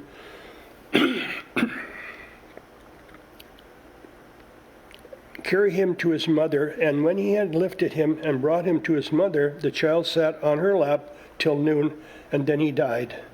And she went up and laid him on the bed of the man of God, and shut the door behind him and went out. Then she called to her husband and said, send me one of the servants and one of the donkeys, that I may quickly go to the man of God and come him back again. I have him come back again. Then he said, why will you go to him today? It's neither new moon nor Sabbath, she said. All is well. Then she saddled the donkey, and she said to her servant, urge the animal on, do not slacken the pace for me unless I tell you. So she set out and came to the man of God at Mount Carmel. When the man of God saw her coming, he said to Gehazi his servant, look, there is the Shunammite. Run at once to meet her, and say to her, is all well with you? Is all well with your husband? Is all well with your child? And she answered, all is well.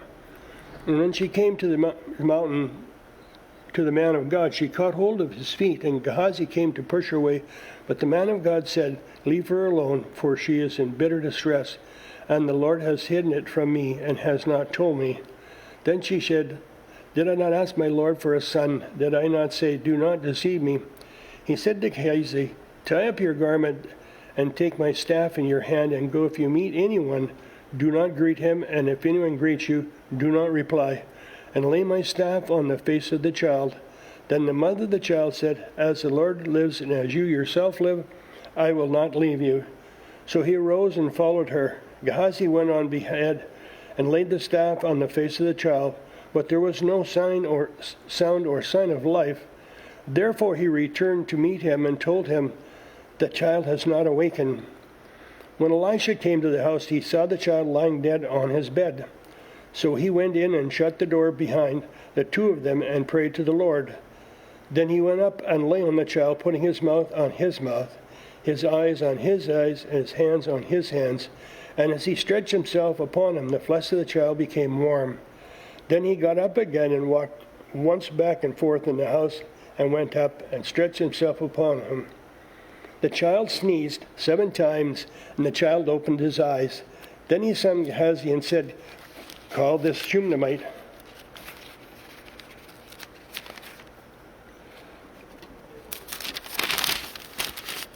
He called her, and when she had come to him, he said, pick up your son. She came and fell at his feet, bowing to the ground.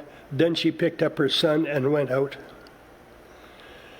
And Elisha came again to Gilgal when there was a famine in the land, and as the sons of the prophets were sitting before him, he said to his servant, see on the large pot and boil stew for the sons of the prophets. One of them went out into the field to gather herbs and found a wild vine, and gathered from it its lap full of wild gourds, and came and cut them up into the pot of stew, not knowing what they were. And they poured out some for the men to eat. But while they were kept eating the stew, they cried out, O man of God, there is death in the pot. And they could not eat it. He said, then bring this flour. And he threw it into the pot and said, pour some out for the men, and they may eat. And there was no harm in the pot. A man came from Baal-shethut, bringing the man of God bread of the first fruits, 20 loaves of barley and fresh ears of grain in his sack. And Elisha said, Give to the men that they may eat. But the servant said, how can I set this before 100 men? So he repeated, give them to the men that they may eat. For thus says the Lord, they shall eat and have some left. So he set it before them, and they ate and had some left, according to the word of the Lord. Naaman, healed of leprosy. Naaman, commander of the army, the king of Syria, was a great man with his master and high in favor. Because of him, the Lord had given victory to Syria. He was a mighty man of valor, but he was a leper. Now the Syrians, on one of their raids, had carried off a little girl from the land of Israel, and she worked in the service of Naaman's wife.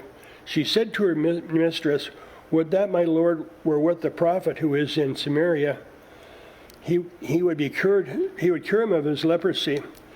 So Naaman went in and told his Lord, thus, and so spoke the girl from the land of Israel. And the king of Syria said, go now, and I will send a letter to the king of Israel. So he went, taking with him 10 talents of silver, 6,000 shekels of gold, and 10 changes of clothing. And he brought the letter to the king of Israel, which he read. When this letter reaches you, know that I have sent to you Naaman my servant, that you may cure him of his leprosy. And when the king of Israel read the letter, he tore his clothes and said, am I God to kill and to make life, that this man sends a word to me, it to cure a man of his leprosy? Only consider and see how he is seeking a quarrel with me. But when Elisha the man of God heard that the king of Israel had torn his clothes, he sent to the king, saying, why have you torn your clothes? Let him come now to me, that he may know that there is a prophet in Israel. So Naaman came with his horse and chariot and stood at the door of Elisha's house. And Elisha sent a messenger to him, saying, go wash in the Jordan 7 times, and your flesh shall be restored, and you shall be clean. But Naaman was angry and went away, saying, behold, I thought that he would surely come out to me and stand and call upon the name of the Lord his God, and wave his hand over the place and cure the leper. I am not Abana, the Pharpar, the rivers of Damascus, better than all of the waters of Israel? Could I not wash in them and be clean? So he turned and went away in a rage. But his servants came near and said to him, my father, it is a great word the prophet has spoken to you. Will you not do it? Has he actually said to you, wash and be clean? So he went down and dipped himself 7 times in the Jordan, according to the word of the Lord, the man of God, and his flesh was restored like the flesh of a little child, and he was clean. Gehazi's greed and punishment. Then he returned to the man of God, he and all his company, and he came and stood before him, and he said, behold, I know that there is no God in all the earth but in Israel. So accept now a present from your servant. But he said, as the Lord lives before whom I stand, I will receive none. And he urged him to take it, but he refused. Then Naaman said, if not, please let there be given to your servant 2 mule loads of earth. So from now on, your servant will not offer burnt offerings or sacrifices to any god but the Lord. In this matter, the Lord pardoned your servant. When my master goes into the house of Rimmon to worship there, leaning on my arm, and I bow myself to the house of Rimmon, when I bow myself to the house of Rimmon, the Lord pardoned your servant in this manner. He said, go in peace. But when Naaman had gone from him a short distance, Gehazi, the servant of Elisha, the man of God, said, see my master. And the king asked her,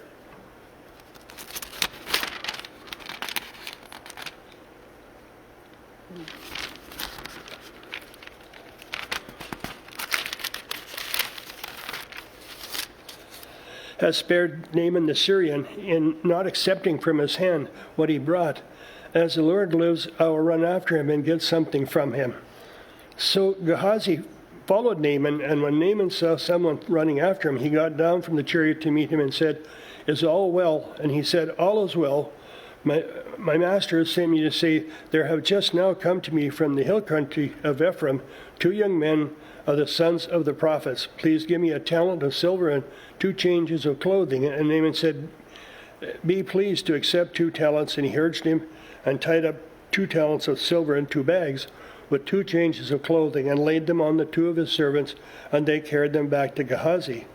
When he came to the hill, he took them from their hand and put them in his house, and he sent the men away, and they departed. He went in and stood before his master, and Elisha said to him, "Where have you been, Gehazi?" And he said, "Your servant went nowhere." But he said to him,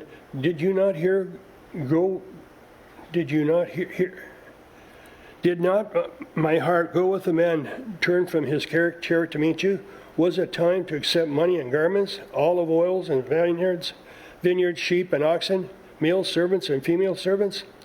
Therefore the leprosy of Naaman shall cling to you and to your descendants forever. So he went out from his presence, a leper like snow.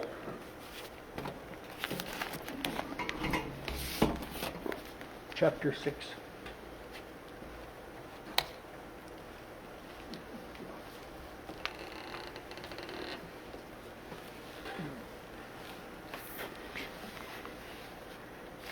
Second Kings chapter 6. Now the sons of the prophets said to Elisha, "See, the place where we dwell under your charge is too small for us. Let us go to the Jordan, and each of us get there a log, and let us make a place for us to dwell there." And he answered, "Go." Then one of them said, "Be pleased to go with your servants." And he answered, "I will go." So he went with them, and when they came to the Jordan, they cut down trees. But as one was felling a log, his axe head fell into the water, and he cried out, "Alas, my master, it was borrowed." Then the man of God said, "Where did it fall?" When he showed him the place, he cut off a stick and threw it, and there made the iron flat. And he said, "Take it up." So he reached out his hand and took it. Once when the king of Syria was warring against Israel, he took counsel with his servants, saying, "At such and such a place shall be my camp." But the man of God sent word to the king of Israel, "Beware that you do not pass this place, for the Syrians are going down there." And the king of Israel sent to the place about which the man of God told him. Thus he used to warn him, so that he saved himself, and there more than once or twice. And the mind of the king of Syria was greatly troubled because of this thing, and he called his servants and said to them, "Will you not show me who of us is for the king of Israel?" And one of the servants said, "None, my lord, O king, but Elisha the prophet who is in Israel tells the king of Israel the words that you speak in your bedroom."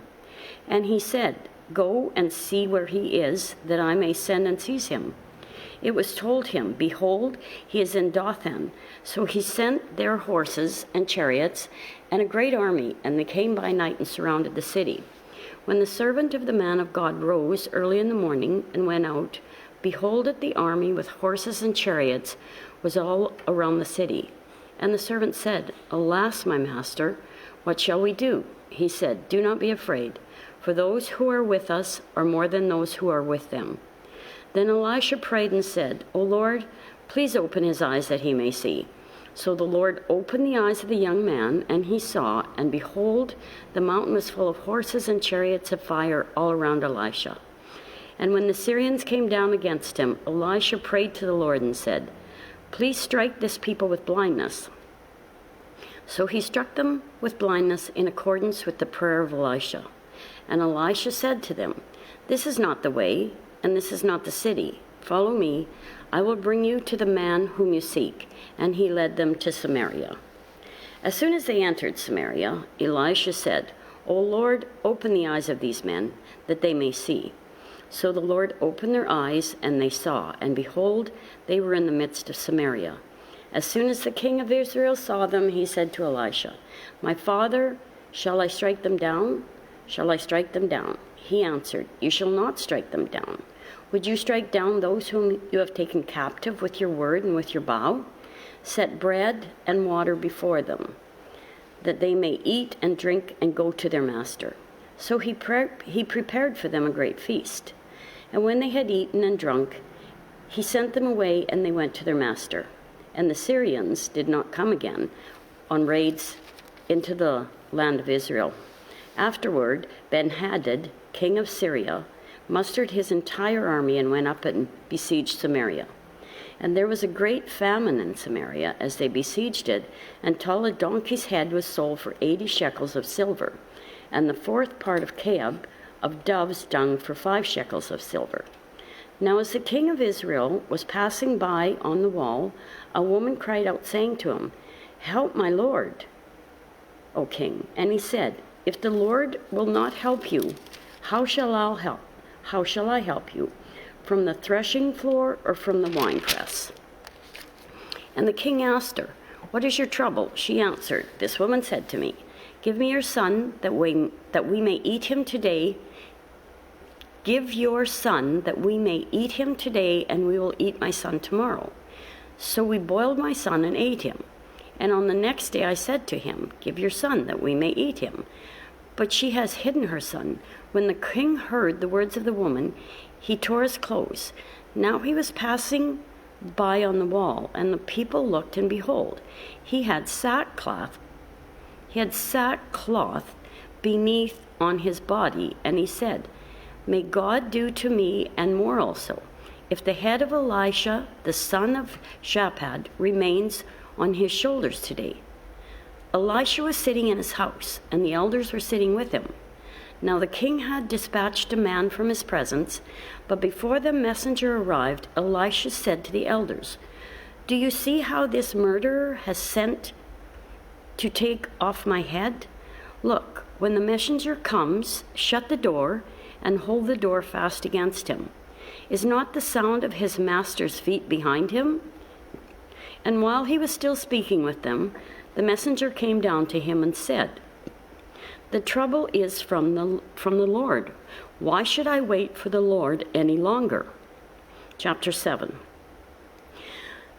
But Elisha said, "Hear the word of the Lord. Thus saith the Lord, tomorrow, about this time, a seeth of fine flour shall be sold for a shekel, and 2 seeths of barley for a shekel in the gate of Samaria."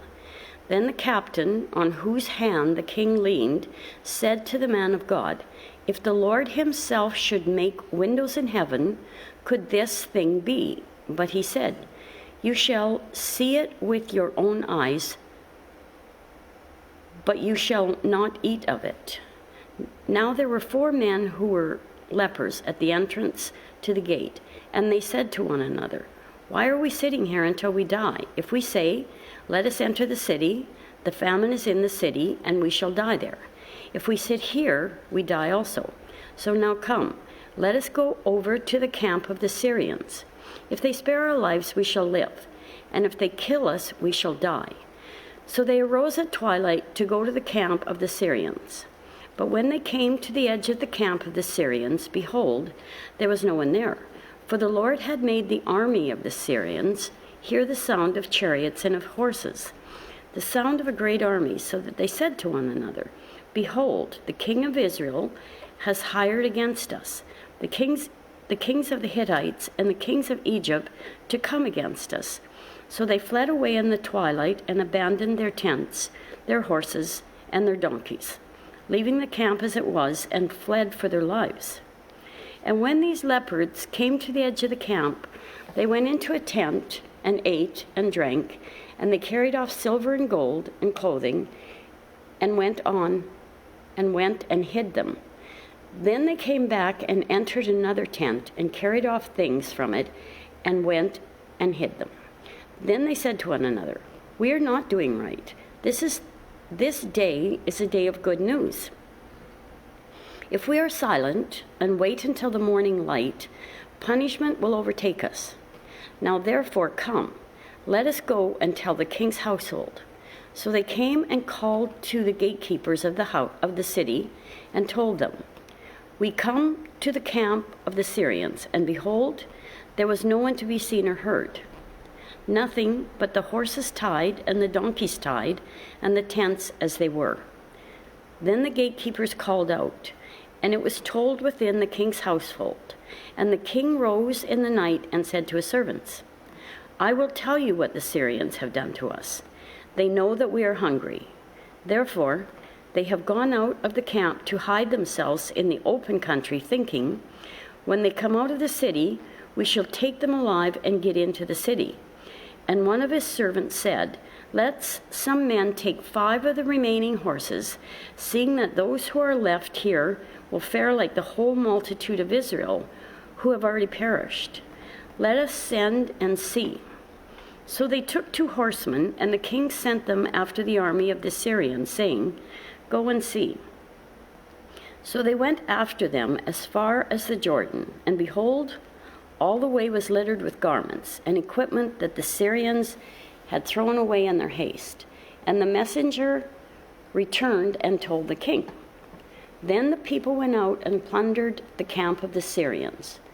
So a seth of fine flour was sold for a shekel, and 2 seths of barley for a shekel, according to the word of the Lord. Now the king had appointed the captain on whose hand he leaned to have charge of the gate, and the people trampled him in the gate, so that he died, as the man of God had said. When the king came down to him, for when the man of God had said to the king, 2 seths of barley shall be sold for a shekel, and a shekel of fine flour for a shekel, about this time tomorrow in the gate of Samaria. The captain had answered the man of God, "If the Lord himself should make windows in heaven, could such a thing be?" And he had said, "You shall see it with your own eyes, but you shall not eat of it." And so it happened to him, for the people trampled him in the gate, and he died. Chapter 8. Now Elisha had said to the woman whose son he had restored to life, "Arise and depart with your household, and sojourn whenever you can. For the Lord has called for a famine, and it will come upon the land for 7 years." So the woman arose and did according to the word of the man of God. She went with her household and sojourned in the land of the Philistines 7 years. And at the end of 7 years, when the woman returned from the land of the Philistines, she went to appeal to the king for her house and her land. Now the king was talking to Gehazi, the servant of the man of God, saying, "Tell me all the great things that Elijah has done." And while he was telling the king how Elijah had restored the dead to life, behold, the woman whose son he had restored to life appealed the king for her house and her land. And Gehazi said, "My lord, O king, here is the woman, and here is her son, whom Elisha restored to life." And when the king asked the woman, she told him. So the king appointed an official for her, saying, "Restore all that was hers, together with all the produce of the fields, from the day that she left the land until now." Now Elisha came to Damascus. Behadad, the king of Israel, was sick. And when it was told him the man of God had come here, the king said to Hazael, Take a present with you and go to meet the man of God, and inquire of the Lord through him, saying, "Shall I recover from this sickness?" So Hazael went to meet him and took a present with him, all kinds of goods of Damascus, 40 camel loads. When he came and stood before him, he said, "Your son Ben-Hadad, king of Syria, has sent me to you, saying, Shall I recover from this sickness?" And Elisha said to him, "Go, say to him, you shall certainly recover, but the Lord has shown me that he shall certainly die." And he fixed his gaze and stared at them until he was embarrassed, and the man of God wept. And Hazael said, "Why does my Lord weep?" He answered, "Because I know the evil that you will do to the people of Israel. You will set on fire their fortresses, and you will kill their young men with sword, and dash in pieces their little ones, and rip open their pregnant wives." And Hazael said, "What is your servant, who is but a dog, that he should do these great things?" Elijah answered, "The Lord has shown me that you are to be king over Syria." Then he departed from Elisha and came to his master, who said to him, "What did Elisha say to you?" And he answered, "He told me that you would certainly recover." But the next day he took the bedcloth and dipped it in water and spread it over his face till he died. And Hazael became king in his place. In the 5th year of Joram, the son of Ahab, king of Israel, when Jehoshaphat was the king of Judah, Jehoram, the son of Jehoshaphat, king of Judah, began to reign. He was 32 years old when he became king, and he reigned 8 years in Jerusalem. And he walked in the way of the kings of Israel, as the house of Ahab had done. For the daughter of Ahab was his wife, and he did what was evil in the sight of the Lord. Yet the Lord was not willing to destroy Judah, for the sake of David his servant, since he promised to give a lamp to him and to his sons forever. In his days, Edom revolted from the rule of Judah and sent up a king of their own. Then Joram passed over to Zahar, with his chariots, and rose by night. And he and his chariot commanders struck the Edomites who had surrounded him, but his army fled home. So Edom revolted from the rule of Judah to this day. Then Libnah revolted at the same time. Now the rest of the acts of Joram and all that he did are not written in the book of the Chronicles of the kings of Judah. So Joram slept with his fathers and was buried with his fathers in the city of David. And Asa, his son, reigned in his place. In the 12th year of Jordan, the son of Ahab, king of Israel, Asa, the son of Jerob, king of Judah, began to reign. Asa was 22 years old when he began to reign, and he reigned 1 year in Jerusalem. His mother's name was Athaliah. She was a granddaughter of Omri, king of Israel. He also walked in the way of the house of Ahab, and did what was evil in the sight of the Lord, as the house of Ahab had done, for he was son-in-law to the house of Ahab. He went with Jordan, the son of Ahab, to make a war against Hazael, king of Syria, at Ramoth Gilead. And the Syrians wounded Joram. And King Joram returned to be healed in Jezreel of the wounds that the Syrians had given him at Ramah, where he fought against Hazael, king of Israel. And Asa, the son of Jeroboam, king of Judah, went down to see Joram, the son of Ahab, in Jezreel, because he was sick. Then, chapter 9. Then Elisha, the prophet, called one of the sons of the prophets and said to him, "Tie up your garments and take this flask of oil in your hand and go to Ramoth Gilead.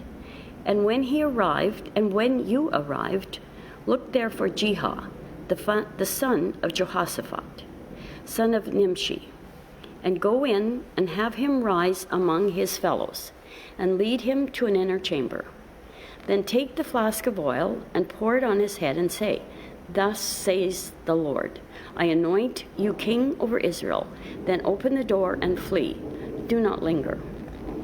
So the young man, the servant of the prophet, went to Ramoth Gilead, and when he came, behold, the commanders of the army were in council. And he said, "I have a word for you, O commander."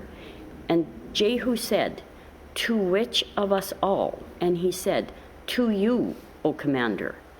So he arose and went into the house, and the young man poured the oil on his head, saying to him, "Thus says the Lord, the God of Israel, I anoint you king over the people of the Lord, over Israel. And you shall strike down the house of Ahab your master, so that I may avenge on Jezebel the blood of my servants the prophets, and the blood of all the servants of the Lord. For the whole house of Ahab shall perish, and I will cut off from Ahab every male, bond or free in Israel. And I will make the house of Ahab like the house of Jerob, the son of Nebat, and like the house of Baasha, the son of Ahad. And the dog shall eat Jezebel in their territory of Jezreel, and none shall bury her." Then he opened the door and fled. When Jehu came out to the servants of his master, they said to him, "Is all well? Why did this mad fellow come to you? And he said to them, You know the fellow and his talk. And they said, That is not true. Tell us now.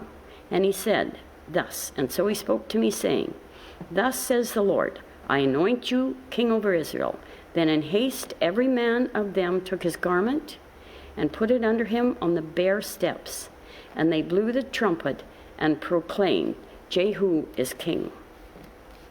Thus Jehu, the son of Jehoshaphat, the son of Nimshi, conspired against Joram. Now Joram, with all Israel, had been on guard at Ramoth Gilead against Hazael, king of Israel. But King Joram had returned to be healed in Jezreel of the wounds that the Syrians had given him when he fought with Hazael, king of Syria. So Jehu said, If this is your decision, then let no one slip out of the city to go and tell the news in Jezreel. Then Jehu mounted his chariot and went to Jezreel, for Joram lay there, and Azra, king of Judah, had come down to visit Joram.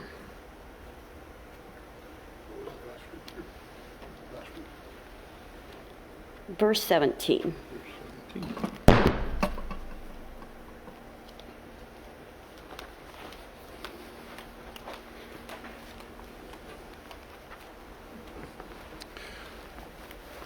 Verse 17. Now the watchman was standing on the tower in Jezreel, and he saw the company of Jehu as he came and said, I see a company. And Joram said, Take a horseman and send to meet them, and let him say, Is it peace? So a man on horseback went to meet him and said, Thus says the king, Is it peace? And Jehu said, What do you have to do with peace? Turn around and ride behind me. And the watchman reported, saying, The messenger reached them, but he is not coming back. Then he sent out a second horseman, who came to them and said, Thus the king has said, Is it peace? And Jehu answered, What do you have to do with peace? Turn around and ride behind me. Again the watchman reported, He reached them, but he is not coming back. And the driving is like the driving of Jehu, the son of Nimshi, for he drives furiously. Joram said, Make ready. And they made ready his chariot. Then Joram, king of Israel, and Ahaziah, the king of Judah, set out each in his chariot and went to meet Jehu and met him at the property of Naboth, the Jezreelite. And when Jordan saw Jehu, he said, Is it peace, Jehu? He answered, What peace can there be, so long as the whorings and the sorceries of your mother Jezebel are so many? Then Joram reigned about and fled, saying to Ahaziah, Treachery, O Ahaziah. And Jehu drew his bow with his full strength and shot Joram between the shoulders, so that the arrow pierced his heart, and he sank in his chariot. Jehu said to Bidkar, his aide, Take him up and throw him on the plot of ground belonging to Naboth the Jezreelite. For remember, when you and I rode side by side behind Ahab, his father, how the Lord made his pronouncement against him. As surely as I saw yesterday the blood of Naboth and the blood of his sons, declares the Lord, I will repay you on this plot of ground. Now therefore take him up and throw him on the plot of ground, in accordance with the word of the Lord. When Ahaziah, the king of Judah, saw this, he fled in the direction of Beth-Hagan. And Jehu pursued him and said, Shoot him also. And they shot him in the chariot at the ascent of Gur, which is by Ibleam. And he fled to Megiddo and died there. His servants carried him in a chariot to Jerusalem and buried him in his tomb with his fathers in the city of David. In the 11th year of Joram, the son of Ahab, Ahaziah began to reign over Judah. When Jehu came to Jezreel, Jezebel heard of it, and she painted her eyes and adorned her head and looked out of the window. And as Jehu entered the gate, she said, "Is it peace, you Zimri, murderer of your master?" And he lifted up his face to the window and said, "Who is on my side?" "Who?" Two or three eunuchs looked out at him. He said, "Throw her down." So they threw her down. And some of her blood splattered on the wall and on the horses, and they trampled on her. Then he went in and ate and drank, and he said, "See now to this cursed woman, and bury her, for she is a king's daughter." But when they went to bury her, they found no more of her than the skull, and the feet and the palms of her hands.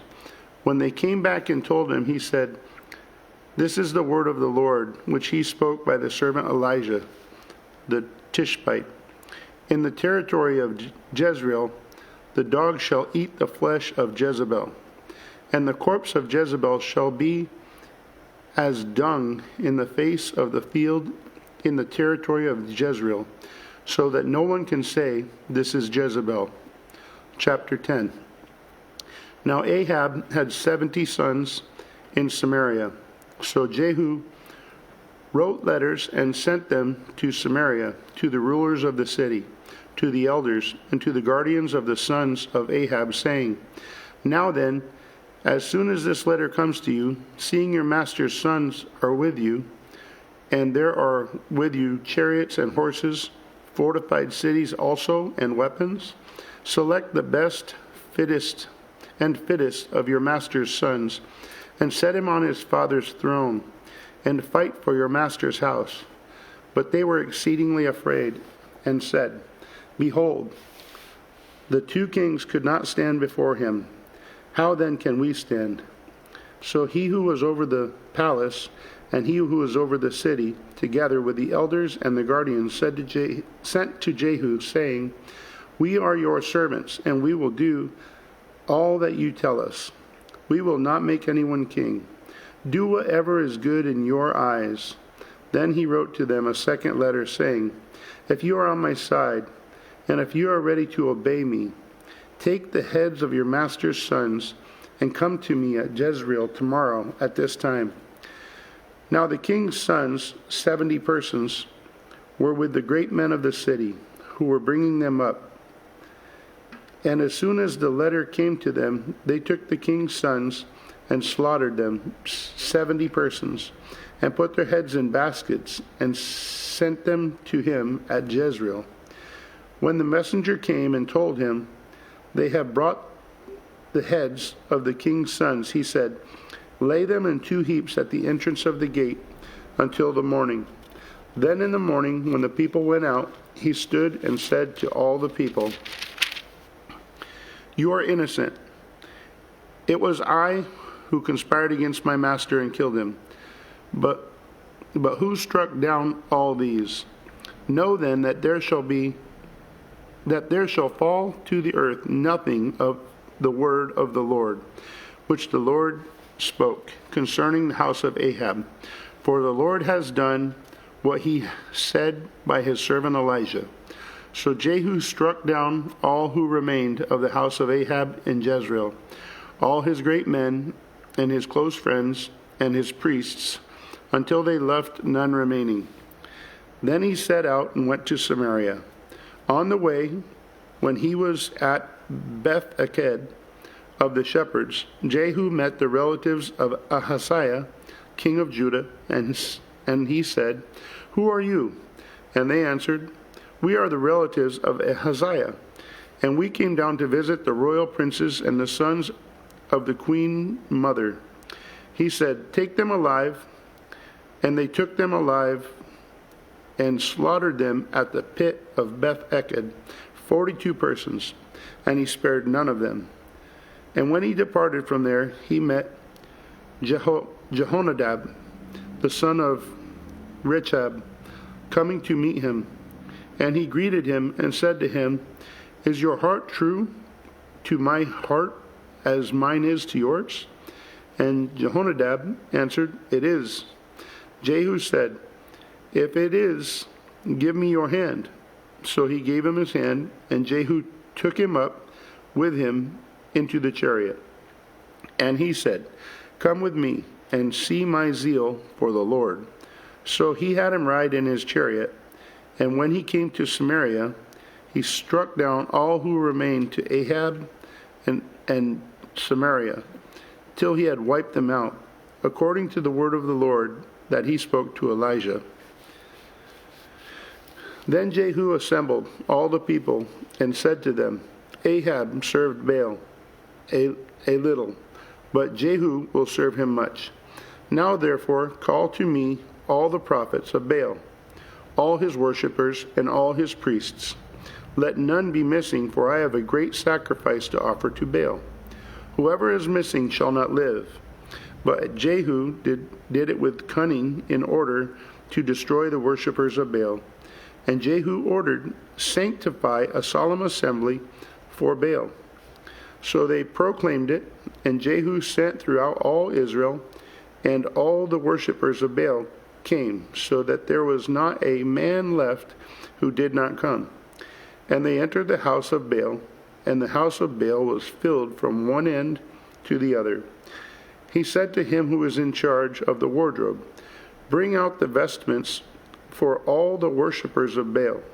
So he brought out the vestments for them. Then Jehu went into the house of Baal with Jehonadab, the son of Rechab, and said to the worshippers of Baal, Search and see that there is no servant of the Lord here among you, but only the worshippers of Baal.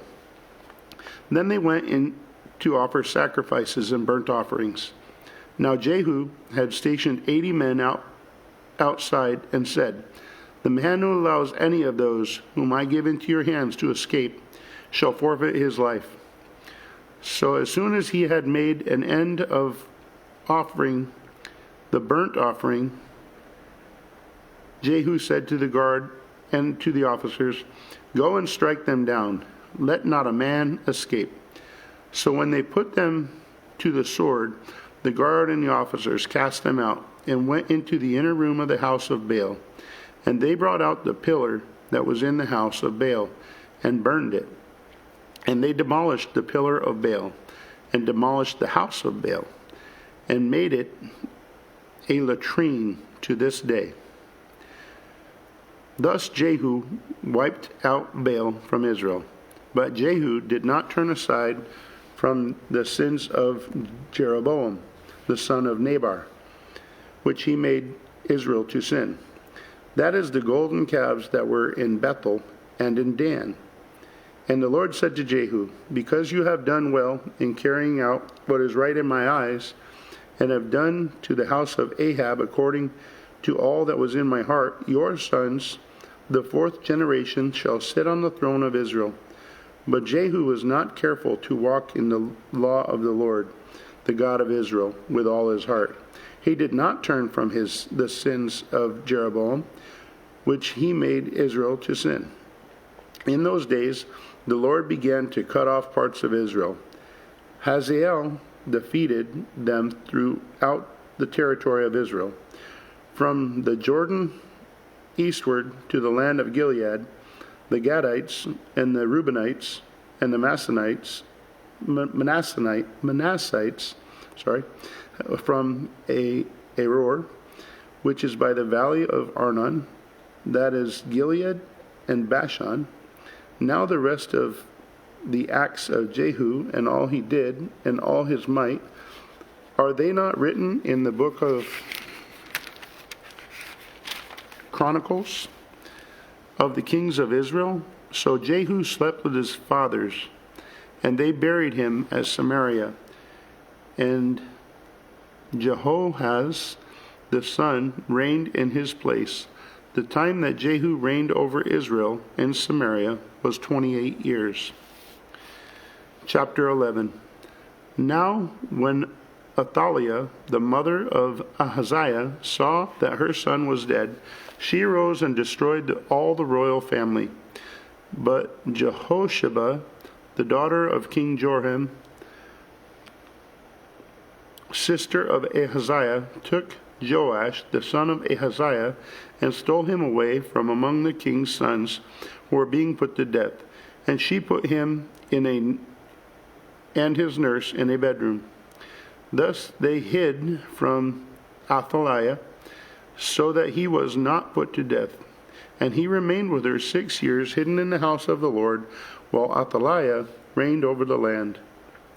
But in the 7th year, Jehoiada sent and brought the captains of the Kerites and of the guards that had come to him in the house of the Lord, and he made a covenant with them and put them under oath in the house of the Lord, and he showed them the king's son, and he commanded them, "This is the thing that you shall do.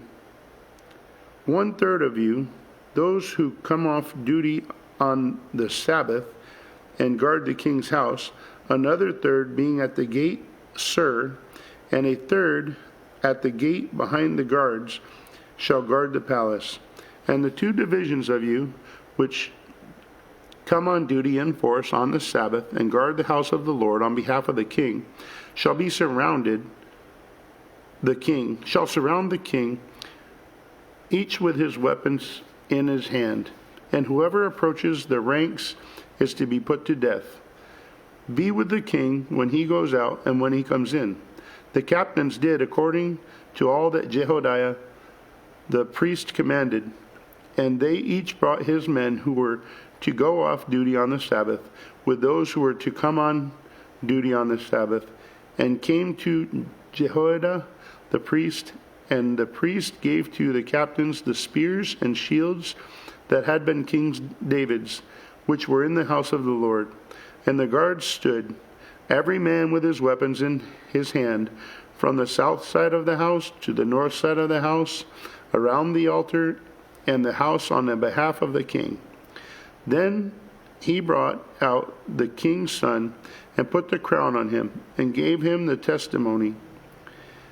And they proclaimed him king and anointed him. And they clapped their hands and said, "Long live the king."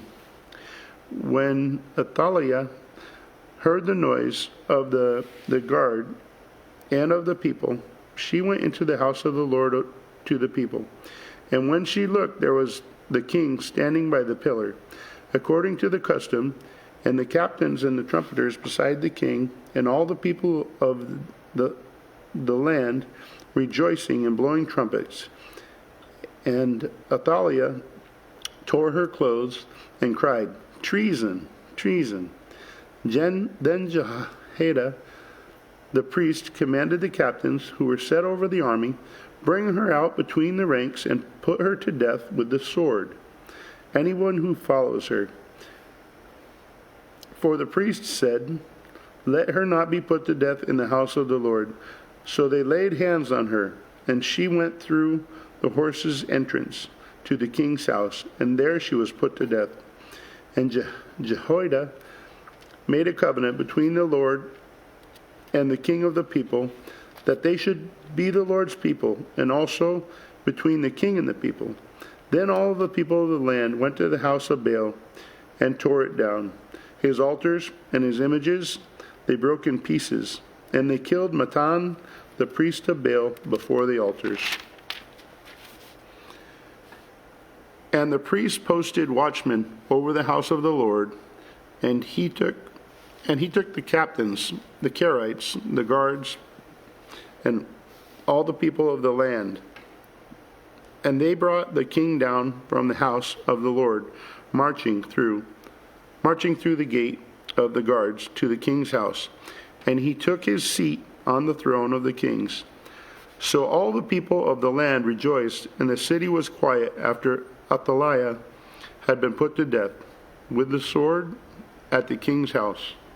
Chapter 12. Jehoash was 7 years old when he began to reign. In the 7th year of Jehu, Jehoash began to reign, and he reigned 40 years in Jerusalem. His mother's name was Zibiah of Beersheba, and Jehoash did what was right in the eyes of the Lord. all his days, because Jehoiada the priest instructed him. Nevertheless, the high places were not taken away. The people continued to sacrifice and make offerings in the high places. Jehoash said to the priests, all the money of the holy things that is brought into the house of the Lord, the money for which each man is assessed, the money from the assessment of persons, and the money that a man's heart prompts him to bring into the house of the Lord, let the priest take each from his donor, and let them repair the house wherever any need of repairs is discovered. But by the 23rd year of King Jehoash, the priests had made no repairs on the house. Therefore King Jehoash summoned Jehoiada the priest and the other priests and said to them, why are you not repairing the house? Now therefore take no money from your donors, but hand it over for the repair of the house. So the priests agreed that they should take no more money from the people, and that they should not repair the house. Chapter 12, verse 9. Sir?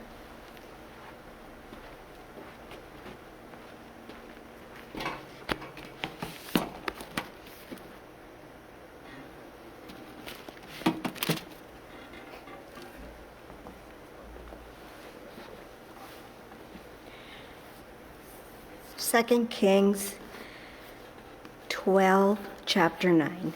Then Jehoiada the priest took a chest and bored a hole in the lid of it and set it beside the altar on the right side as one entered the house of the Lord.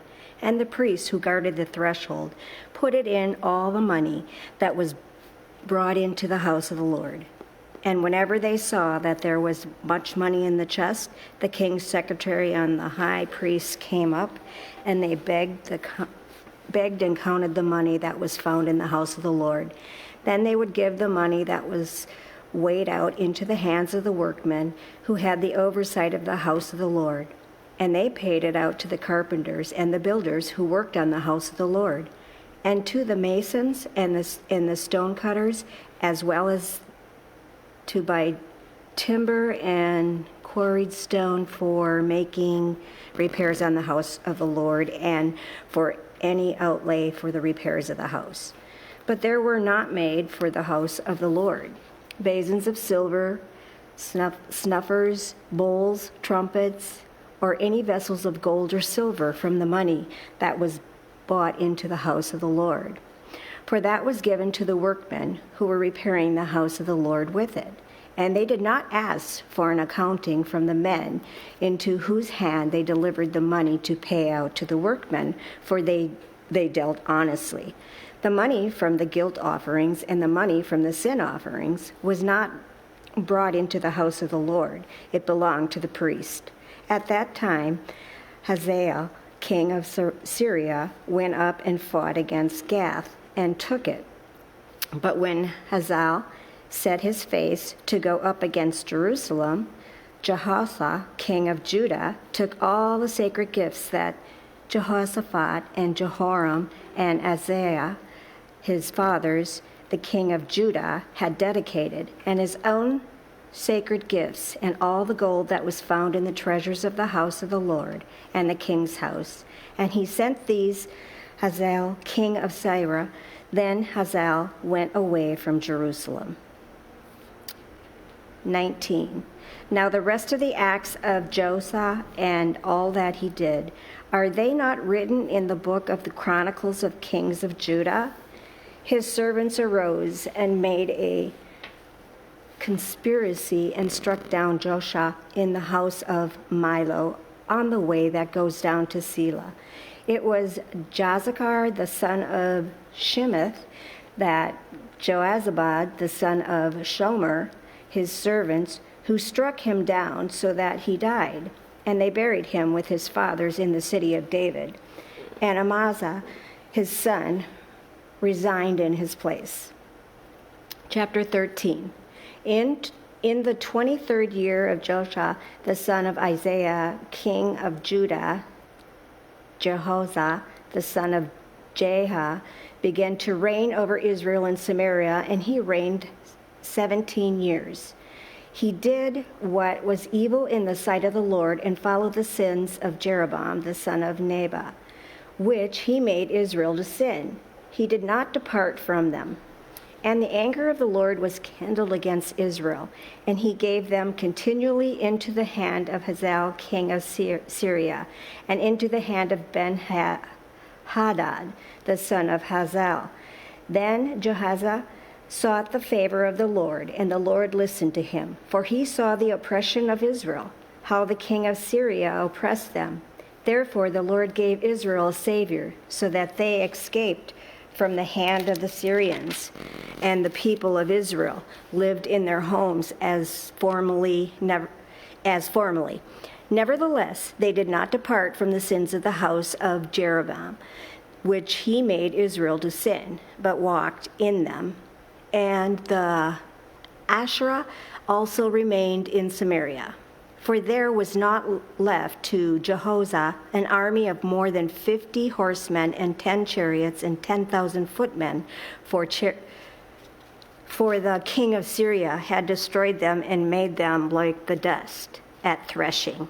Now the rest of the acts of Jehoshaphat and all that they did, and his might, are they not written in the book of the Chronicles of the Kings of Israel? So Jehoshaphat slept with his fathers, and they buried him in Samaria, and Jehoshaphat's son reigned in his place. In the 37th year of Joash, king of Judah, Joash, the son of Jehoshaphat, began to reign over Israel and Samaria, and he reigned 16 years. He also did what was evil in the sight of the Lord. He did not depart from all the sins of Jeroboam, the son of Nebat, which he made Israel to sin, but he walked in them.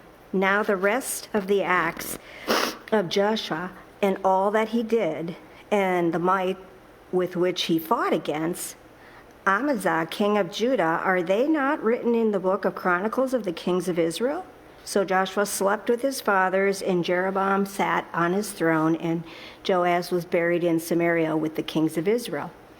Now, when Elisha had fallen sick with the illness of which he was to die, Joash, king of Israel, went down in him and wept before him, crying, my father, the chariots of Israel and its horsemen.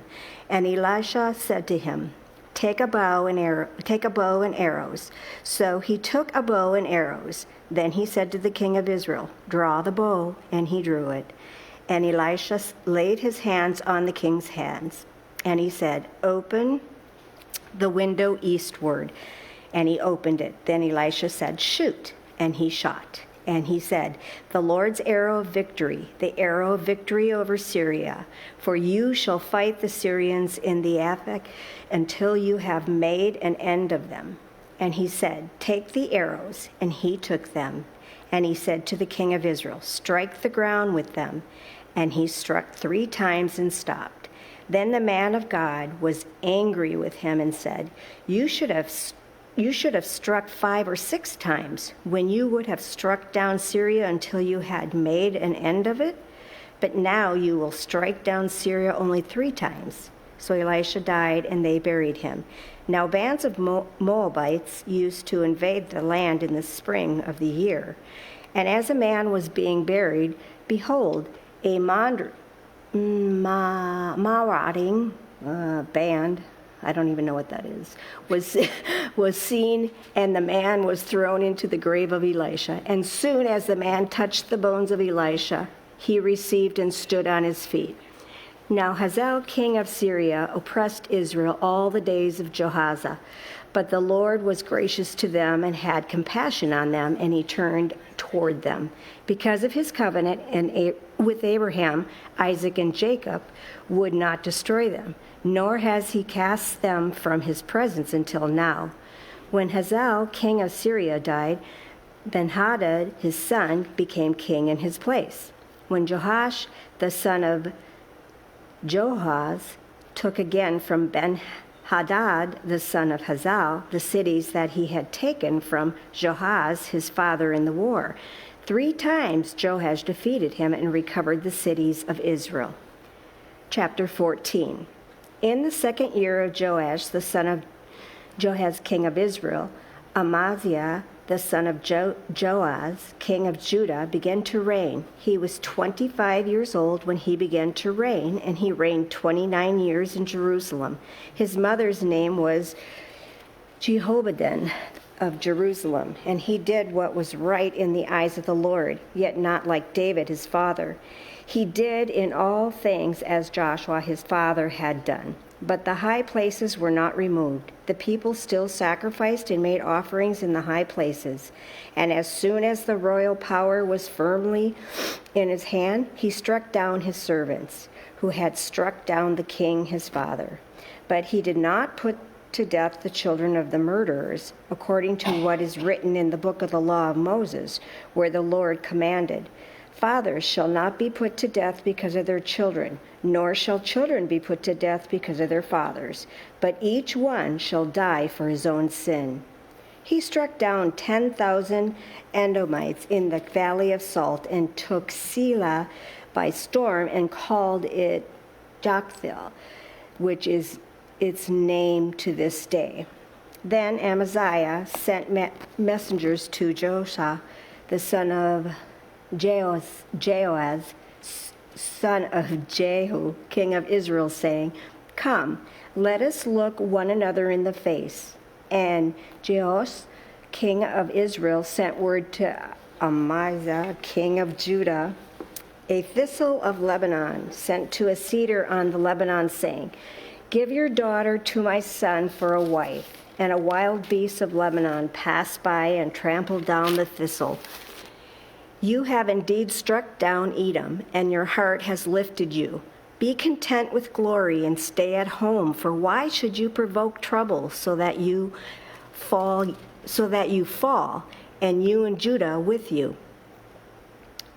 But Amaziah would not listen. So Joash, king of Israel, went up, and he and Amaziah, king of Judah, faced one another in battle at Ben-Shemesh, which belongs to Judah. And Judah was defeated by Israel, and every man fled to his home.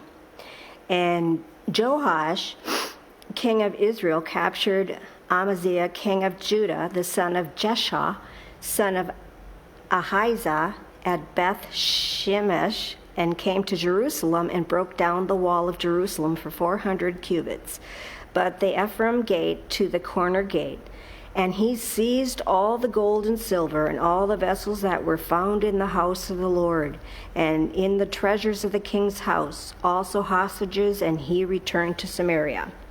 Now the rest of the acts of Joash that he did, and his might, and how they fought with Amaziah, king of Judah, are they not written in the book of Chronicles of the kings of Israel, that Joash slept with his fathers and was buried in Samaria with the king of Israel? Jeroboam his son reigned in his place. Amaziah the son of Joaz, king of Judah, lived 15 years after the death of Joash, son of Jehoahaz, king of Israel. Now the rest of the deeds of the Amaziah, are they not written in the book of Chronicles of the kings of Judah? And they made a conspiracy against him in Jerusalem, and he fled to Lachish.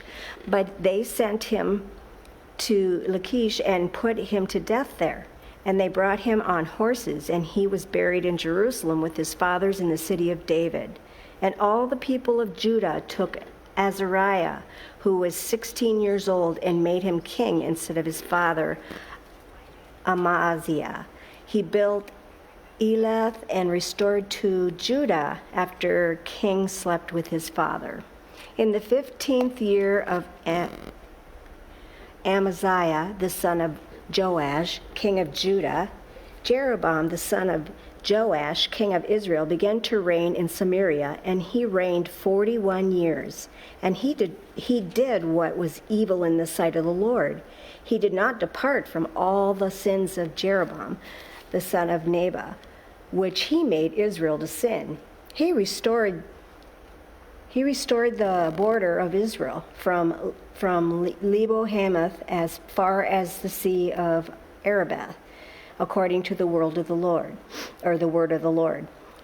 The God of Israel, which he spoke by his servant, Jonah, the son of Amittai, the prophet, who was from Gath Hepher.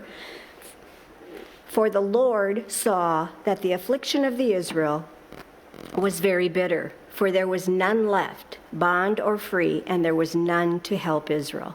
But the Lord had not said that he would blot out the name of Israel from under heaven. So he saved them by the hand of Jeroboam, the son of Joaz. Now the rest of the acts of Jeroboam and all that he did, and his might, how he fought and how he restored Damascus and Hamath to Judah and Israel, are they not written in the book of Chronicles of the kings of Israel?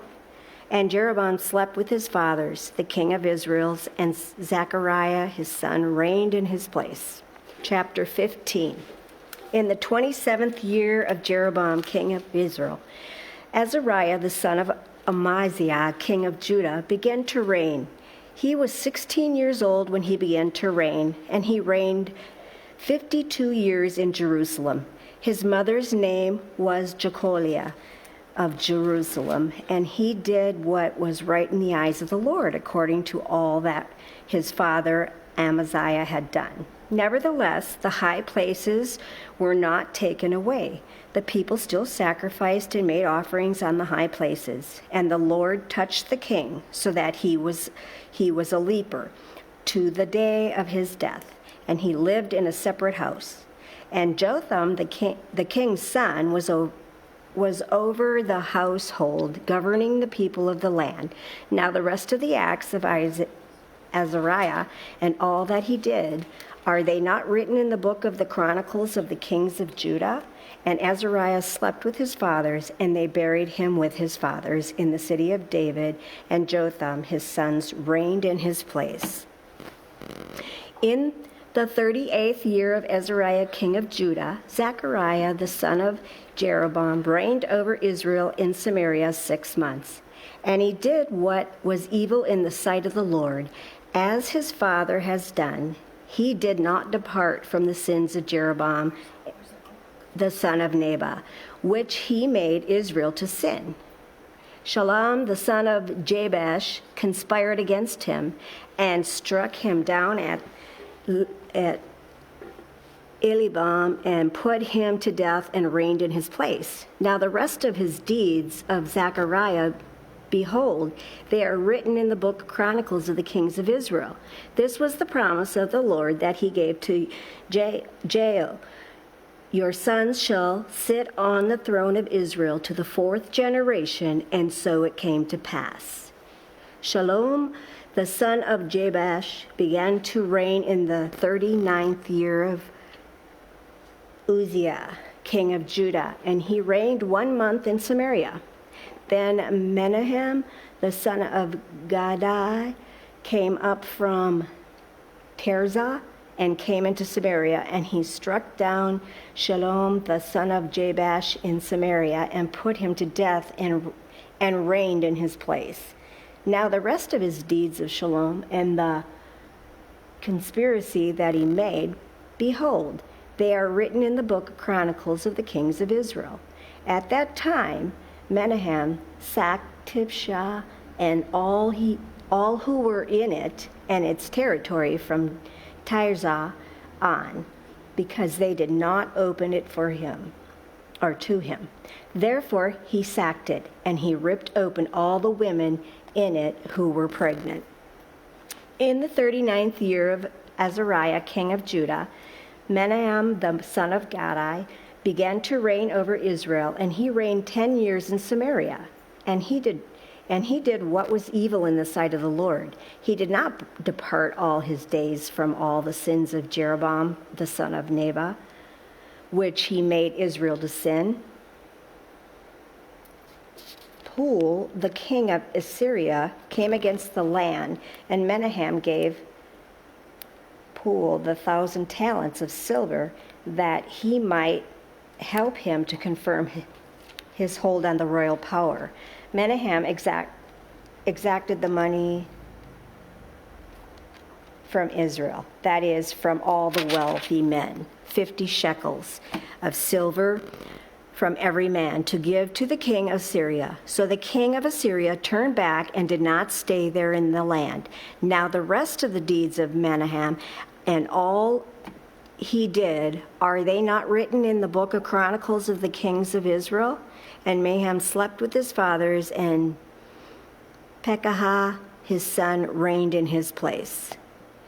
In the 15th year of Azariah king of Judah, Pekah the son of Menahem began to reign over Israel and Samaria, and he reigned 2 years. And he did what was evil in the sight of the Lord. He did not turn away from the sins of Jeroboam the son of Nebat, which he made Israel to sin.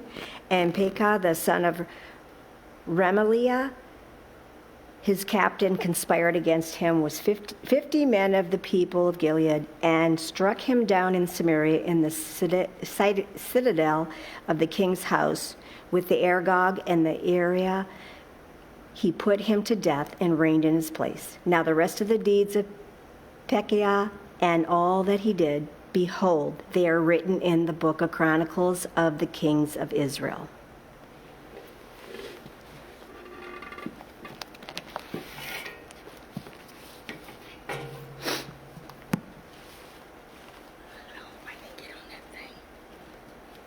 Okay.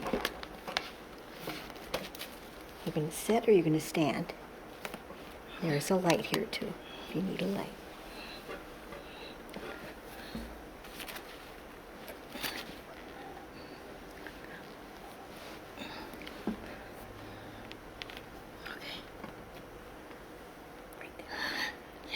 So verse 27. In the 57th year of Azariah, the king of Judah, Pekah, the son of Remaliah, began to reign over Israel in Samaria. And he reigned for 20 years. As he did what was evil in the sight of the Lord, he did not depart from the sins of Jeroboam, the son of Nebat, which he made Israel to sin. In the days of Pekah, king of Israel, Tiglath-Pileser, king of Assyria, came and captured Ijon, Abel, Beth Makkah, Janoah, Kadesh, Hazar, Gilead, and Galilee, all the lands of Naphtali, and he carried the people captive to Assyria. Then Hoshea, the son of Elah, made a conspiracy against Pekah, the son of Remaliah, and struck him down and put him to death and reigned in his place. In the 20th year of Jotham, the son of Uzziah, now the rest of the acts of Pekah and all that he did, behold, they were written in the book of the Chronicles of the kings of Israel. In the second year of Pekah, the son of Remaliah, the king of Israel, Jotham, the son of Uzziah, the king of Judah, began to reign. He was 25 years old when he began to reign, and he reigned for 16 years.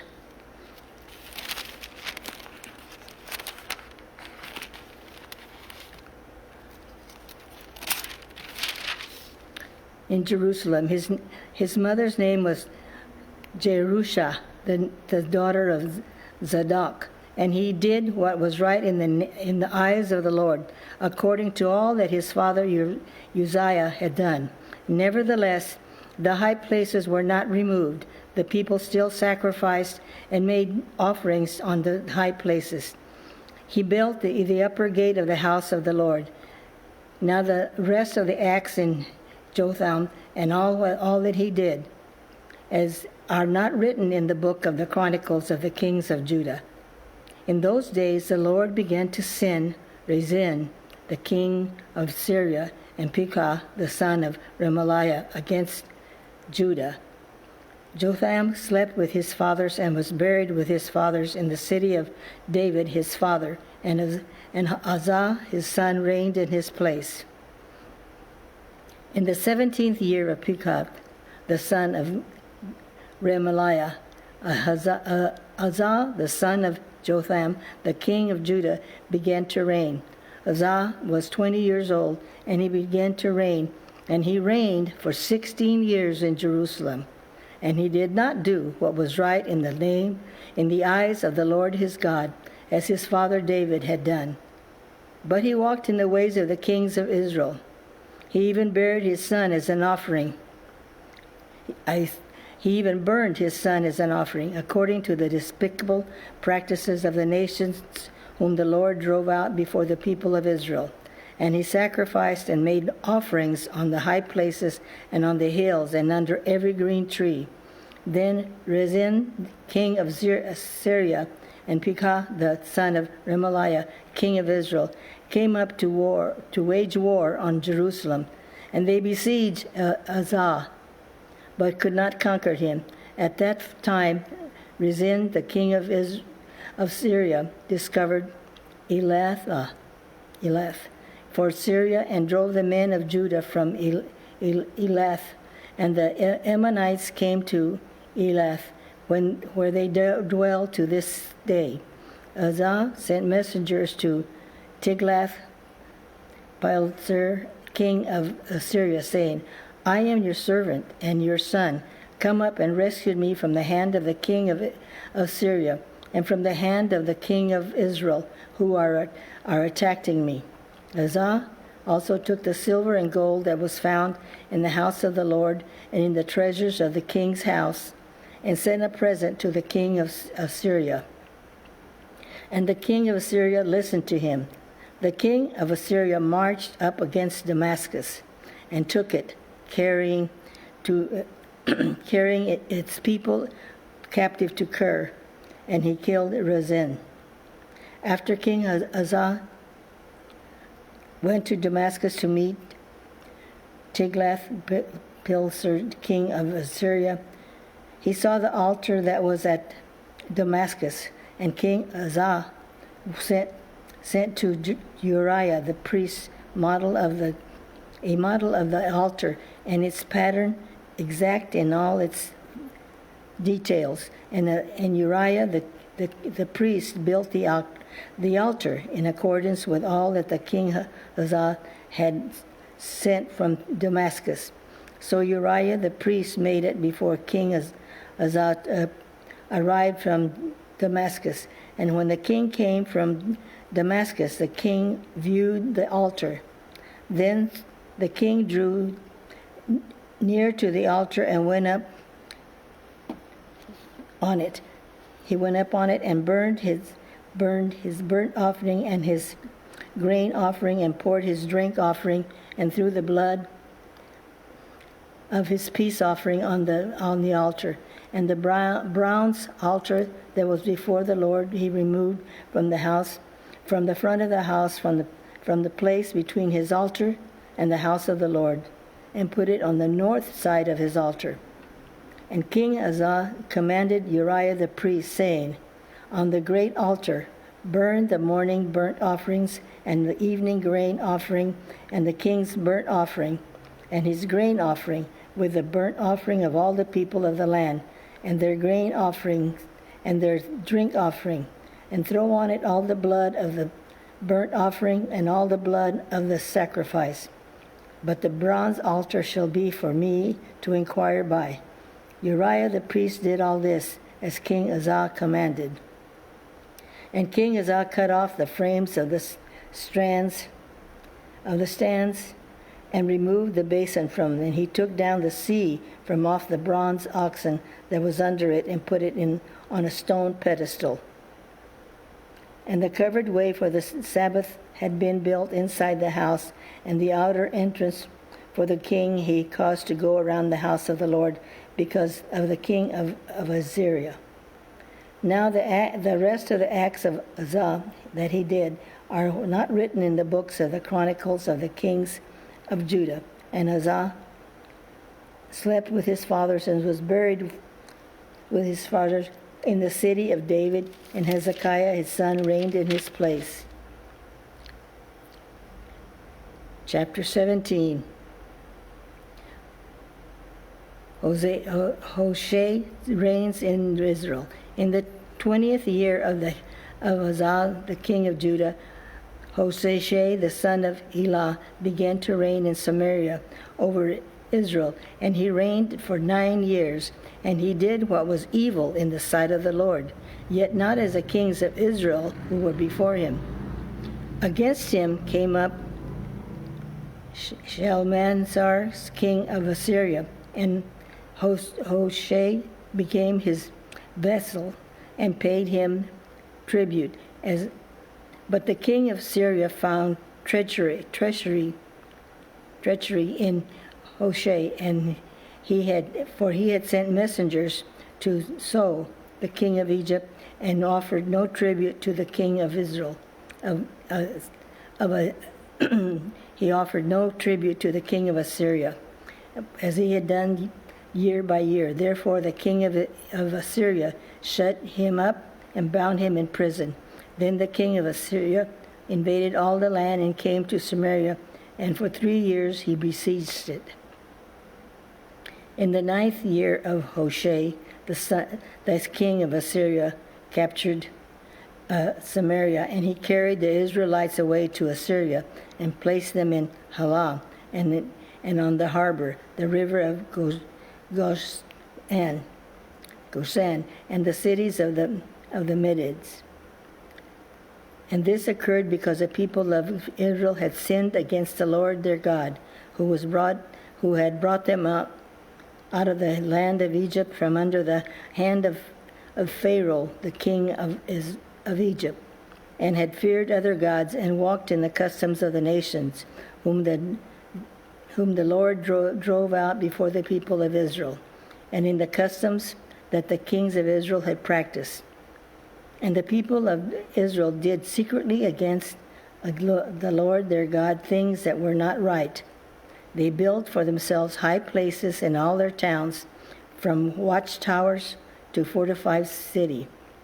They set up for themselves pillars and asherim on every high hill and under every green tree. And there they made offerings on all the high places, as the nations did whom the Lord carried away before them. And they did wicked things, provoking the Lord to anger. And they served idols, of which the Lord had said to them, "You shall not do this." Yet the Lord warned Israel and Judah by every prophet and every seer, saying, "Turn from your wicked ways and keep my commandments and my statutes, in accordance with all the law that I commanded your fathers, and I sent to you by my servants the prophets." But they would not listen, but were stubborn as their fathers had been, who did not believe in the Lord their God. They despised his statutes and his covenant that he made with their fathers and the warnings that he gave them. They went after false idols and became false. And they followed the nations that were around them, concerning whom the Lord had commanded them that they should not do like them. And they abandoned all the commandments of the Lord their God, and made for themselves metal images of 2 calves, and they made an Asherah, and worshipped all the host of heaven, and served Baal. And they burnt their sons and daughters as offerings, and used divination and omens, and sold themselves to do evil in the sight of the Lord, provoking him to anger. Therefore the Lord was very angry with Israel, and removed them out of his sight. None were left but the tribe of Judah only. Judah also did not keep the commandments of the Lord their God, but walked in the customs that Israel had introduced. And the Lord rejected all the descendants of Israel, and afflicted them, and gave them time and gave them into the hands of plunderers, until he cast them out of his sight. When he had torn Egypt from the house of David, they made Jeroboam the son of Nebat king, and Jeroboam drove Israel from following the Lord, and made them commit great sin. The people of Israel walked in all the sins that Jeroboam did. They did not depart from them, until the Lord removed Israel out of his sight, as he had spoken by all his servants the prophets. So Israel was exiled from their own land to Assyria until this day. And the king of Assyria brought people from Babylon, Cuthath, Ava, Hamath, and Sepharvaim, and placed them in the cities of Samaria instead of the people of Israel. And they took possession of Samaria and lived in its cities. And at the beginning of their dwelling there, they did not fear the Lord. Therefore the Lord sent lions among them, which killed some of them. So the king of Egypt was told, "The nations that you have carried away and placed in the cities of Samaria do not know the law of the God of the land." Therefore he sent lions among them, and behold, they are killing them, because they do not know the law of the Lord. They do not know the law of the God of the land. Then the king of Syria commanded, "Send there one of the priests whom you carried away from there, and let him go and dwell there, and teach them the law of the God of the land." Some of the priests whom he had carried away from Samaria came and lived in Bethel, and taught them how they should fear the Lord. But every nation still made gods of its own, and put them in the shrines of the high places that the Samaritans had made. Every nation in the cities in which they lived. The men of Babylon made Sukkoth, Benoth. The men of Cuth made Nergal. Then the men of Hamath and made Ashima, and the Evanites made Nebhaz and Tartak, and the Sepharmites burned their children in the fire to Adrammelech and Anamelech, the gods of Sepharvaim. They also feared the Lord and appointed from themselves all sorts of people as priests of the high places, who sacrificed for them in the shrines of the high places. So they feared the Lord, but also served their own gods, after the manner of the nations from among whom they had been carried away. To this day they do according to the former manner. They do not fear the Lord, and they do not follow the statutes or the rules of the law or the commandments that the Lord commanded the people of Jacob, whom he named Israel. The Lord made a covenant with them and commanded them, "You shall not fear other gods, or bow yourself to them, or serve them, or sacrifice to them. But you shall fear the Lord, who brought you out of the land of Egypt with great power and with outstretched arm. You shall bow yourself to him, and to him you shall sacrifice. And the statutes and the rules and the law and the commandment that he wrote for you, you shall always be careful to do. You shall not fear other gods. I have made with you. And you shall not forget the covenant that I have made with you. You shall not fear other gods, but you shall fear the Lord your God, and he will deliver you out of the hands of all your enemies. However, they would not listen, but they did according to their former manner. So these nations feared the Lord and also served their carved images. Their children did otherwise, and their children's children, as their fathers did. So they did to this day. Chapter 18. Hezekiah reigns in Judah. In the 3rd year of Hoshea, son of Elah, the king of Israel, Hezekiah, the son of Ahaz, the king of Judah, began to reign. He was 25 years old when he began to reign, and he reigned 29 years in Jerusalem. His mother's name was Abi, the daughter of Zechariah. And he did what was right in the eyes of the Lord, according to all that David his father had done. He removed the high places and broke the pillars and cut down the Asherah, and he broke the pieces. The bronze serpent that Moses had made, for until these days the people of Israel had made offerings to it. It was called Nehushtan. He trusted in the Lord, the God of Israel, so that there was none like him among all the kings of Judah after him, nor among those who were before him. For he held fast to the Lord. He did not depart from following him, but kept the commandments that the Lord commanded Moses. And the Lord was with him wherever he went. He prospered. He rebelled against the king of Israel and did not serve him. He struck down the Philistines as far as Gaza and its territory, from watchtower to fortified city.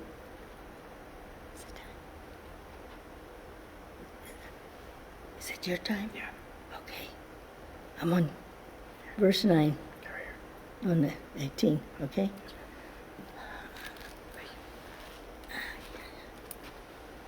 Man, those names. Yeah, I know. Okay, thank you. Yeah, no worries. Okay, thank you.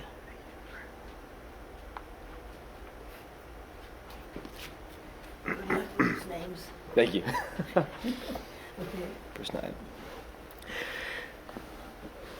In the 4th year of King Hezekiah, who was the 7th year of Hoshea, son of Elah, king of Israel, Shalmaneser, king of Assyria, came up against Samaria and besieged it. And at the end of the 3 years, he took it. In the 6th year of Hezekiah, which was the 9th year of Hoshea, king of Israel, Samaria was taken. The king of Assyria carried the Israelites away to Assyria and put them in Halah, on the Habor, and the river of Gozan, in the cities of the Medes, because they did not obey the voice of the Lord their God, but transgressed his covenant, even all that Moses, the servant of the Lord, commanded. They neither listened nor obeyed.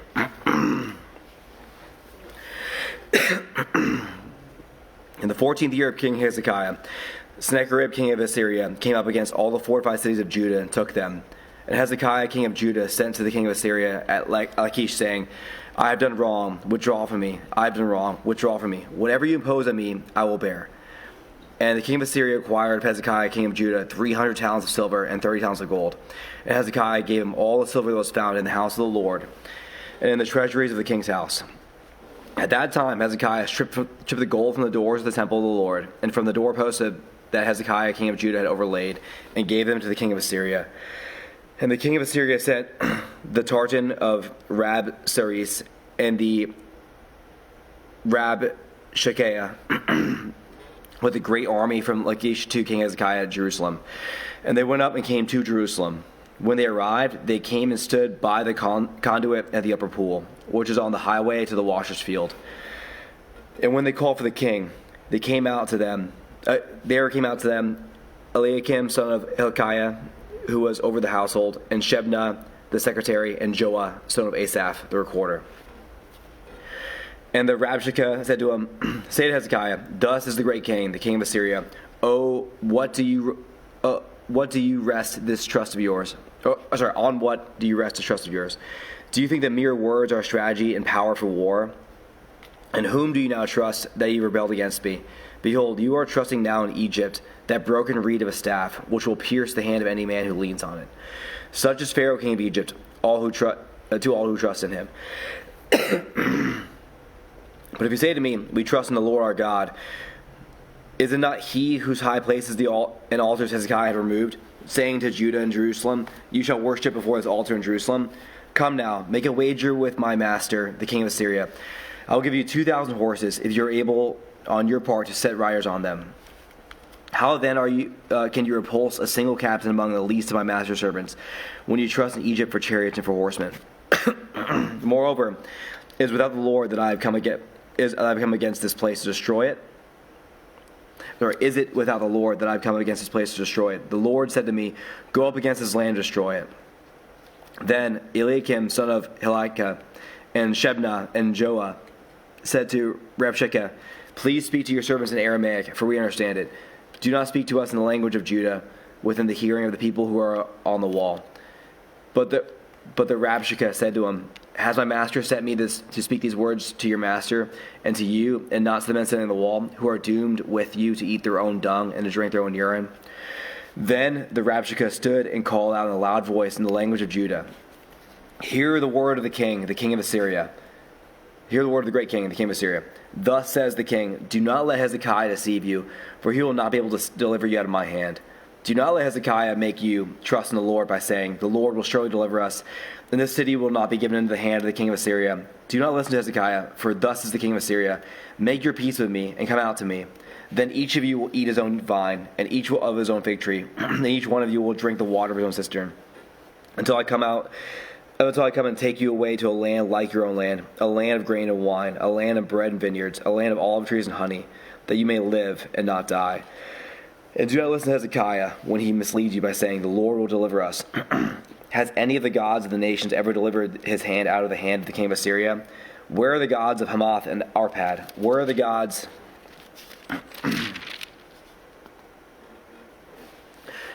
of Seraphim, Hena, and Eva?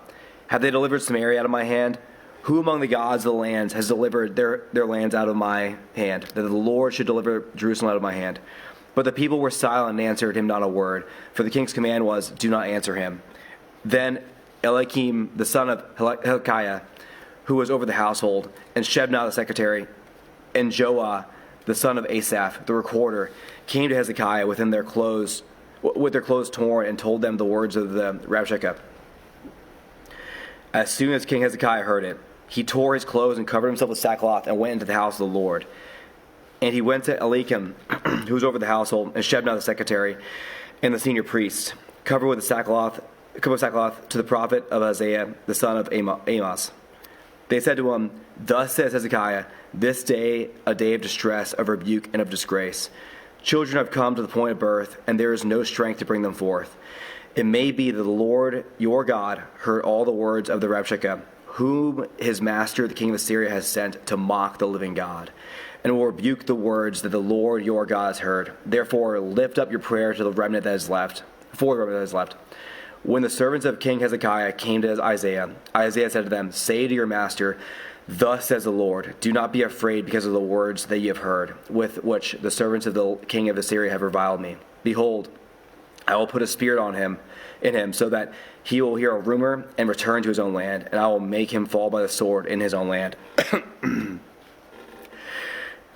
The Rabshakeh returned and found the king of Assyria fighting against Libnah, for he heard that the king had left Lachish.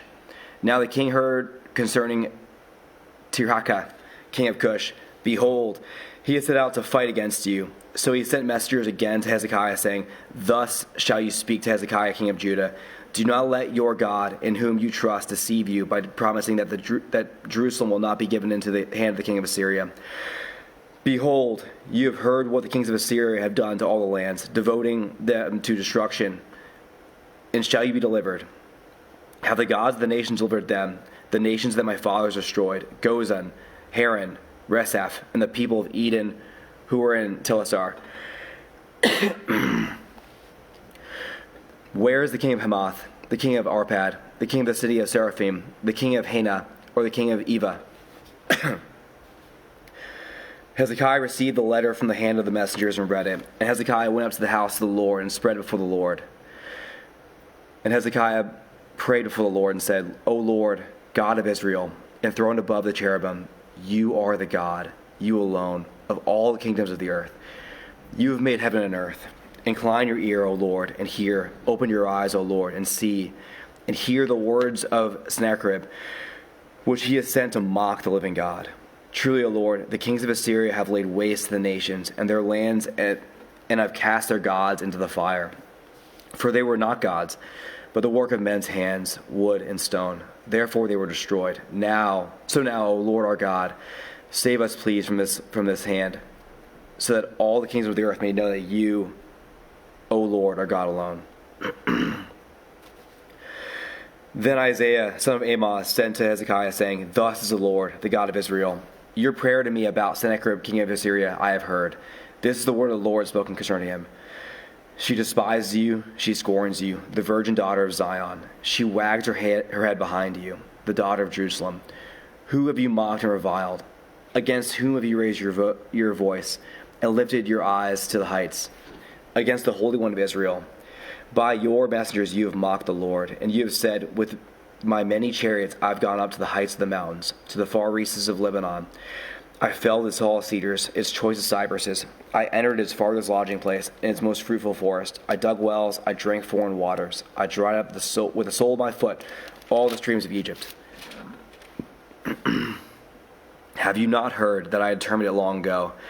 I planned from the days of old what I now bring to pass, that you should turn fortified cities into heaps of ruins, while their inhabitants, shorn of strength, are dismayed and confounded, and have become like the plants of the field and like the tender grass, like the grass on the housetops, blighted before it was grown. But I know you're sitting down, and I know you're going out, and you're coming in, and you're raging against me. Because you've raged against me, and your complacency has come into my ears, I will put my hook in your nose, and my bit in your mouth, and I will turn you back the way in which you came. And this shall be the sign for you. This year eat what grows of itself, and in the second year of what springs of the same. Then in the third year grow and reap and plant vineyards and eat their fruit. And the surviving remnant of the house of Judah shall again take root downward and bear fruit upward. For out of Jerusalem shall go a remnant, and out of the Mount of Zion a band of survivors. The zeal of the Lord will do this. Therefore, thus is the Lord concerning the king of Assyria. He shall not come into the city, or shoot an arrow there, or come before it with a shield, or cast a siege mound against it. By the way that he came, by the same he shall return, and he shall not come into the city, declares the Lord. For I will defend the city and save it, for my own sake, and for the sake of my servant David. And that night the angel of the Lord went out and struck down 185,000 in the camp of the Assyrians. And when the people arose early in the morning, behold, these were all dead bodies. Then Sennacherib, king of Assyria, departed and went home and lived at Nineveh. And when he was worshipping in the house of Nisroch, his god, Amalek and Sherazir, his sons, struck him down with a sword and escaped into the land of Ararat. And Esarhaddon, his son, reigned in his place. In those days, Hezekiah became sick and was at the point of death. And Isaiah the prophet, the son of Amoz, came to him and said to him, Thus says the Lord, set your house in order, for you shall die. You shall not recover. Then Hezekiah turned his face to the wall and prayed to the Lord, saying, Now, Lord, please remember how I have walked before you in faithfulness and with a whole heart, and have done what is good in your sight. Hezekiah wept bitterly, and before Isaiah had gone out into the middle court, the word of the Lord came to him. Turn back and say to Hezekiah, the leader of my people, Thus is the Lord, the God of David, your father. I have heard your prayer. I have seen your tears. Behold, I will heal you. On the third day you shall go into the house of the Lord, and I will add 15 years to your life. I will deliver you and the city out of the hand of the king of Assyria, and I will defend the city for its own sake and for my servant David's sake.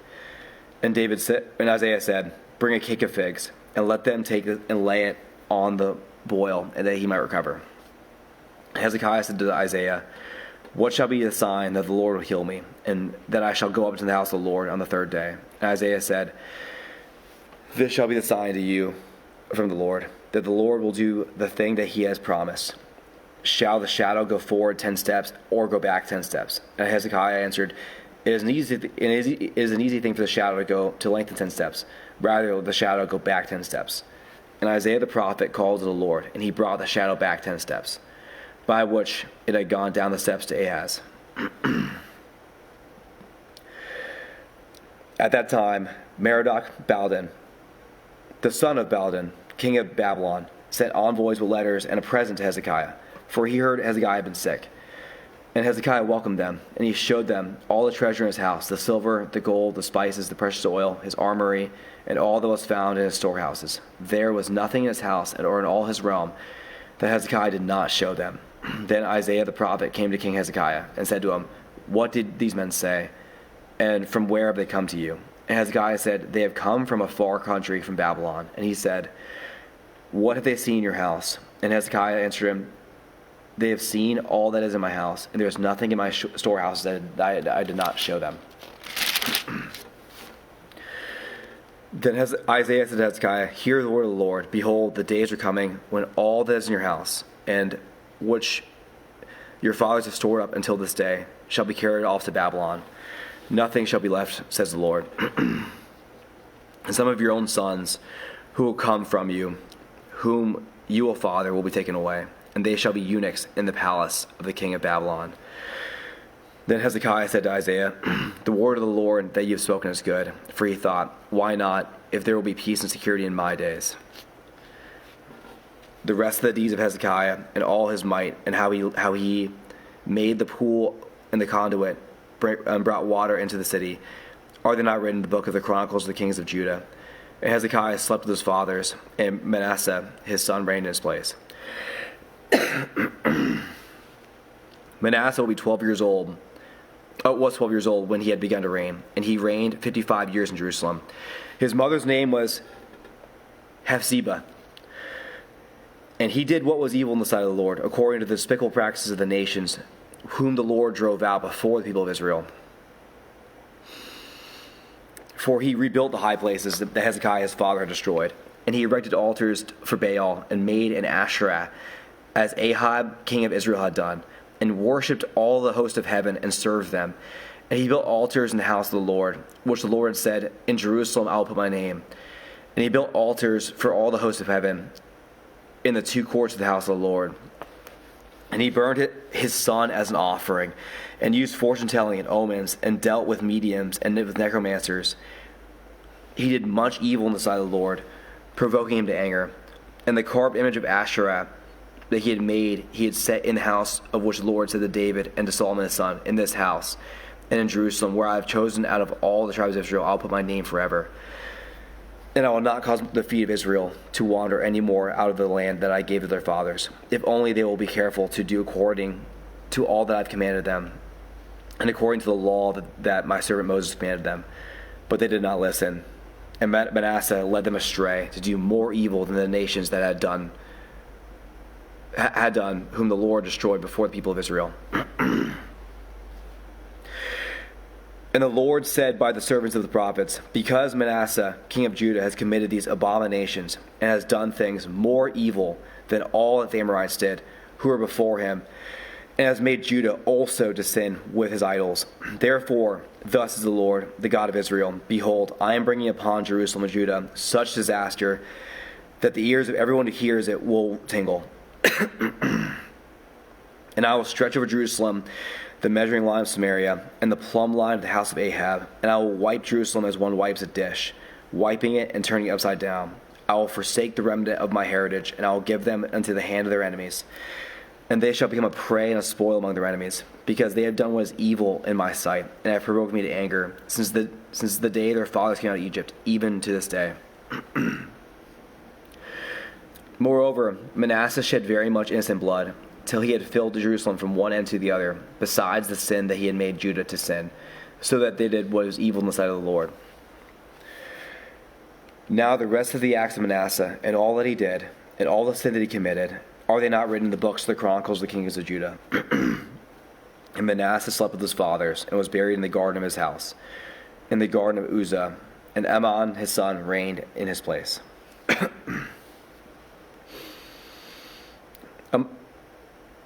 Ammon was 22 years old when he began to reign, and he reigned 2 years in Jerusalem.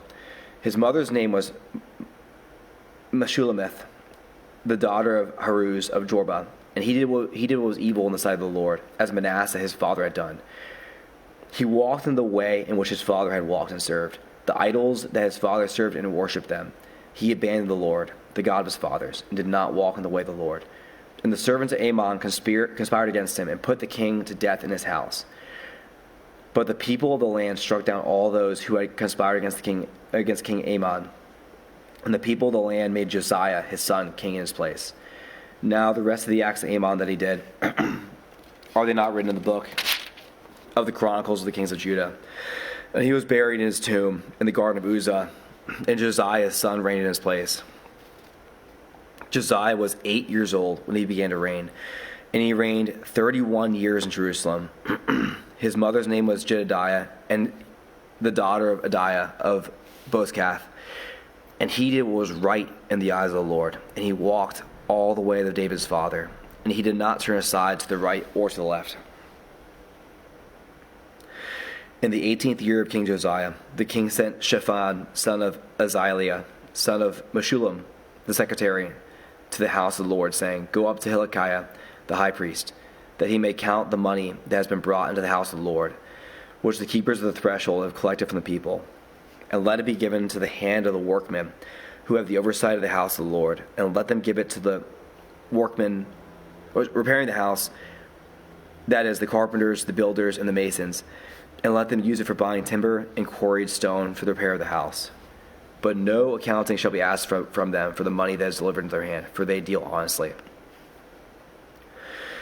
And Hilkiah the high priest said to Shaphan the secretary, I have found the book of the law of the house of the Lord. And Hilkiah gave the book to Shaphan, and he read it. And Shaphan the secretary came to the king and reported to the king, Your servants have emptied the money that was found in the house, and have delivered it into the hand of the workmen who have the oversight of the house of the Lord. Then Shaphan the secretary told the king, Hilkiah the priest has given me a book. And Shaphan read it before the king. When the king heard the words of the book of the law, he tore his clothes.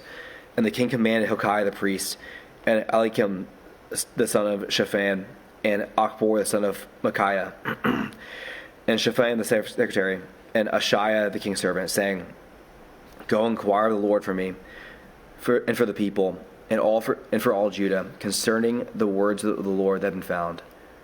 For great is the wrath of the Lord that is kindled against us, because our fathers have not obeyed the words of the book, to do according to all that is written concerning us. So Hilkiah the priest, Eliakim, and Achbor, and Shaphan, and Asaiah all went to Hudah the prophetess, the wife of Shallum, the son of Tikvah, the son of Haras, keeper of the wardrobe. Now she lived in Jerusalem in the second quarter, and they talked with her. And she said to them, Thus is the Lord, the God of Israel. Tell the man who sent you to me, Thus is the Lord, Behold, I will bring disaster upon this place, and upon its inhabitants, and all the words of the book that the king of Judah has read. Because they have forsaken me, and have made offerings to other gods, and that they might provoke me to anger, and with all the work of their hands, therefore my wrath will be kindled against this place, and it will not be quenched. But to the king of Judah, who sent you to inquire of the Lord, thus shall you say to him, Thus is the Lord, the God of Israel, regarding the words that you've heard. Because your heart was penitent, and because you humbled yourself before the Lord, when you heard how I spoke against this place, and against its inhabitants, that they should become a desolation and a curse, and you have torn your clothes and wept before me, I also have heard you, declares the Lord. Therefore, behold, I will gather you to your fathers, and you shall be gathered to your grave in peace. And your eyes shall not see all the disaster that I will bring upon this place. And they brought back word to the king.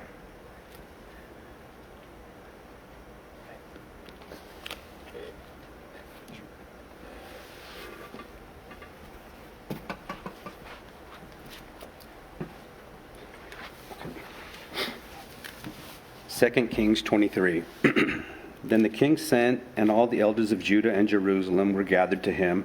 And the king went up to the house of the Lord with him, all the men of Judah and all the inhabitants of Jerusalem, and the priests and the prophets, all the people, both small and great, and read in their hearing all the words of the book of the covenant, and had been found in the house of the Lord. And the king stood by the pillar and made a covenant before the Lord, to walk after the Lord, and to keep his commandments and his testimonies and his statutes with all his heart and all his soul, to perform the words of his covenant that were written in the book.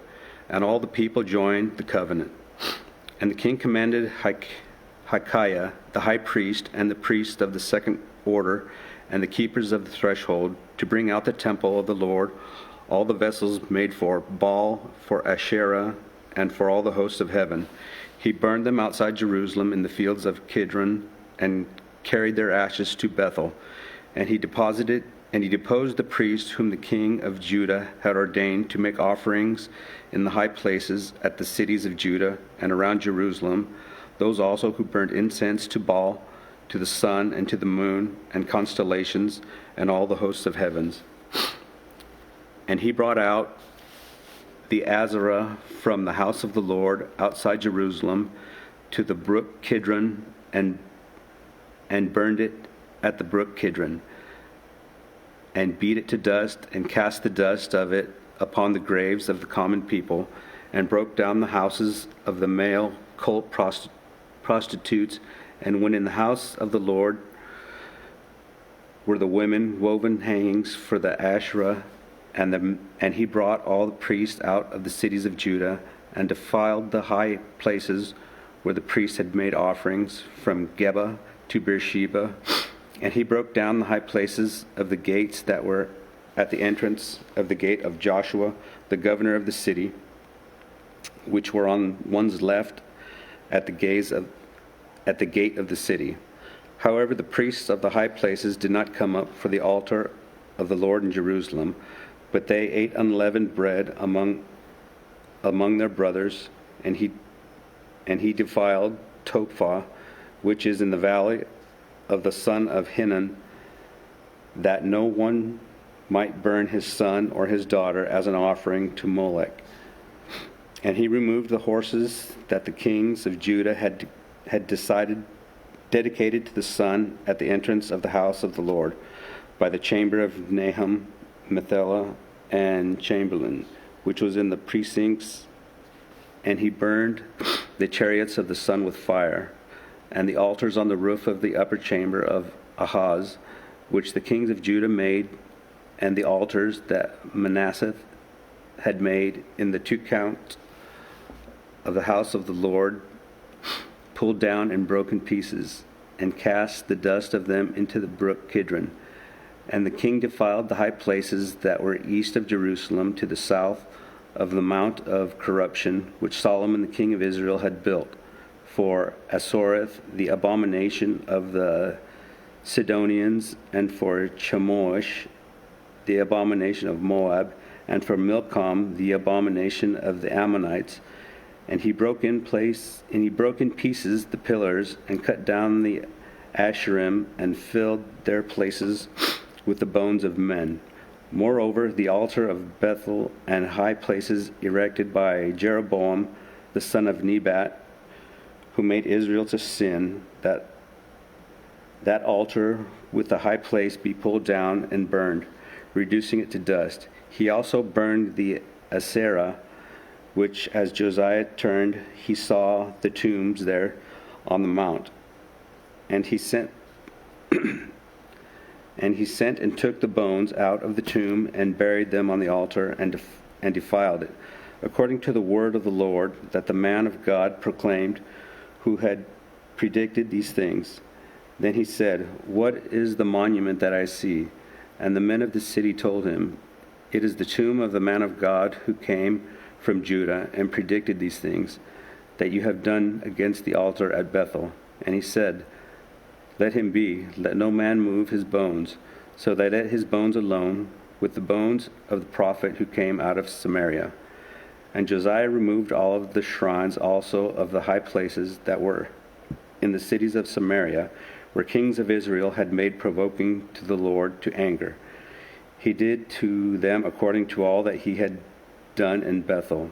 And he sacrificed all the priests of the high places, and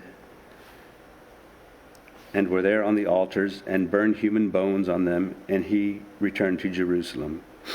And the king commanded all the people, "Keep the Passover to the Lord your God, as it is written in the book of the covenant. For no such Passover has been kept since the days of the judges who judged Israel, or during all the days of the kings of Israel, or of the kings of Judah. But in the 18th year of the king Josiah, the Passover was kept to the Lord in Jerusalem. Moreover, Josiah put away the mediums and the necromancers and the household gods and the idols and all the abominations that were seen in the land of Judah and in Jerusalem, that he might establish the words of the law that were written in the book, that Hilkiah the priest found in the house of the Lord. Before there was no killing like him, who turned to the Lord with all the heart and all of his soul and with all of his might, according to the law of Moses, nor did any like him arise after him. Still the Lord did not turn from the burning in his great of his great wrath, by which his anger was kindled against Judah, because of all the provocations with which Manasseh had provoked him. And the Lord said, "I will remove Judah also out of my sight, and I have removed Israel, and I will cast off this city that I have chosen, Jerusalem, and the house of which I said my name shall be there. Now the rest of the acts of Josiah and all that he did, are they not written in the book of the Chronicles of the kings of Judah? In his days, Pharaoh Necho, king of Egypt, went up to the king of Assyria to the river Euphrates. King Josiah went to meet him, and Pharaoh Necho killed him at Megiddo. As soon as they saw him, and his servants carried him dead in a chariot from Megiddo, and brought him to Jerusalem, and buried him in his own tomb. And the people and the land took Jehoaz, the son of Josiah, and anointed him, and made him king in his father's place. Jehoaz was 23 years old when he began to reign, and reigned 3 months in Jerusalem. His mother's name was Hamutal, the daughter of Jeremiah of Libnah, and he did what was evil in the sight of the Lord, according to all that his fathers had done. And Pharaoh Necho put him in bonds at Riblah and in the land of Hamath, that he might not reign in Jerusalem, and laid on the land a tribute of 100 talents of silver and a talent of gold. And Pharaoh Necho made Eliakim, the son of Josiah, king in the place of Josiah, his father, and changed the name of Jehoiam. But he took Jehoaz away and came to Egypt and died there. And Jehoiakim gave the silver and gold to Pharaoh, but he taxed the land to give the money according to the command of Pharaoh. He exacted the silver and gold of the people and the land from everyone according to his assessment to give it to Pharaoh Necho. Jehoiam was 25 years old when he began to reign, and he reigned 11 years in Jerusalem. His mother's name was Zebediah, the daughter of Piriath of Rumbah, and he did what was evil in the sight of the Lord, or according to all that his fathers had done. In his days Nebuchadnezzar, king of Babylon, came up, and Jehoiam became his servant for 3 years. Then he turned and rebelled against him, and the Lord sent against him bands of the Chaldeans, and bands of the Syrians, and bands of the Moabites, the bands of the Ammonites, and sent them against Judah to destroy it, according to the word of the Lord that he spoke by his servants, the prophets. Surely this came upon Judah as the command of the Lord, to remove them out of his sight, for the sins of Manasseh, according to that he had done, and also for the innocent blood that he had shed, for he filled Jerusalem with innocent blood, and the Lord would not pardon. Now the rest of the deeds of Jehoiakim and all that he did, are they not written in the book of the Chronicles of the kings of Judah? So Jehoiam slept with his fathers, and Jehoiam his son reigned in his place, and the king of Egypt did not come out against his land, for the king of Babylon had taken all the belongings of the king of Egypt, from the brook of Egypt to the river Euphrates. Jehoiachin was 18 years old when he became king, and he reigned 3 months in Jerusalem. His mother's name was Neshurtha, and daughter of Elnathan of Jerusalem. And he did what was evil in the sight of the Lord, according to all that his fathers had done. At the time of the servants of Nebuchadnezzar, king of Babylon, came up to Jerusalem, to the city was besieged, and Nebuchadnezzar, king of Babylon, came to the city while his servants were besieging it. And Jehoiachin, the king of Judah, gave himself up to the king of Babylon, himself and his mother and his servants and his officials and his palace officials. The king of Babylon took him prisoner in the 8th year of his reign, and carried off all the treasure of the house of the Lord and the treasures of the king's house, and cut in pieces all the vessels of gold in the temple of the Lord, which Solomon king of Israel had made. And the Lord hath foretold, he carried away all Jerusalem and all the officials and all the mighty men of valor, 10,000 captives, and all the craftsmen and the smiths, none remained, except the poorest people of the land. And he carried away Jehoiachin to Babylon, the king's mother, the king's wives, his officials, and the chief men of the land he took into captivity from Jerusalem to Babylon. And the king of Babylon brought captive to Babylon all the men of valor, 7,000, and craftsmen and metal workers 1,000, all of them strong and fit for war. And the king of Babylon made Mattaniah, Jehoiakim's uncle, king in his place, and changed his name to Zedekiah. Zedekiah was 21 years old when he became king and reigned 11 years in Jerusalem. His mother's name was Hamutal, and the daughter of Jeremiah of Libnah. And he did what was evil in the sight of the Lord, according to all that Jehoiakim had done. For because of this anger of the Lord, it came to the point in Jerusalem that Judah that had cast them out from his presence. And Zedekiah rebelled against the king of Babylon. And in the 9th year of his reign, in the 10th month of the 10th day of the month, Nebuchadnezzar, king of Babylon, came with all his army against Jerusalem, and laid siege to it, and they built siege works all around it. To the city was besieged till the 11th year of King Zedekiah.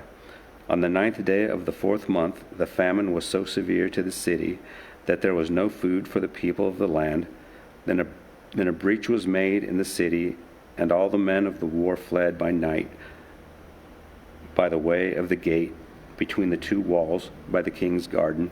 And the Chaldeans were around the city, and they went in the directions of Arabah.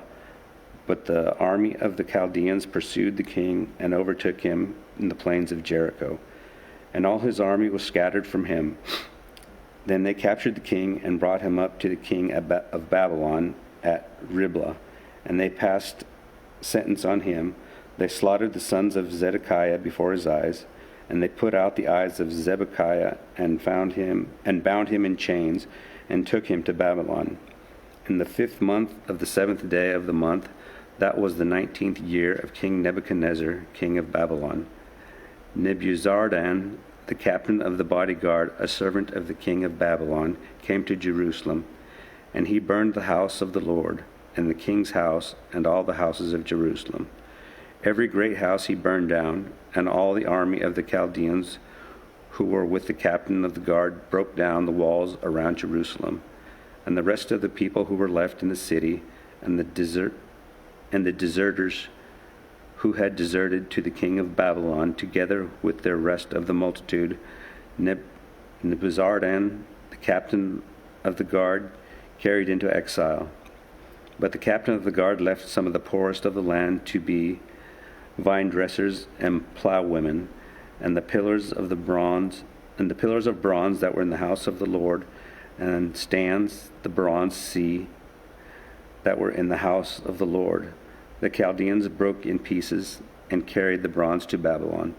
And they took away the pots and the shovels and the snuffers and the dishes for incense and all the vessels of bronze used in the temple service. The fire pans also, and the bowls.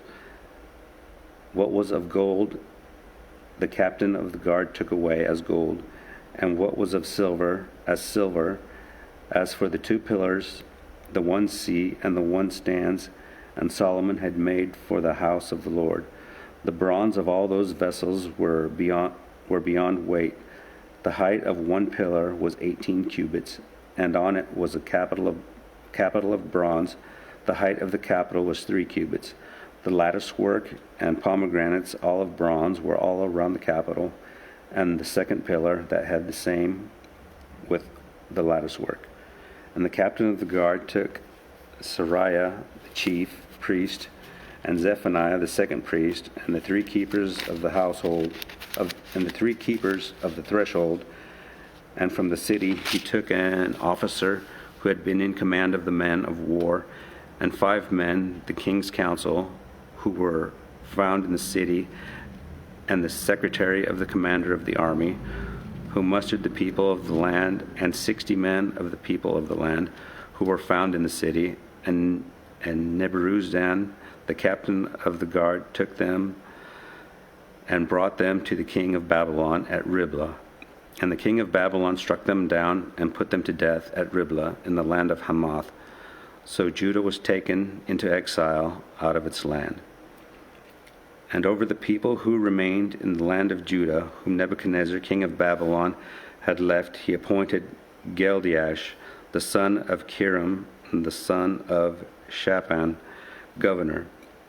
Now, when all the captains and their men heard that the king of Babylon had appointed Geldiah governor, they came with their men to Geldiah at Mizpah, namely Ishmael, the son of Nethaniah, and Jonathan, the son of Kira, and Sariah, the son of Tanhumeth, and the Nephalite, and Jesniah, the son of Makathite. And Geldoth swore to them that their men, saying, "Do not be afraid because of the Chaldeans officials. Live in the land and serve the king of Babylon, and it shall be well with you." But in the 7th month, Ishmael, the son of Nethaniah, son of Elishma, of the royal family, came with 10 men and struck down Gedaliah and put him to death along with the Jews of the Chaldeans who were with him at Mizpah. Then all the people, both small and great, and the captains of the forces arose and went to Egypt, for they were afraid of the Chaldeans. And in the 37th year of the exile of Jehoiachin, king of Judah, in the 12th month of the 27th day of the month, evil Merodach, king of Babylon, in the year that he began to reign, graciously freed Jehoiachin, king of Judah, from prison, and he spoke kindly to him and gave him a seat above the seat of the kings who were with him in Babylon. So Jehoiachin put off his prison garments, and every day of his life he dined regularly with the kings at the king's table. And for his allowance, a regular allowance was given him by the king, according to his daily deeds, as long as he lived.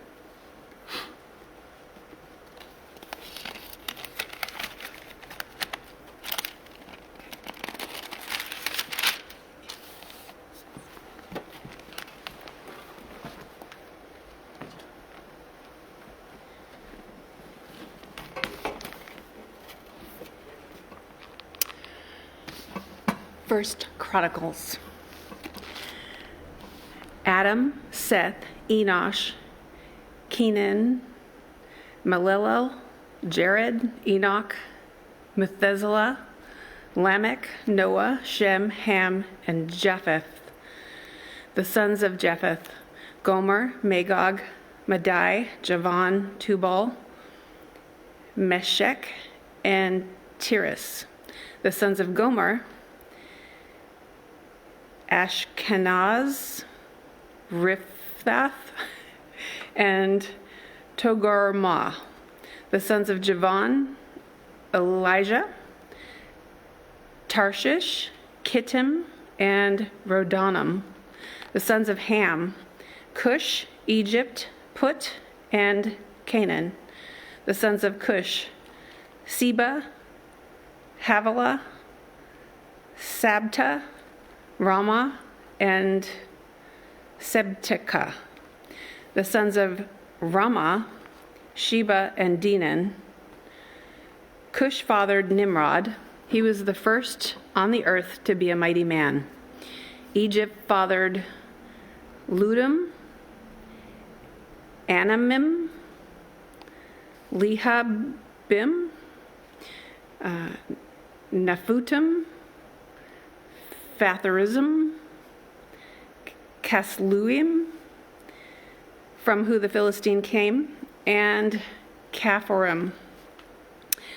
Canaan fathered Sidon, his firstborn, and Heth, and Jebusites, and the Amorites, the Girgashites, the Hivites, the Archites, the Sinites, the Arvites, the Zemarites and Hamathites. The sons of Shem, Elam, Asher, Aphrashad, Lud, and Aram. The sons of Aram, Uz, Hul, Gether, and Meshech. Arphashad fathered Shelah, and Shelah fathered Eber. To Eber were born 2 sons. The name of one was Peleg, for his day on earth was divided, and his brother was Joktan. Joktan fathered Almadad, Sheleph, Harazmeth, and Jerah. Hadaram, Uzal, Diklah, Obal, Abamel, Sheba, Ophir, Havilah, and Jobab. All these were sons of Joktan. Shem, Arphaxad, and Selah, Eber, Peleg, Ru, Surag, Nahor, Terah, Abram, that is Abraham.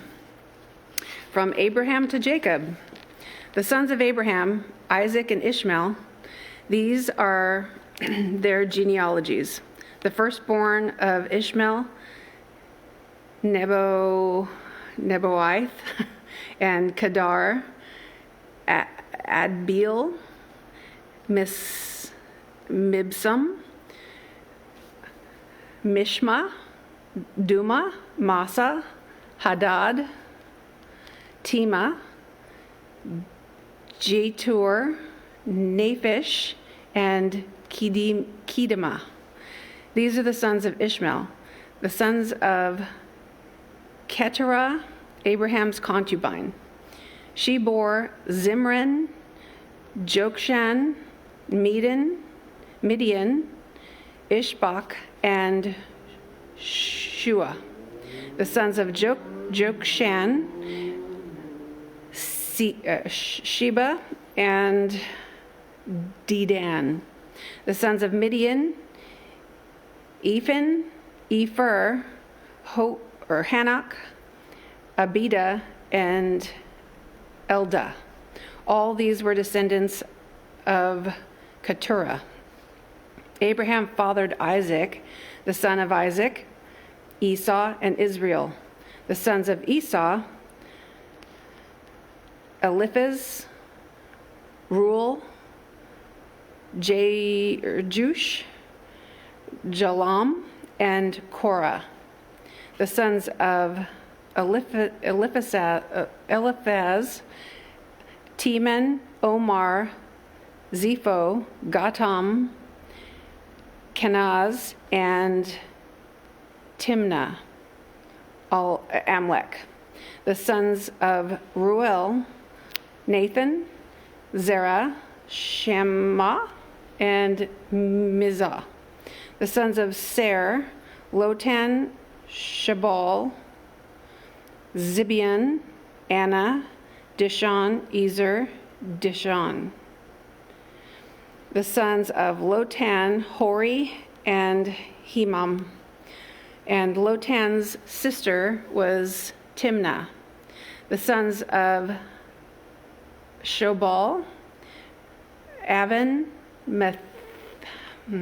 Menetha, Ebal, Shepho, and Onam. The sons of Zibeon, Ai, and Anah.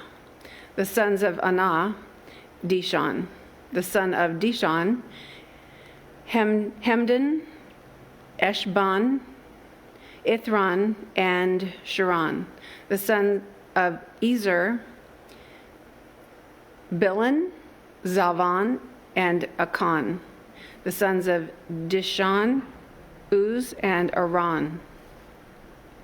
These are the kings who reigned in the land of Edom before any king reigned over the people of Israel. Bela, the son of Bor, the name of his city being Dinhabah, Dinbah. Bela died, and Jobab, the son of Zerah of Bozrah, reigned in his place. Jobab died, and Husham of the land of the Temanites reigned in his place. Husham died, and Hadad, the son of Bedad, who defeated Midian in the country of Moab, reigned in his place, the name of his city being Avith. Hadad died. Samlah of Masrekah reigned in his place. Samlah died, and Shaul of Rehoboth on the Euphrates reigned in his place. Shaul died, and Baal-Hanan, the son of Akbor, reigned in his place.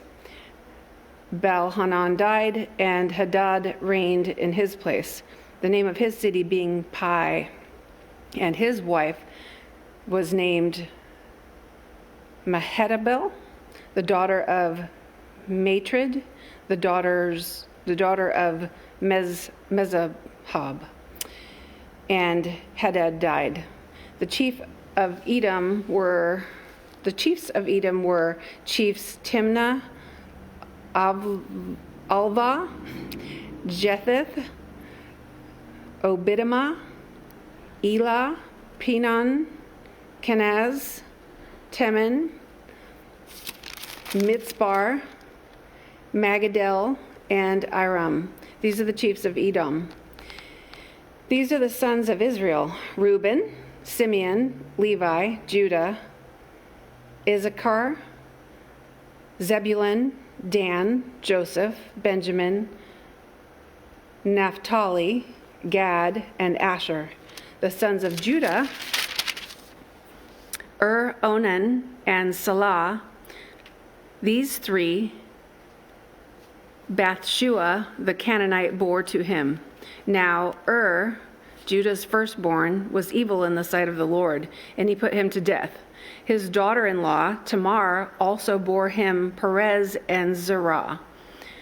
Judah had 5 sons in all. The sons of Perez: Hezron and Hamul. The sons of Zerah: Zimri, Ethan, Heman, Calcol, and Dara, 5 in all. The son of Carmi: Achan, the trouble of Israel, who broke faith in the matter of the devoted thing, and Ethan's son was Azariah. The sons of Hezron were born to him: Jeremiel, Ram, and Kalubai. Ram fathered Amminadab, and Amminadab fathered Nahshon, prince of the sons of Judah. Nahshon fathered Salmon. Salmon fathered Boaz. Boaz fathered Obed. Obed fathered Jesse. Jesse fathered Eliab, his firstborn. Abidab the second. Shemaiah the third. Nathaniel the fourth. Redai the fifth. Ozem the sixth. David the seventh. And their sisters were Zeruiah and Abigail. The sons of Zeruiah: Abishai, Joab, and Eshel, 3. Abigail bore Amasa. The father of Amasa was Jether, the Ishmaelite. Caleb was the son of Hezron, fathered children by his wife Azubah, and by Jerioth. And these were her sons: Jesher, Shoab, and Ardon. When Azubah died, Caleb married Ephrath, who bore him Hur. Hur fathered Uri, and Uri fathered Bezalel. Afterward, Hezron went into the daughter of Machir, the father of Gilead, whom he married when he was 60 years old, and she bore him Segub. And Segub fathered Jair, who had 23 cities in the land of Gilead. But Geshur and Aram took from them Havoth, Jer, Kenath, and its villages, 60 towns. All these were descendants of Machir, the father of Gilead. After the death of Hezron, Caleb went into Ephrathah, the wife of Hezron, his father, and she bore him Asher, the father of Tokiah. The sons of Jerahmeel, the firstborn of Hezron, Ram, his firstborn, Bunah, Oren, Ozam, and Ahijah. Jerahmeel also had another wife whose name was Atra. She was the mother of Onam. The sons of Ram, the firstborn of Jerahmeel, Maz, Jamin, and Eker. The sons of Onam, Shammai and Jada. The sons of Shammai, Nadab and Abishur. The name of Abishur's wife was Abihail, and she bore him Aban and Molid. The sons of Nadab, Saled and Apiam, and Saled died childless. The sons of Apiam, Ishi.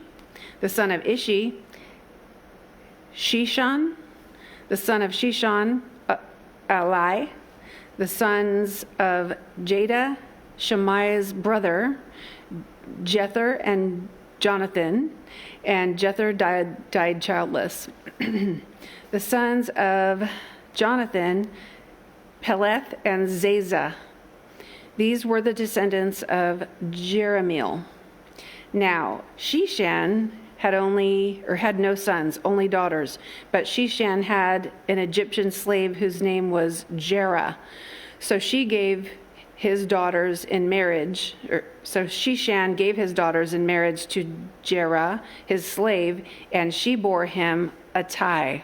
Attai fathered Nathan, and Nathan fathered Zabad. Zabad fathered Iflal, and Iflal fathered Obed. Obed fathered Jehu, and Jehu fathered Azariah. Azariah fathered Helez, and Helez fathered Elisa.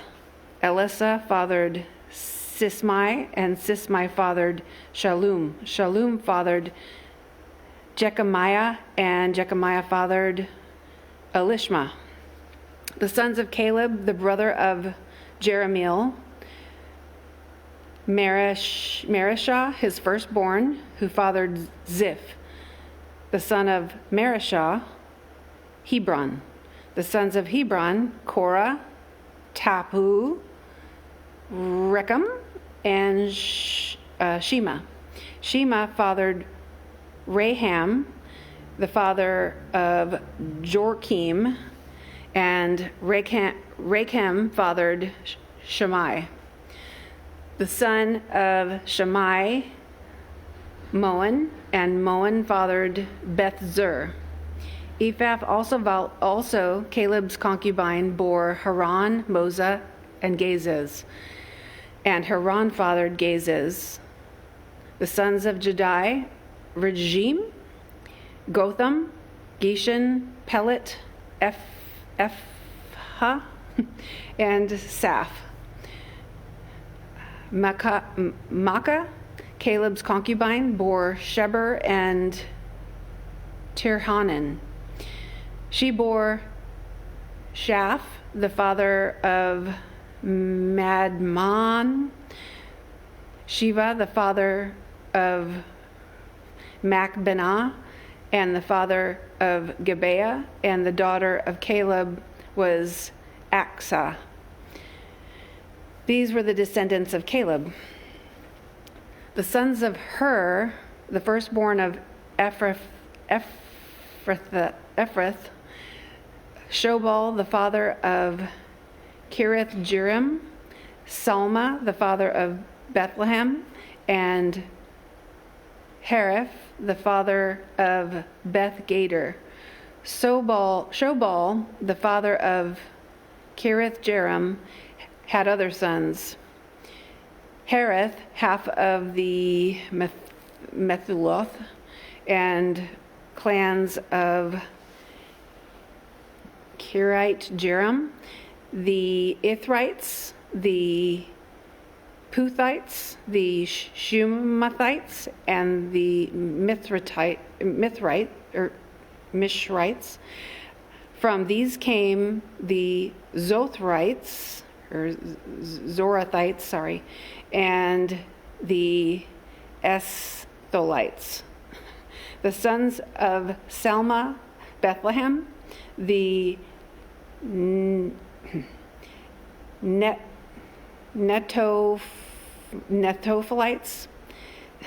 all set, Athrojeb, and half of the Mehethrites and Zorites. One sec. The clan also of the scribes who lived at Jabez, the Trithites, the Shithamites, and the Sukathites. These are the Kenites who came from Hamath, the father of the house of Rechab. We're on chapter 3. Got it?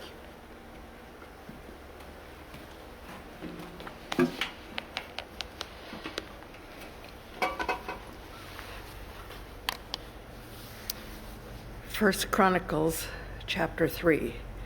These are the sons of David who were born to him in Hebron: the firstborn Ammon by Ahinoam the Jezreelite, the second Daniel by Abigail the Carmelite, the third Absalom, whose mother was Micaiah, the daughter of Talmai the king of Geshur, the fourth Adonijah, whose mother was Haggith, the fifth Shephatiah by Abithiah, the sixth Athiam by his wife Eglah.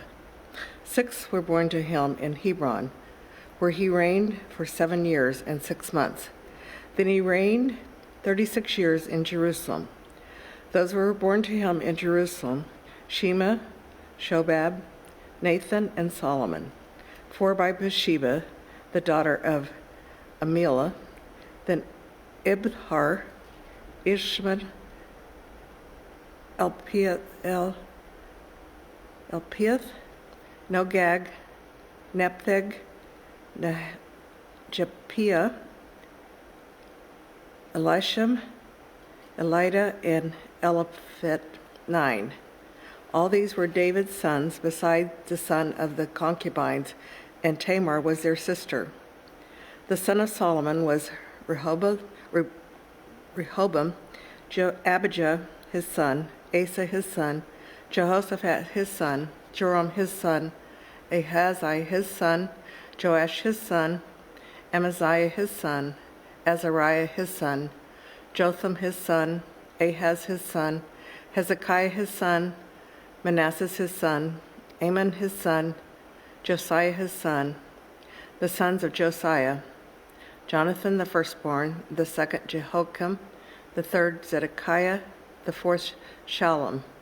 The descendants of Rehoiakim: Jeconiah his son, Zedekiah his son, and the sons of Jonikiah, the captive Shealtiel his son, Malcolm, Pedadiah, Shenazah, Jechemiah, Hoshama, and Nebadiah. The sons of Pedaliah: Zerubbabel, and Shimei. The sons of Zerubbabel: Meshalchem and Hananiah, and Shelotham was their sister, and Hashabah, Otha, Bechiah, Hadashiah, and Jaab, 5. The sons of Hananiah, Pelitha, and Jeshaliah, his son Rehoboth, and his son Aran, his son Obadiah, his son Shechaniah, the son of Shechaniah, Shemaiah, and the sons of Shemariah, Hashas, Igel, Beriah, Nethra, and Shabbat. 6. The sons of Neriah, Elogniah, Zekiah, and Azarem. 3. The sons of Eloniah, Havadiah, Elishua, Pelekah, Akabah, Jonathan, Delilah, and Adoniah. 7. The sons of Judah, Perez, Herzon, Carmi, Hur, and Shobal. Regaliah, the son of Shobal, fathered Jahath, and Jahath fathered Ahumai and Lahad. These were the clans of the Zerites. These were the sons of Etham, Jezreel, Ishma, Edibish, and the name of their sister was Hazelipaniah. And Peniel fathered Gedor, and Ezer fathered Hush. These were the sons of Hur, the firstborn of Ephrathah, the father of Bethlehem. Asher, the father of Tekoa, had 2 wives, Helah and Nerah. Nerah bore him Abizam, Heber, Tanian, Hashtariah. These were the sons of Nerah. The sons of Helah, Zethras, Izra, and Ethan. Zoe fathered Anub, Zobiah, and the clans of Asherel, the sons of Huram. Jabez was more honorable than his brothers, and his mother called his name Jabez, saying, "Because I bore him in pain." Jabez called upon the God of Israel, saying, "Oh, that you would bless me and enlarge my border, and that your hand might be with me, that you would keep me from harm, so that it might not bring me pain." And God granted what he said, what he asked. Shilib, the brother of Shahana, fathered Mehir, who fathered Easton. Easton fathered Bethrathah, Paseath, and Tenaniah, the father of Ir-Nasheth. They were the men of Reka. The sons of Kinza, Othniel, and Seraiah. The sons of Othniel, Hath, and Menothea.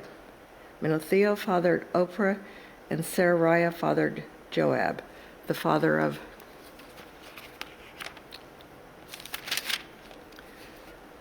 Gerhasham, so called because they were craftsmen, the son of Caleb, the son of Jeshhunath,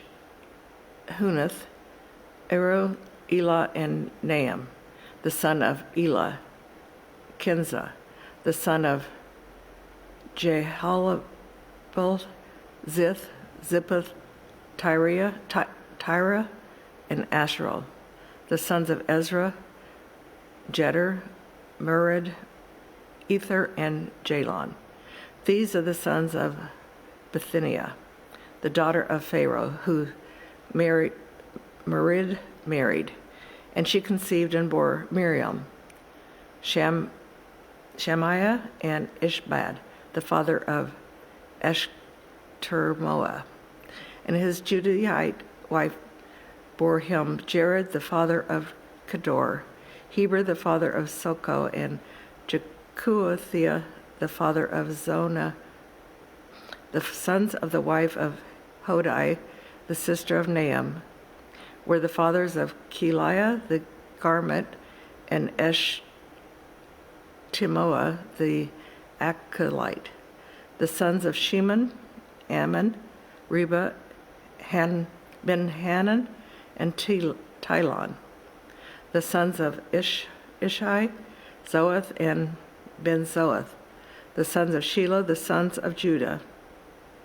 The father of Lecah, and Lekadiah, the father of Marshashah, and the clans of the house of linen workers at Beth Ashbea. And Jocham, the men of Koezbah, and Joash, and Serapha, who ruled in Moab, and returned to Lahim. Now their records are ancient. These were the potters who were the inhabitants of Nehim and Geder. They lived there in the king's service. The sons of Simeon, Neuel, Jamin, Zerib, Zariah, Shul. Shalom was his son. Mishman was his son. Mishma his son.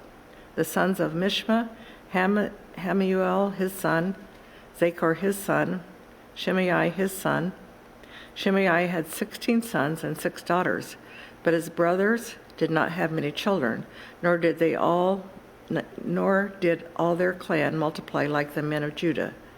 They lived in Beersheba, Moldadad, Hazariel, Bela, Ezam, Tolad, Bethuel, Hormon, Ziklag, Beth Markarboth, Hazar Suam, Beth Bur, and Shemarian. These were the cities where David reigned, and their villages were Etham, Aim, Rimmon, Token, and Ashan, 5 cities. Along with all their villages were those that were around these cities as far as Baal. These were their settlements, and they kept a genealogical record. Meshobed, Jamleth, Jotham, the son of Amariah, Joel, Jehu, and the son of Johithban, son of Sarai, son of Eshel, Jonal, Jochabath, Jehoshabiah, Azariah, Adil, Jismael, Benaniah, Zia, the son of Shippan, son of Alon, son of Jedaiah, son of Shimri, son of Shemaiah. These mentioned by name were princes in their clans, and their father's house increased greatly.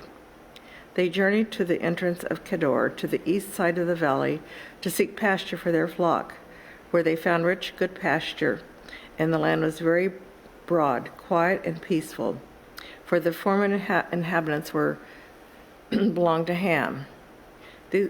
These wretched by name came in the day of Hezekiah, the king of Judea, and destroyed their tents and the Menuhites who were found there, and marked them for destruction to this day, and settled in their place, because there was pasture there for their flocks. And some of them, 500 men of the Shemonites, went unto Mount Seir, having as their leaders Pethathiah,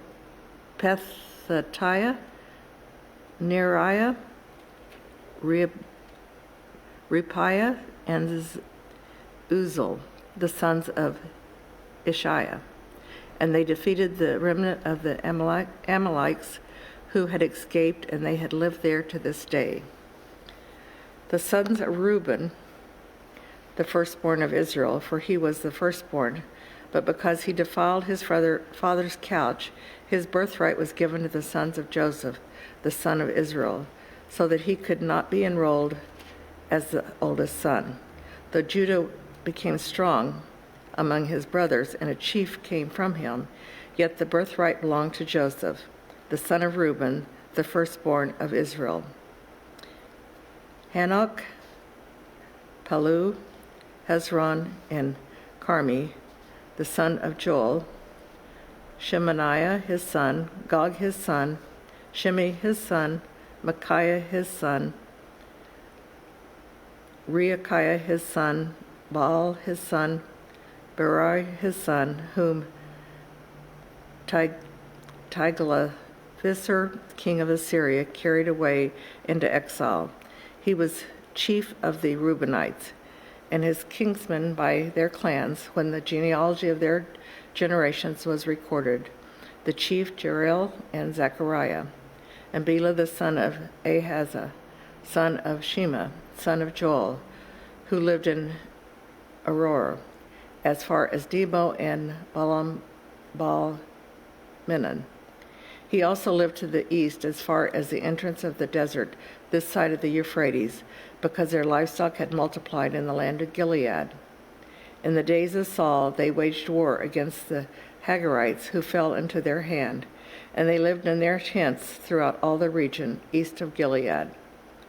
The sons of Gad lived over them in the land of Bashan as far as Salakath. Joel the chief, Sephan the second, Jenaniah and Sephet in Bashan, and their kinsmen according to their father's house, Michael, Meshullam, Sheba, Zorai, Jachin, Zia, and Aber, 7. These were the sons of Abihail, the son of Huri, the son of Jorah, son of Gilead, son of Machel, son of Jesediah, son of Jehod, son of Buz, the son of Adil, son of Gunai, was chief in their father's houses. And they lived in Gilead, in Bashan, and in the towns, and all the pasture lands of Sharon to their limits.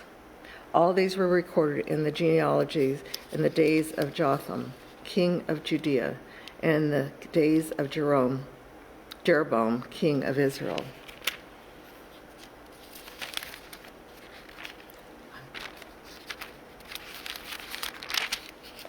The Reubenites, the Gadites, and the half-tribe of Manasseh, yet valiant men who carried shield and sword and drew the bow, expert in war, 44,760, able to go to war.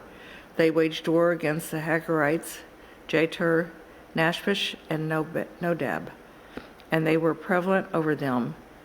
The Hagarites and all who were with them were given into their hand, for they cried out to God in the battle, and he granted their urgent plea because they trusted in him. They carried off their livestock, 50,000 of their camels, 250,000 sheep, 2,000 donkeys, and 100,000 men alive. For many felt because the war was of God, and they lived in their place until the exile. The half-tribe of Manasseh. The members of the half-tribe of Manasseh lived in the land. They were very numerous from Bashan to Baal-Hermon, Sinir, and Mount Hermon.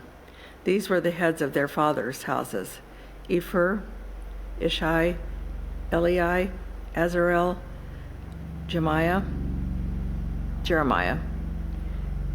Hodavicah, Jediel, mighty warriors, famous men, heads of their fathers' houses.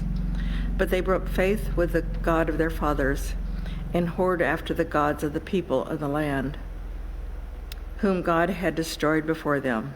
So the God of Israel stirred up the spirit of Pul, king of Assyria, spirit of Tiglath-Pileser, king of Assyria. And then he took them into exile, namely the Reubenites and the Gadites and the half-tribe of Manasseh, and bore them to Halah, Habor, Hara, and the river of Gozan to this day. The sons of Levi, Jerhan, Kohath, and Moriah. The sons of Kohath, Amram, Issachar, Hebron, and Uziel. The children of Abram, Aaron, Moses, and Miriam. The sons of Aaron, Nadab, Abidu, Eleazar, and Ithamar. Eleazar fathered Phinehas. Phinehas fathered Abishua. Abishua fathered Buki. Buki fathered Uzziah. Uzziah fathered Zechariah. Zechariah fathered Mercoi. Mercoi fathered Amariah. Amariah fathered Athabud. Athabud fathered Zodak. Zodak fathered Ahimaaz. Ahimaaz fathered Azariah. Azariah fathered Johannath, and Johannathan fathered Azariah. It was he who served as priest in the house that Solomon built in Jerusalem. Azariah fathered Amariah. Amariah fathered Ahitub. Ahitub fathered Zodak. Zodak fathered Shalom. Shalom fathered Hilkiah. Hilkiah fathered Azariah. Azariah fathered Sheariah. Sheariah fathered Zedekiah. And Zedekiah went into exile when the Lord sent Judah and Jerusalem into exile by the hand of Nebuchadnezzar. The son of Levi, Heshram, Kohath, and Merari. And these were the names of the sons of Gershom, Libri, and Shimei. The sons of Kohath, Amram, Ishar, Hebron, and Uziel. The sons of Merari, Malai, and Mushi. These were the clans of the Levites according to their fathers. Of Geshurim, Libanoth his son, Johath his son, Zemamiah his son, Jonah his son, Edo his son, Zeriah his son, Hethadal his son. The sons of Kohath, Abinan his son, Korah his son, Asher his son, Elkanah his son, Abithes his son, Asur his son, Tobahath his son, Uriel his son, Uzziah his son, and Shilu his son. The sons of Elkanah, Amasa, and Amath. Okay, verse 26.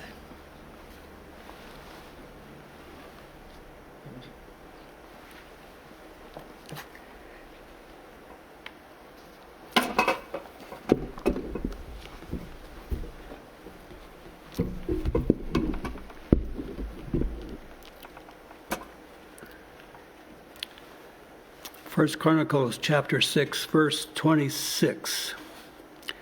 Elkanah, his son Zophai, his son Nathath, Eliab, his son Jeroam's son, Elkanah, his son, the son of Samuel, Joel, his firstborn, the second Abijah, the sons of Merari, Malai, Libnah, the sons of Shimei, his son Uzziah, his son, Shemaiah, his son, Haggith, the son, his son, and Isaiah, his son.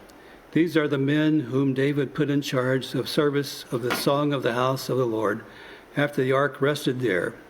They ministered with song before the tabernacle, the tent of meetings, until Solomon built the house of the Lord in Jerusalem. And they performed their service according to their order. These are the men who served in the sons of and their sons, and the sons of the Kohathites, Heman, the singer, the son Joel, the son of Samuel, the son of Elkanah, the son of Jeroham, the son of Eliel, the son of Toah, the son of Zuph, the son of Elkanah, the son of Mahath, the son of Amaziah, the son of Elkanah, the son of Joel, the son of Azariah, the son of Zephaniah, the son of Tohath, the son of Esser, the son of Elbisa, the son of Kohath, the son of Izhar, son of Kohath, the son of Levi, the son of Israel, and his brother Asaph, and stood in the right hand, namely Asaph, the son of Belrachiah, the son of Shemaiah, the son of Michael, the son of Baasiah, the son of Malchijah, the son of Ethni, the son of Zerah, the son of Abinah, the son of Ethan, the son of Zimmah, the son of Shemai, the son of Johath, the son of Gershom, the son of Levi. On the left hand were their brothers, the sons of Merari, Ethan, the son of Kishai, the son of Abdi, the son of Maluth, the son of Hashabiah, the son of Amariah, the son of Hilkiah, the son of Amzi, the son of Bani, the son of Shemer, the son of Mahali, the son of Mishai, Merari, and the son of Levi. And their brothers, the Levites, were appointed for all the service of the tabernacle of the house of God. But Aaron and his sons made offerings on the altar of burnt offerings and the altar of incense for all the work of the most holy place, and to make atonement for Israel according to all that Moses, the servant of God, had commanded. These are the sons of Aaron: Eleazar, his son; Phinehas, his son; Abishah, his son; Bukai, his son; Uzi, his son; Zerahiah, his son; Marioth, his son; Amarizah, his son; Ahitub, his son; Zadok, his son; Ahimaazah, his son. These are the dwellings places according to their settlements within the borders. To the sons of Aaron, the clans of the Kohathites, for theirs was the first lot. To them they gave Hebron in the land of Judah and its surrounding pasture lands. But the fields of the city and its villages they gave to Caleb, the son of Jethunah. And to the sons of Aaron they gave the cities of refuge: Hebron, Libnah, with its pasture lands; Jetar, Ishtemoa, with the pasture lands; Helam, with its pasture lands; Debir, with its pasture lands; Asham, with its pasture lands; and Beth Shemesh, with its pasture lands; and with their tribe of Benjamin, Gibeah, with its pasture lands; Alameth, with its pasture lands; and Ano and Enotha, with its pasture lands. All the cities throughout their clans were 13. To the rest of the Kohathites were given by the lot out of the clan of the tribe of the half-tribe of the half of Manasseh, 10 cities. To the Gershonites, according to their clan, were allotted 13 cities. And of the tribes of Issachar, Asher, Naphtali, Manasseh, and Bashan. To the Merarites, according to their clans, they allotted 12 cities out of the tribes of Reuben, Gad, and Jebulun. So the people of Israel gave the Levites the cities with their pasture lands. They gave by lot out of the tribes of Judah, Simeon, and Benjamin these cities that are mentioned by name. And some of the clans of the sons of Kohath had cities of their territory out of the tribes of Ephraim. They were given the cities of refuge: Shechem with its pasture lands and the hill country of Ephraim; Gezer with its pasture lands; Jokmin and its pasture lands; Beth Haran with its pasture lands; Ahijah and its pasture lands; Gath Rimmon with its pasture lands; and out of the half-tribe of Manasseh, Anor with its pasture lands, and Beliam with its pasture lands, for the rest of the clans of the Kohath. To the Gershonites were given out of the clan of half-tribe of Manasseh, Golan and Bashan with its pasture lands; Ashtoreth with its pasture lands; and out of the tribe of Issachar, Gadash with its pasture lands; Derberath with its pasture lands, Ramoth with its pasture lands, Amin with its pasture lands, out of the tribe of Asher, Mashal with its pasture lands, Abdon with its pasture lands, Hukoth with its pasture lands, Rehoth with its pasture lands, and out of the tribe of Naphtali, Kadesh and Galilee and its pasture lands, Hammon with its pasture lands, Kiriathaim with its pasture lands. To the rest, the Merarites were allotted out of the tribe of Zebulun, Rimonoth, its pasture lands, Tabor, its pasture lands, and beyond to Jordan in Jericho on the east side of the Jordan. Out of the tribe of Reuben, Bezar in the wilderness with its pasture lands, Cherith with its pasture lands, Kedomoth with its pasture lands, and Mephaath with its pasture lands. And now the tribe of Gad, Ramoth and Gilead with its pasture lands, Mehalim with its pasture lands, Heshbon with its pasture lands, and Jazar with its pasture lands. 1 Chronicles chapter 7. The sons of Issachar, Tola, Puth, Jasub, Simeon. 4. The sons of Tola, Uzai, Riphiah, Jerel, Jahilo, Ebslam, Samulu, heads of their fathers' houses, namely Tola, mighty warriors in their generation, their numbers in the days of David being 22,600. The son of Uzai, Izrahiah, and the sons of Izrahiah, Michael, Obadiah, Joel, and Ishaiah. Of the 5 of them were chief men, and along with them, by their generations, according to their fathers' houses, were units of the army for war, 36,000. For they had many wives and sons.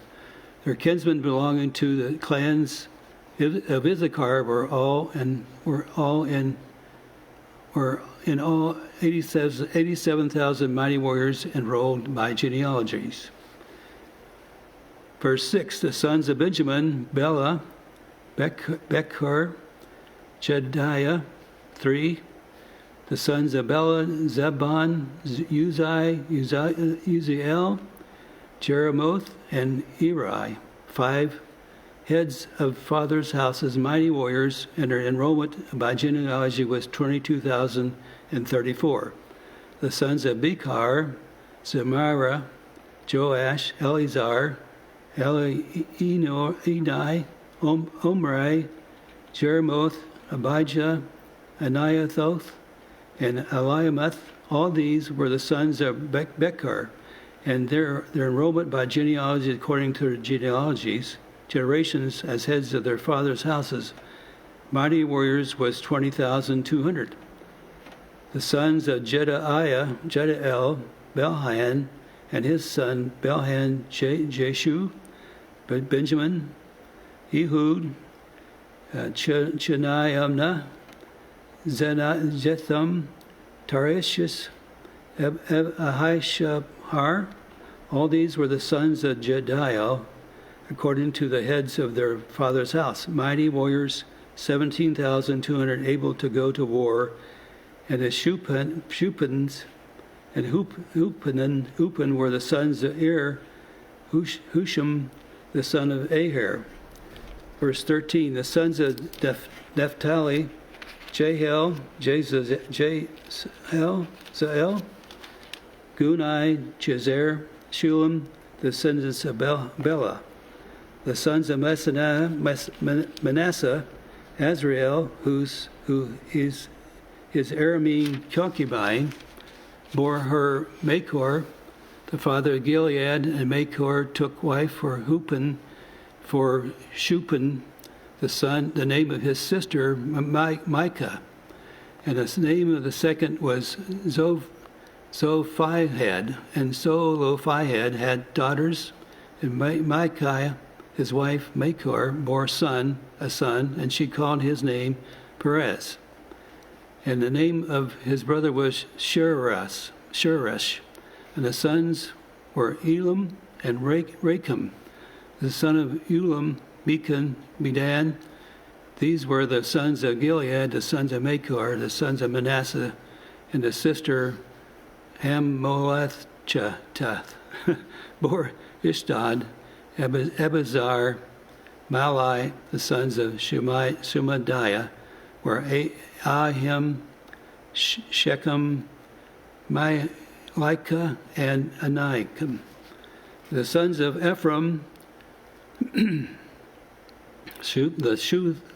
Shuthalah, Bered, his son, Tohath, his son, El-Ladai, his son, Tohath, his son, Zobad, his son, Shuthalah, his son, Ezer, and Elid, whom the men of Gath who were born in the land killed, because they came down to raid their livestock. And Ephraim, their father, mourned many days, and his brothers came to comfort him. And Ephraim went into his wife, and she conceived and bore him a son. And he called his son Beriah, because disaster had befallen his house. His daughter was Shirah, who built both lower and upper Beth Horon, Uzan, Shirah, Rephath, and his son Resheph, his son, Terlah, his son, Tahain, his son, Ladan, his son, Ammihud, his son, Elishama, his son, Ner, his son, Joshua, his son. Their possessions and settlements were Bethel and its towns, and to the east were Naram, and to the west were Gezer and its towns, Shechem and the towns of Ai and its towns, also in possession of the Manassanites, Beth Shem and its towns, Ternach and its sons, Megiddo and its towns, Dor and its towns, and in these lived the sons of Joseph, the son of Israel. Verse 30, the sons of Asher, Imnath, Ishveh, Beri, and their sister Sarah, the sons of Bera, Heber, and Malchif, whose fathered Berith. Heber fathered Zaphelat, Shomer, Hothath, and their sister Shua. The sons of Jephelite, Pasha, Bimhal, and Ashvath. These are the sons of Jephelite. The sons of Shemer, his father, Rogath, Jehubah, and Aram. The sons of Helam, his brother, Zophath, Imnah, Sheleph, and Emni.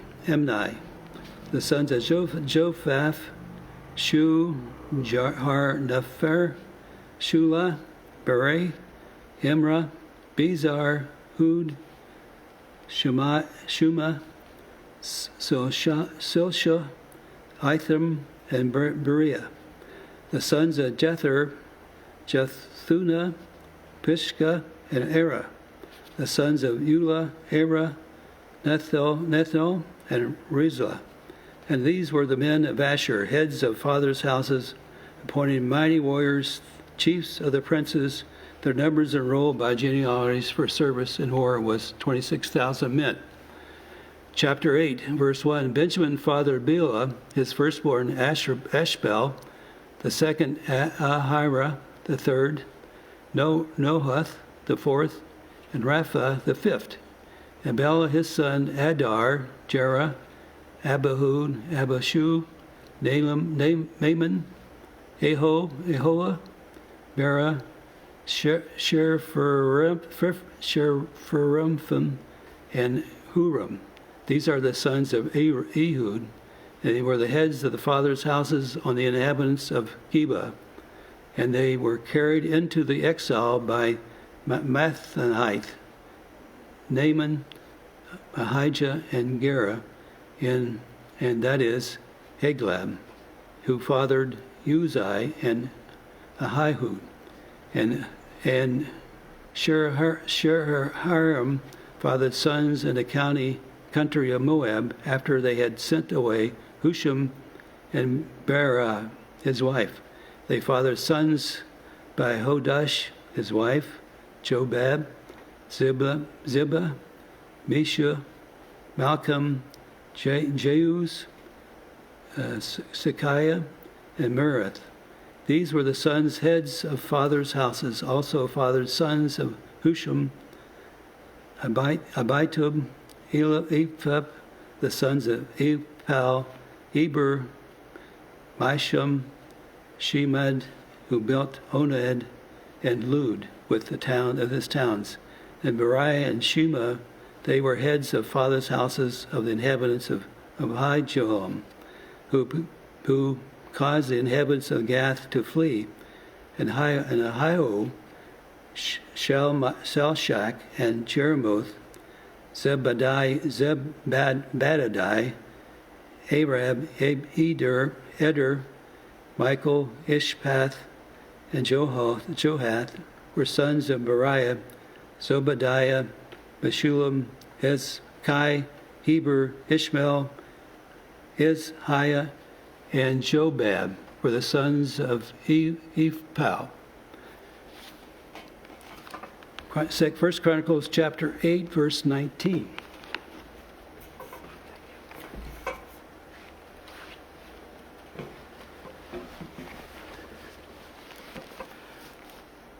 First Chronicles chapter 8, verse 19. Joachim, Zikri, Zabdi, Elani, Zelathai, Eliel, Adiah, Beriah, and Shimrath were the sons of Shimei. Ishpan, Eber, Eliel, Abdon, Zikri, Hananiah, Elam, Anthothijah, Iphdaiah, Penuel were sons of Shishak. Shemsherai, Shehariah, Athaliah, Jair, Shia, Elijah, and Zikri were sons of Jeroham.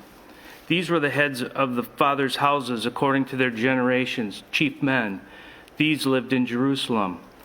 Jaeliel, the father of Gibeon, lived in Gibeon, and the name of his wife was Maacah. Her firstborn son, Abdon, then Zur, Kish, Baal, Nadab, Gedor, Ahio, Zecher, and Mikloth. He fathered Shemiah.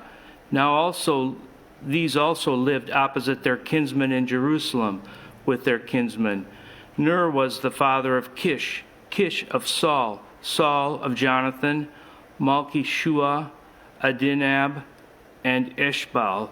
And the son of Jonathan was Meribal, and Meribal was the father of Micah. The sons of Micah, Pithon, Melech, Tariah, and Ahaz. Ahaz fathered Jehoiada, and Jehoiada fathered Alemeth, as Maveth and Zimri. Zimri fathered Moza. Moza fathered Benaiah. Raphath was his son. Elisa his son. Azael his son. Azael had 6 sons, and these are their names: Azikam, Bakhtaru, Ishmael, Shariah, Obadiah, and Hanan. All these were the sons of Azel. The sons of Ishak, his brother, Ulam, his firstborn, Jeush the second, and Eliphelet the third. The sons of Ulam were men who were mighty warriors, bowmen, having many sons and grandsons, 150. All these were Benjamites. Chapter 9. So all Israel was recorded in genealogies, and these are written in the book of the kings of Israel. And Judah was taken into exile in Babylon because of their breach of faith. Now the first to dwell again in their possessions in their cities were Israel, the priests, the Levites, and the temple servants. And some of the people of Judah, Benjamin, Ephraim, and Manasseh lived in Jerusalem. Uthai, the son of Ammihud, son of Omri, son of Imri, son of Bani, from the sons of Perez, the son of Judah. And of the Shilonites, Asaiah, the firstborn, and his sons. Of the sons of Zerah, Juel and their kinsmen, 690. Of the Benjamites, Salu, the son of Meshulam, son of Hodaviah, son of Hesinua, Ebeniah, the son of Jeroham, Elah, the son of Uzi, son of Mikri, and Meshulam, the son of Shephatiah, son of Reuel, son of Ibnijah, and their kinsmen, according to their generations, 956. All these were heads of fathers' houses, according to their fathers' houses. Of the priests, Jedediah, Jehoiarib, Zakin, and Azariah, the son of Hilkiah, son of Meshulam, son of Zadok, son of Meriath, son of Ahitub, the chief officer of the house of God, and Adiah, the son of Jeroham, the son of Pashur, son of Malchijah, and Masai, the son of Adiel, son of Jezerah, son of Meshulam, son of Meshelemith, son of Immer. Besides their kinsmen, heads of their fathers' houses, 1,760 mighty men for the work of the service of the house of God. Of the Levites, Shemaiah, the son of Hesab, son of Azikam, son of Hashibiah, of the sons of Merari, Bakbakar, Heresh, Galal, and Mattaniah, the sons of Micah, son of Zikri, son of Asaph, and Obadiah, the son of Shemaiah, son of Galal, son of Jeduthun, and Berechiah, the son of Asa, son of Elkanah, who lived in the villages of the Netophanites. The gatekeepers were Shallum, Akub, Talum, Ahiman, and their kinsmen. Shallum was a chief. Until then, they were in the king's gate on the east side of the gatekeepers of the campus of the Levites. Shallum, the son of Kor, son of Ebiasaph, son of Korah, and his kinsmen of his father's house, the Korahites, were in charge of the work of the service, keepers of the thresholds of the tent, as their fathers had been in charge of the camp of the Lord, keepers of the entrance. And Phinehas, the son of Eleazar, was the chief officer over them in time past. The Lord was with him. Zechariah, the son of Meshelemiah, the gatekeeper at the entrance of the tent meeting. And these who were chosen as gatekeepers at the threshold were 212. They were enrolled by genealogies in their villages. David and Samuel, the seer, established them in their office of trust. So they and their sons were in charge of the gates of the house of the Lord, that is, the house of the tent, as guards. The gatekeepers were on the four sides, east, west, north, and south. And their kinsmen who were in their villages were obligated to come in every 7 days in turn to be with these. For the four chief gatekeepers who were Levites were entrusted to be over the chambers and the treasures of the house of God. And they lodged around the house of God, for on them lay the duty of watching, and they had charge of opening it every morning. Some of them had charge of the utensils of service, for they were required to count them when they were brought in and taken out. Others of them were appointed over the furniture and over all the holy utensils, also over the fine flour, the wine, the oil, the incense, and the spices. Others of the sons of the priests prepared the mixing of the spices. And Mattathiah, one of the Levites, the firstborn of Shallum the Korahite, was entrusted with making the flat cakes. Also, some of their kinsmen of the Kohathites had charge of the showbread to prepare it every Sabbath. Now these, the singers, the heads of the fathers' houses of the Levites, were in the chambers of the temple, free from the other service, for they were on duty day and night. These were heads of fathers' houses of the Levites, according to their generations, leaders. These lived in Jerusalem. In Gibeon lived the father of Gibeon, Jael, and the name of his wife was Makkah, and his firstborn son Abdon, then Zur, Kish, Baal, Ner, Nadab, and Gedor, Ahio, Zechariah, and Mikloth. And Mikloth was the father of Shimeam. And these also lived opposite their kinsmen in Jerusalem with their kinsmen. Ner fathered Kish. Kish fathered Saul. Saul fathered Jonathan, Malchishua, Abinadab, and Eshbaal. And the son of Jonathan was Merib-Baal, and Merib-Baal fathered Micah. The sons of Micah, Pithon, Melech, Tariah, and Ahaz. And Ahaz fathered Jarrah, and Jarrah fathered Alimeth, Asmaveth, and Zimri. And Zimri fathered Moza. Moza fathered Benaiah, and Rephthiah was his son. Elasa his son, Asael his son. Asael had 6 sons, and their names Azikam, Bakcheru, Ishmael, Shariah, Obadiah, and Hanan. These were the sons of Azel. Chapter 10. Now the Philistines fought against Israel, and the men of Israel fled before the Philistines, and fell slain on Mount Gilboa. And the Philistines overtook Saul and his sons, and the Philistines struck down Jonathan and Abinadab and Malchishua, the sons of Saul. The battle pressed hard against Saul, and the archers found him, and he was wounded by the archers.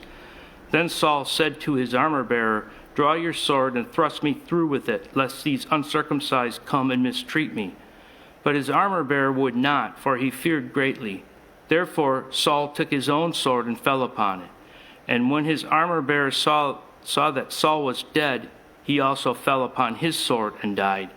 Thus Saul died, he and his 3 sons, and all his house died together. And when all the men of Israel who were in the valley saw that the army had fled, and that Saul and his sons were dead, they abandoned their cities and fled, and the Philistines came and lived in them. The next day, when the Philistines came to strip the slain, they found Saul and his sons fallen on Mount Gilboa. And they stripped him and took his head and his armor, and sent messengers throughout the land of the Philistines to carry the good news to their idols and to the people. And they put his armor in the temple of their gods, and fastened his head to the temple of Dagon. But when all Jabesh Gilead heard all that the Philistines had done to Saul, all the valiant men arose and took away the body of Saul and the bodies of his sons, and brought them to Jabesh. And they buried their bones under the oak in Jabesh, and fasted 7 days. So Saul died for his breach of faith. He broke faith with the Lord in that he did not keep the command of the Lord, and also consulted a medium, seeking guidance. He did not seek guidance from the Lord. Therefore the Lord put him to death and turned the kingdom over to David, the son of Jesse. 1 Chronicles chapter 11. Then all Israel gathered together to David at Hebron and said, "Behold, we are your bone and flesh. In times past, even when Saul was king, it was you who led out and brought in Israel. And the Lord your God said to you, you shall be shepherd of my people Israel, and you shall be prince over my people Israel." So all the elders of Israel came to the king at Hebron, and David made a covenant with them at Hebron before the Lord. And they anointed David king over Israel according to the word of the Lord by Samuel. And David and all Israel went to Jerusalem, that is, Jebus, where the Jebusites were the inhabitants of the land. The inhabitants of Jebus said to David, "You will not come in here." Nevertheless, David took the stronghold of Zion, that is, the city of David. David said, "Whoever strikes the Jebusites first shall be chief and commander." And Joab, the son of Zeruiah, went up first, so he became chief. And David lived in the stronghold. Therefore it was called the city of David. And he built the city all around from the Millo in complete circuit. And Joab repaired the rest of the city. And David became greater and greater, for the Lord of hosts was with him. Now these are the chiefs of David's mighty men, who gave him strong support in his kingdom, together with all Israel, to make him king, according to the word of the Lord concerning Israel. This is an account of David's mighty men: Jashobeam, Hachmonite was chief of the three. He wielded his spear against 300, whom he killed at one time. And next to him, among the three mighty men, was Eleazar, the son of Dodo, and Ahohite. He was with David at Pashdamim when the Philistines were gathered there for battle. There was a plot of ground full of barley, and the men fled from the Philistines. But he took his stand in the midst of the plot and defended it, and killed the Philistines. And the Lord saved them by a great victory. 3 of the 30 men went down to the rock of David at the cave of Adullam when the army of the Philistines were encamped in the valley of Rephaim.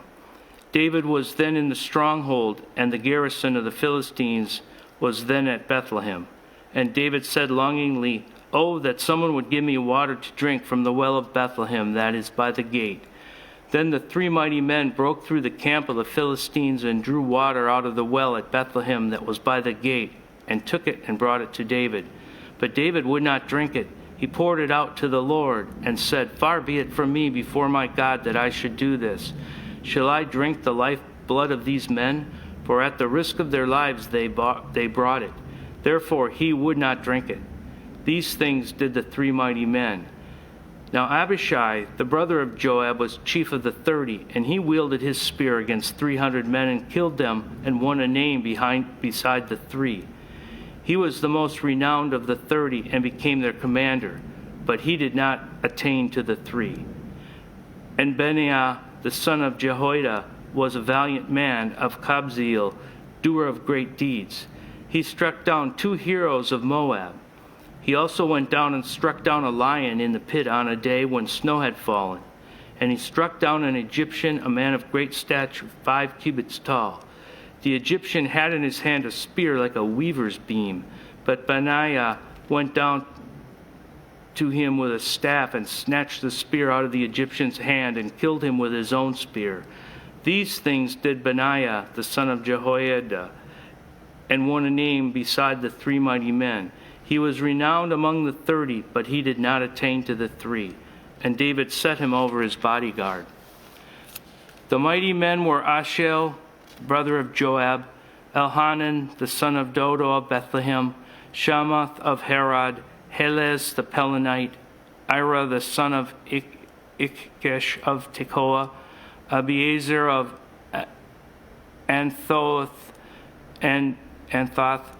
Sibachai the Hushanite, Eli the Ahoite, Maharai of Netopah, Heled the son of Bana, and Netopah, Ithai the son of Ribai of Gibeon of Gibeah of the people of Benjamin, Benaiah of Barathon, Hurai of the books of Gash, Abiel the Arbathite, Asmabeth of Bahurim, Eliba the Shalonabite, Hashem the Gizonite, Jonathan the son of Shagi the Hararite, and Ahiam the son of Sakhar the Hararite, Eliphal the son of Hefer the Mechranthite, Ahia Pelonite, Hezro of Carmel, Naarai the son of Ezbal,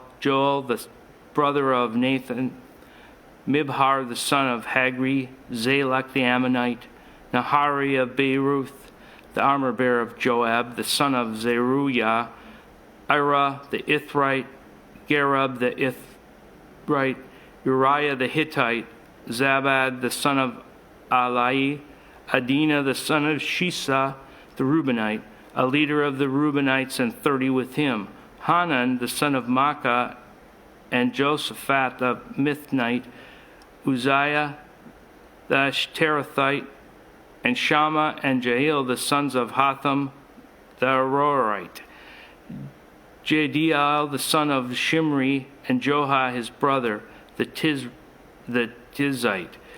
Eliel the Mahavite, and Jerubai, and Jashaviah the sons of Elnaam, and Ithma the Moabite, Eliel and Obed, and Jaasiel the Mesobite.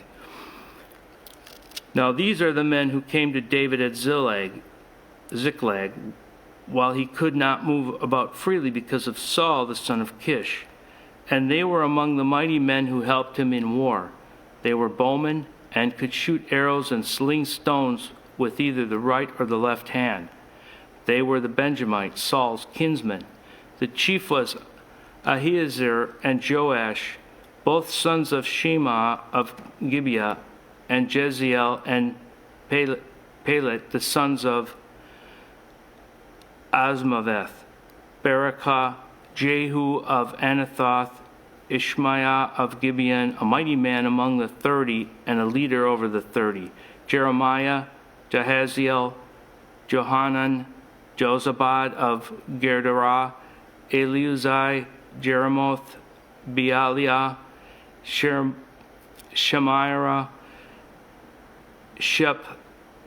Shephatiah, and Haruphite, Elkanan, Ishiah, Azareel, Joser, Jasobeam, and the Kohahites, and Joelah and Zebediah, the sons of Jeroham of Gedor.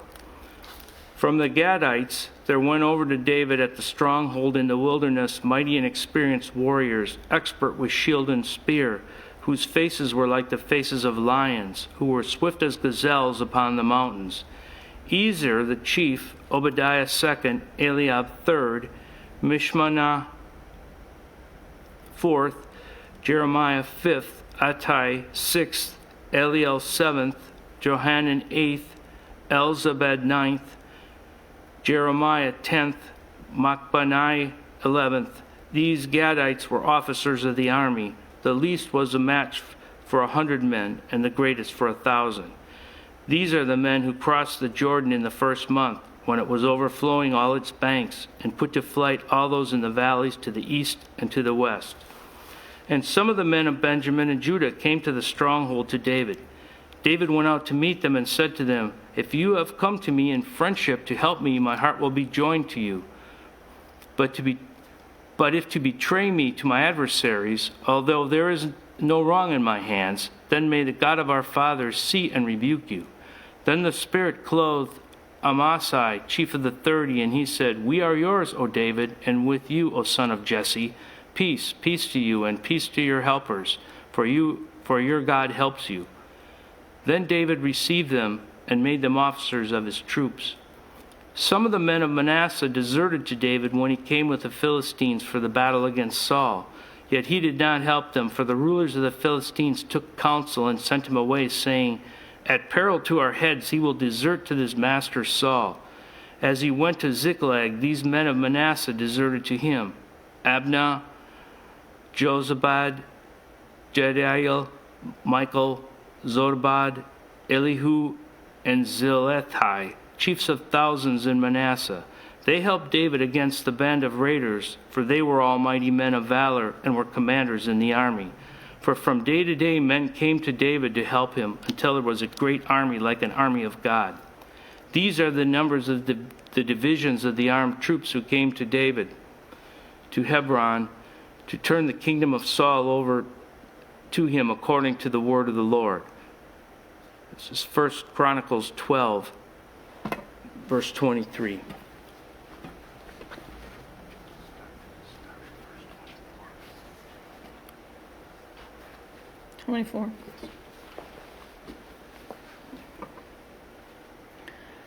First Chronicles 12, verse 24. The men of Judah bearing shield and spear were 6,800 armed troops. Of the Simeonites, mighty men of valor for war, 7,100. Of the Levites, 4,600. The prince Jehoiada of the house of Aaron, and with him 3,700. Zadok, a young man mighty in valor, and 22 commanders from his own father's house. Of the Benjaminites, the kinsmen of Saul, 3,000, of whom the majority had to that point kept their allegiance to the house of Saul. Of the Ephraimites, 20,800, mighty men of valor, famous men in their fathers' houses. Of the half-tribe of Manasseh, 18,000, who were expressly named to come and make David king. Of Issachar, men who had understanding of the times to know what Israel ought to do, 200 chiefs, and all their kinsmen under their command. Of Zebulun, 50,000 seasoned troops, equipped for battle with all the weapons of war to help David with singleness of purpose. Of Naphtali, 1,000 commanders, with whom were 37,000 men armed with shield and spear. Of the Danites, 28,600 men equipped for the battle. Of Asher, 40,000 seasoned troops ready for battle. Of the Reubenites and Gadites, and the half-tribe of Manasseh from beyond the Jordan, 120,000 men armed with all the weapons of war. Of these, men of war, arrayed in battle order, came to Hebron with a whole heart to make David king over all Israel. Likewise, all the rest of Israel were of a single mind to make David king. And they were there with David for 3 days, eating and drinking, for their brothers had made preparation for them, and also their relatives from as far as Issachar and Zebulun and Naphtali came bringing food on donkeys and on camels and on mules and on oxen, abundant provisions of flour, cakes of figs, clusters of raisins, wine and oil, oxen and sheep, for there was joy in Israel. Chapter 13. David consulted with the commanders of thousands and of hundreds with every leader. And David said to all the assembly of Israel, "If it seems good to you and from the Lord our God, let us send abroad to our brothers who remain in all lands of Israel, as well as to the priests and Levites in this city that have pasture lands, that they may be gathered to us. Then let us bring again the ark of our God to us, for we did not seek it in the days of Saul." All the assembly agreed to do so, for the thing was right in the eyes of all the people. So David assembled all Israel from the Nile of Egypt to Lebo Hamath to bring the ark of God from Kiriath Jearim. And David and all Israel went up to Baalah, that is, to Kiriath Jearim, that belongs to Judah, to bring up from there the ark of God, which is called by the name of the Lord, who sits enthroned above the cherubim. And they carried the ark of God on a new cart from the house of Abinadab, and Uzzah and Ahio were driving the cart. And David and all Israel were celebrating before God with all their might, with song and lyres and harps, tambourines and cymbals and trumpets. And when they came to the threshing floor of Chidon, Uzzah put out his hand to take hold of the ark, for the oxen stumbled. And the anger of the Lord was kindled against Uzzah, and he struck him down, because he put his hand to the ark, and he died there before God.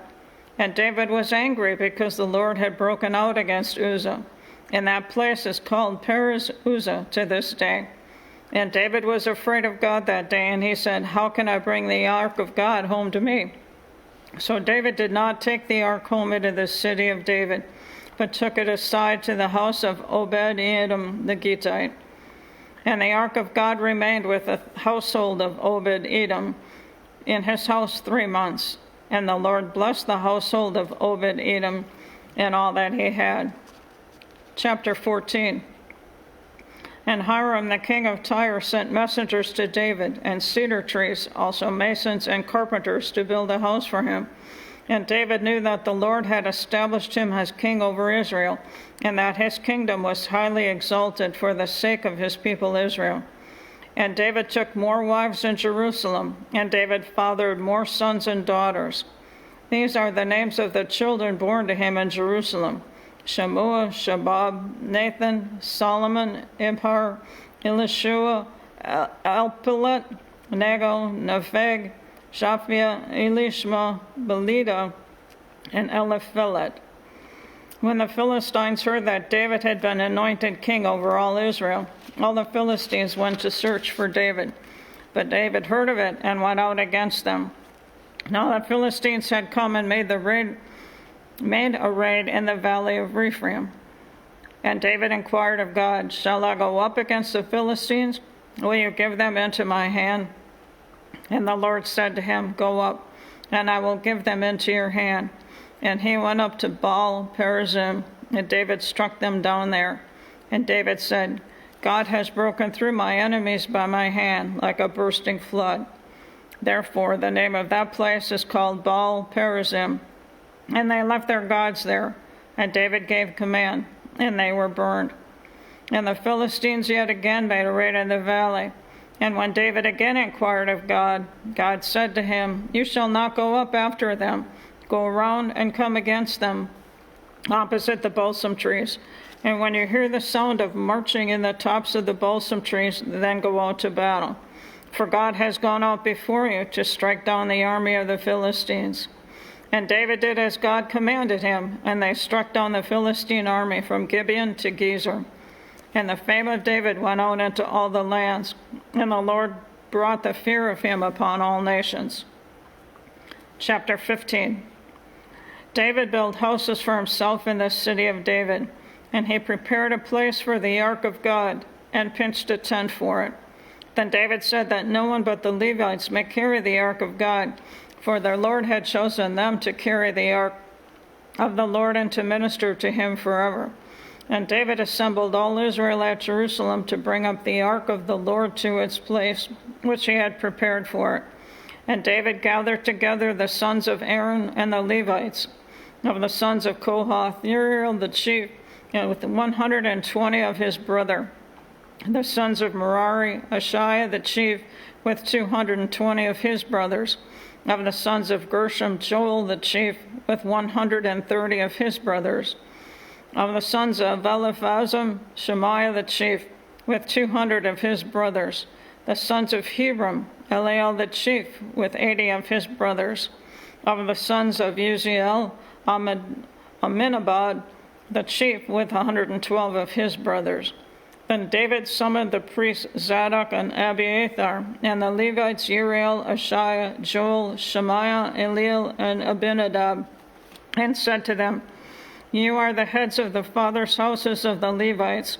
Consecrate yourselves, you and your brothers, so that you may bring up the ark of the Lord, the God of Israel, to the place that I have prepared for it. Because you did not carry it the first time, the Lord our God broke out against us, because we did not seek him according to the rule. So the priests and the Levites consecrated themselves to bring up the ark of the Lord, the God of Israel. And the Levites carried the ark of God on their shoulders with poles, as Moses had commanded, according to the word of the Lord. David also commanded the chiefs of the Levites to appoint their brothers as the singers who should play loudly on musical instruments, on harps and lyres and cymbals to raise sounds of joy. So the Levites appointed Heman the son of Joel, and his brothers Asaph the son of Berechiah, and the sons of Merari, their brothers, Ethan the son of Cushiah, and with them their brothers of the second order, Zechariah, Jaziel, Shemiramoth, Jehiel, Uni, Eliab, Benaiah, Messiah, Matthiah, and Eliphiluhu, and Micaiah, and the gatekeepers of Obed-Edom and Jeiel. The singers, Heman, Asaph, and Ethan, were to sound bronze cymbals. Zechariah, Aziel, Shemirath, Jehiel, Uni, Eliab, Messiah, and Benaiah were to play harps, according to Alamoth. But Matthiah, Eliphilu, Micaiah, Obed-Edom, Jeiel, and Azariah were to lead with lyres, according to the Sheminith. Janiah, leaders of the Levites in music, should direct the music, for he understood it. Berechiah and Elkanah were to be the gatekeepers for the ark. Shebaniah, Jehoshaphat, Nathaniel, Amasi, Zechariah, Benaiah, and Eleazar, the priests, should blow the trumpets before the ark of God. Obed-Edom and Jehiah were to be gatekeepers for the ark. So David and the elders of Israel and the commanders of thousands were to bring up the ark of the covenant of the Lord from the house of Obed-Edom with rejoicing. And because God helped the Levites who were carrying the ark of the covenant of the Lord, they sacrificed 7 bulls and 7 rams. David was clothed with a robe of fine linen, as also were all the Levites who were carrying the ark, and the singers, and Shaniah, the leader of the music of the singers. And David wore a linen ephod. So all Israel brought up the ark of the covenant of the Lord with shouting. to the sound of the horn, trumpets, cymbals, and made loud music on harps and lyres. As the ark of the covenant of the Lord came to the city of David, Michal, the daughter of Saul, looked out the window and saw King David dancing and celebrating, and she despised him in her heart. Chapter 16. And they brought in the ark of God and set it inside the tent that David had pitched for it. And they offered burnt offerings and peace offerings before God. And when David had finished offering burnt offerings and the peace offerings, he blessed the people in the name of the Lord and distributed all to Israel, both men and women, to each a loaf of bread, a portion of meat, and a cake of raisins. Then he appointed some of the Levites as ministers before the ark of the Lord to invoke, to thank, and to praise the Lord, the God of Israel. Asaph was the chief. The second to him were Zechariah, Jeiel, Shemaramoth, Jehiel, Mattithiah, Eliab, Benaiah, Obed-Edom, and Jeiel, who were to play harps and lyres. Asaph was to sound the cymbals, and Benaiah and Jaziel, the priests, were to blow trumpets regularly before the ark of the covenant of God. Then on that day David first appointed that thanksgiving to be sung to the Lord by Asaph and his brothers. O give thanks to the Lord, call upon his name, make known his deeds among the peoples.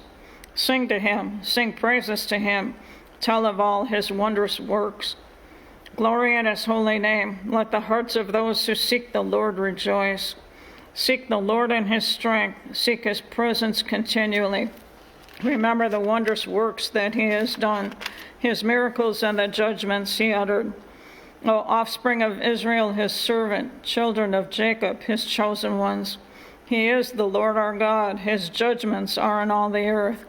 Remember his covenant forever, the word that he commanded for 1,000 generations, the covenant that he made with Abraham, his sworn promise to Isaac, which he confirmed to Jacob as a statute, to Israel as an everlasting covenant, saying, to you I will give the land of Canaan as your portion for an inheritance. When you were few in number, of little account, and sojourners in it, wandering from nation to nation, from one kingdom to another people, he allowed no one to oppress them. He rebuked kings on their account, saying, touch not my anointed ones, do my prophets no harm. Sing to the Lord, all the earth. Tell of his salvation from day to day. Declare his glory among the nations, his marvelous works among all the peoples. For great is the Lord, and greatly to be praised, and he is to be feared above all gods.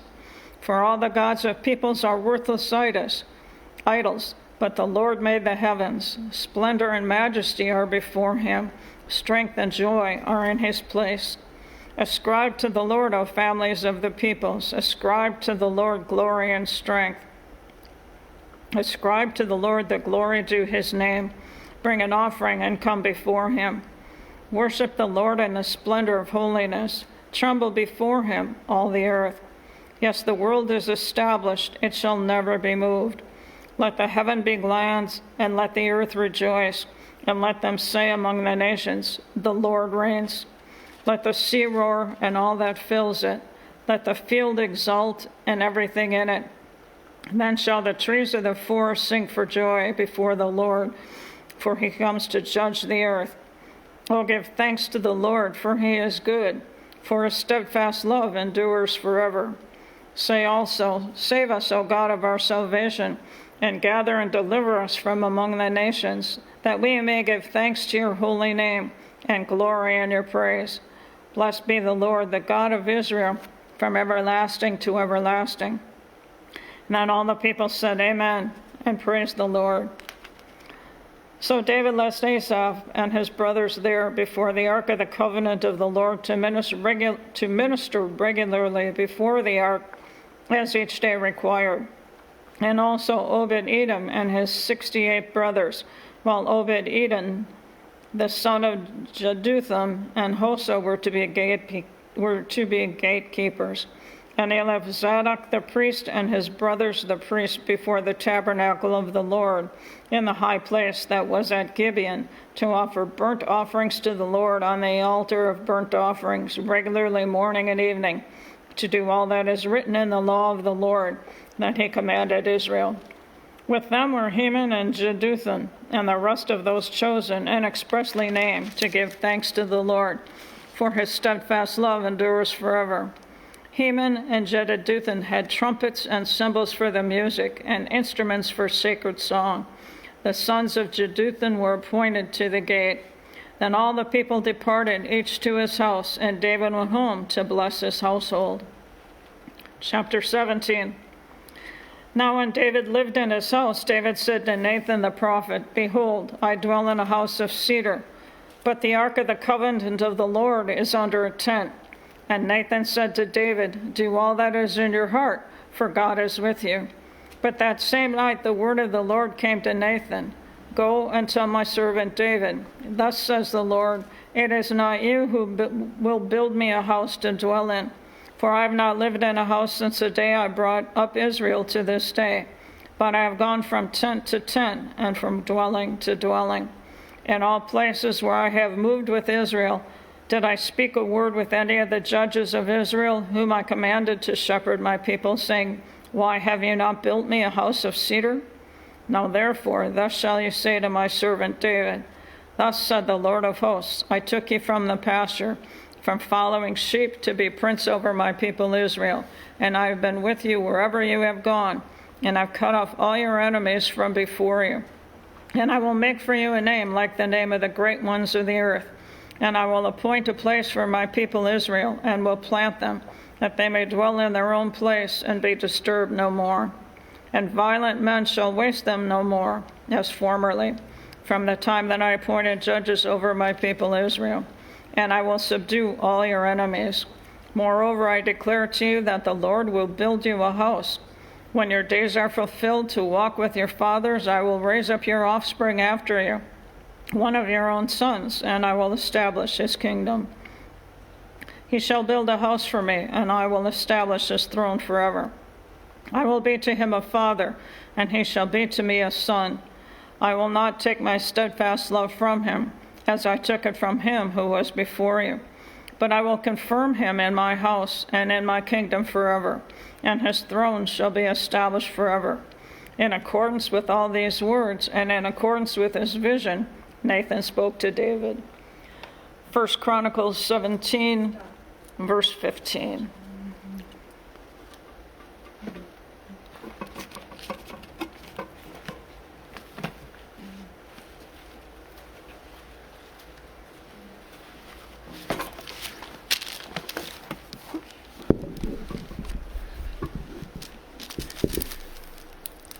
First Chronicles 17, verse 16.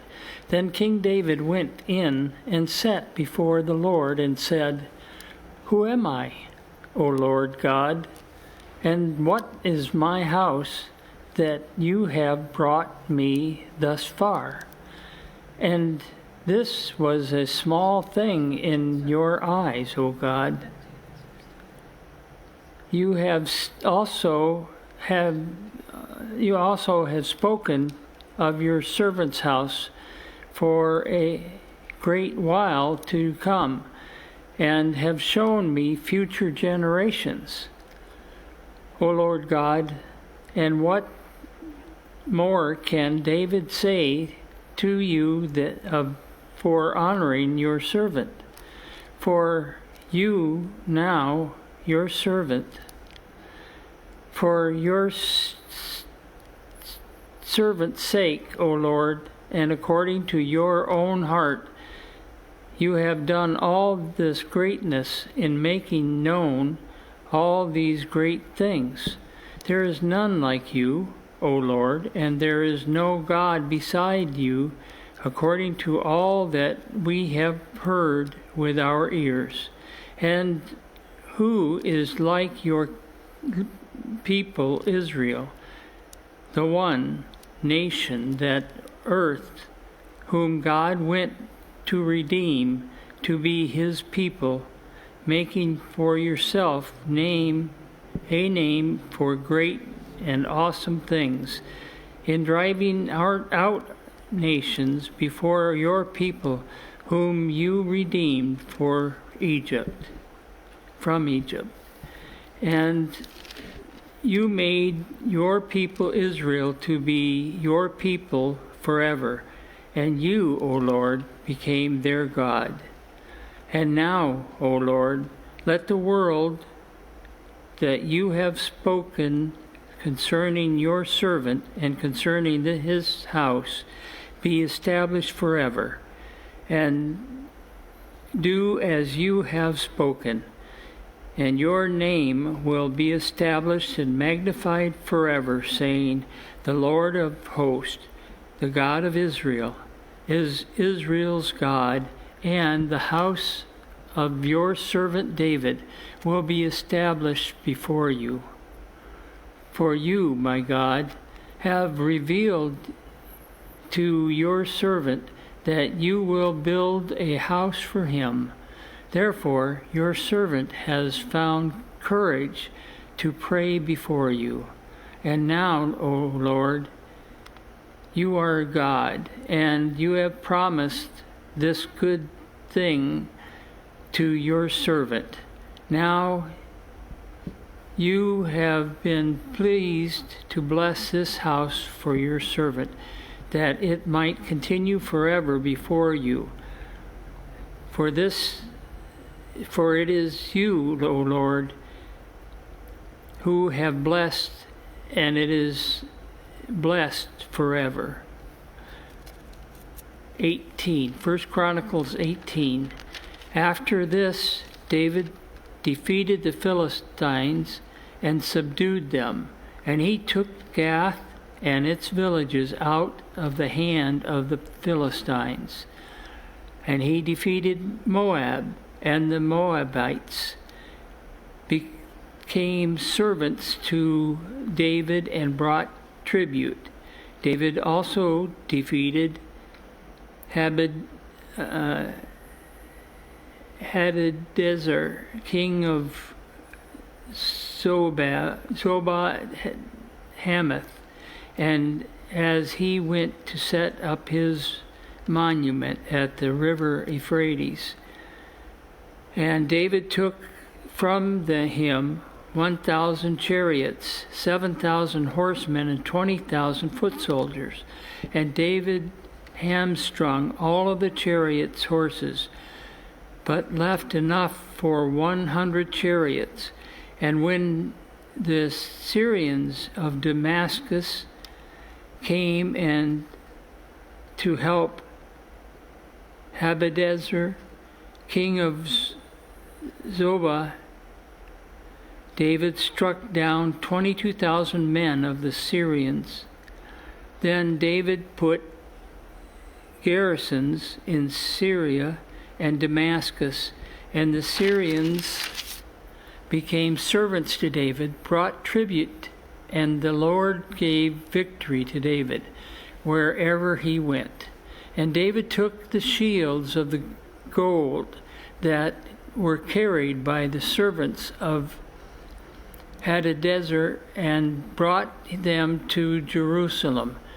And from Tibbath and from Kun, cities of Hadadezer, David took a large amount of bronze. With this, Solomon made the bronze sea and the pillars and the vessels of bronze. When Tau, king of Hamath, heard that David had defeated the whole army of Hadadezer, king of Zebah, he sent his son Hadoram to King David to ask about his health and bless him, because he had fought against Hadadezer and defeated him, for Hadadezer had often been at war with Tau. And he sent all sorts of articles of gold and silver and bronze. These also King David dedicated to the Lord, together with the silver and gold that he had carried off from all nations, from Edom, Moab, and Ammonites. the Philistines and Amalek. And Abishai and the son of Zeruiah killed 18,000 Edomites in the valley of Salt. Then he put garrisons in Edom, and all of the Edomites became David's servants. And the Lord gave victory to David wherever he went. So David reigned over all Israel, and he administered justice and equality to all his people. And Joab, the son of Zeruiah, was over the army, and Jehoshaphat, the son of Ahilud,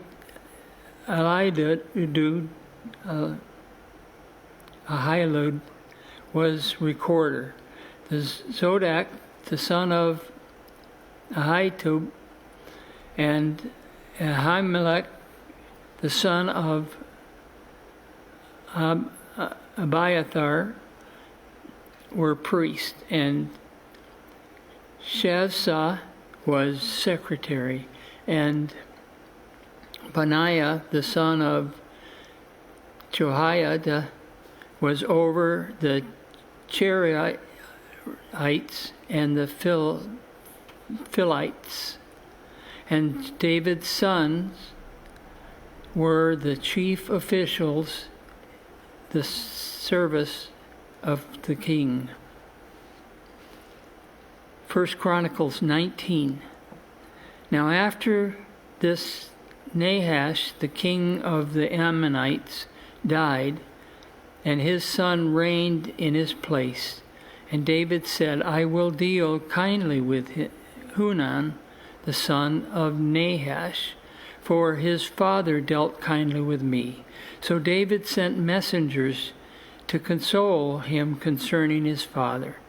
And David's servants came to the land of Ammonites, to Hunan, to console him. But the princes of the Ammonites said to Hunan, do you think because David has sent comforters to you that he is honoring your father? Have not his servants come to search and overthrow, to spy out the land? So Hunan took David's servants and shaved them and cut off their garments in the middle at their hips and sent them away, and they departed. When David saw what David was told concerning the men, he sent messengers to meet them, for the men were greatly ashamed. And the king said, remain at Jericho until your beards have grown, and then return. When the Ammonites saw that they had become a stench to David, Hunan and the Ammonites sent 1,000 talents of silver to hire chariots and horsemen from Mesopotamia, from Aram Macha, and from Zobah. They hired 32,000 chariots, and the king of Macha with his army, who came and encamped before Medeba, and Ammonites were mustered from their cities and came to battle. When David heard of it, he sent Joab and all the army of the mighty men. And the Ammonites came out and drew up in battle array at the entrance of the city. And the kings who had come were by themselves in the open country. When Joab saw that the battle was set against him both in front and in the rear, He chose some of the best of the Israel and array them against the Syrians. The rest of his men he put in charge of Abishai, his brother, and they were arrayed against the Ammonites. And he said, if the Syrians are too strong for me, then you shall help me. But if the Ammonites are too strong for you, then I will help you. Be strong, and let us use our strength for the people and the cities of our God. And may the Lord do what seems good to him. So Joab and the people who were with him drew near before the Syrians for the battle, and they fled before him. And when the Ammonites saw that the Syrians fled, they likewise fled before. Abishai's, Joab's brother, and entered the city. Then Joab came to Jerusalem. But then Syrians saw that they had been defeated by Israel. They sent messengers and brought out the Syrians who were beyond the Euphrates. When Shaphat, the commander of the army of Hadadezer, at their head, and when it was told to David, he gathered all Israel army across the Jordan and came to them to draw up his forces against them. And when David set the battle in array against the Syrians, they fought with him. And the Syrians fled before Israel, and David killed of the Syrians the men of 7,000 chariots and 40,000 foot soldiers, and put to death also Shaphat, the commander, and their army. And when the servants of Hadadezer saw that they had been defeated by Israel, they made peace with David and became subject to him. So the Syrians were not willing to save the Ammonites anymore. 1 Chronicles 20. In the spring of the year, the time when kings go out to battle, Joab led out the army and ravaged the country of the Ammonites, and came and besieged Rabbah. But David remained in Jerusalem, and Joab struck down Rabbah and overthrew it. And David took the crown of their king from his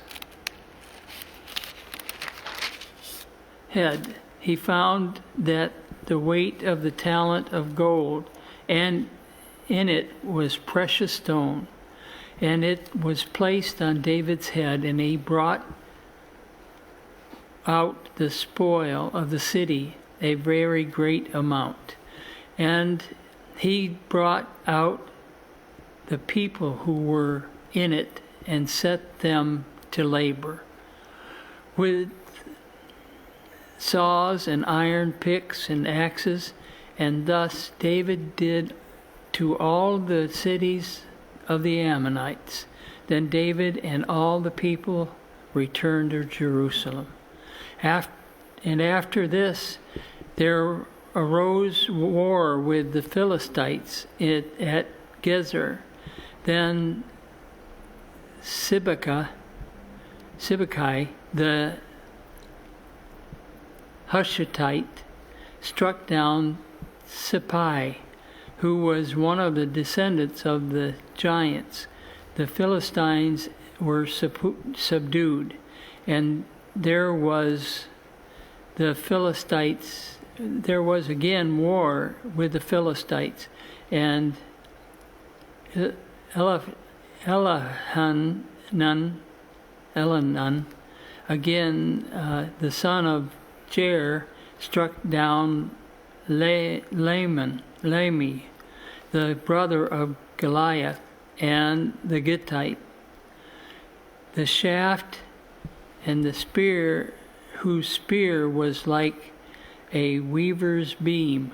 And there was again war at Gath, where there was a man of great stature, who had 6 fingers on each hand and 6 toes on each foot, 24 in number, and he was a descendant from the giants.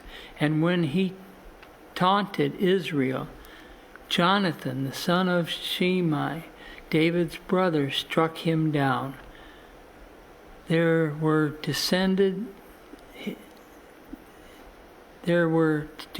from the giants in Gath, and they fell by the hand of David and by the hand of his servants. 1 Chronicles 21. Then Satan stood against Israel and incited David to the number Israel. So David said to Joab and the commanders of this army, "Go number Israel from Beersheba to Dan, and bring me a report, that I may know their number." But Joab said, "May the Lord add to his people 100 times as many as they are. Are they not my lord, the king? All of my lord's servants. Why, when then should my lord require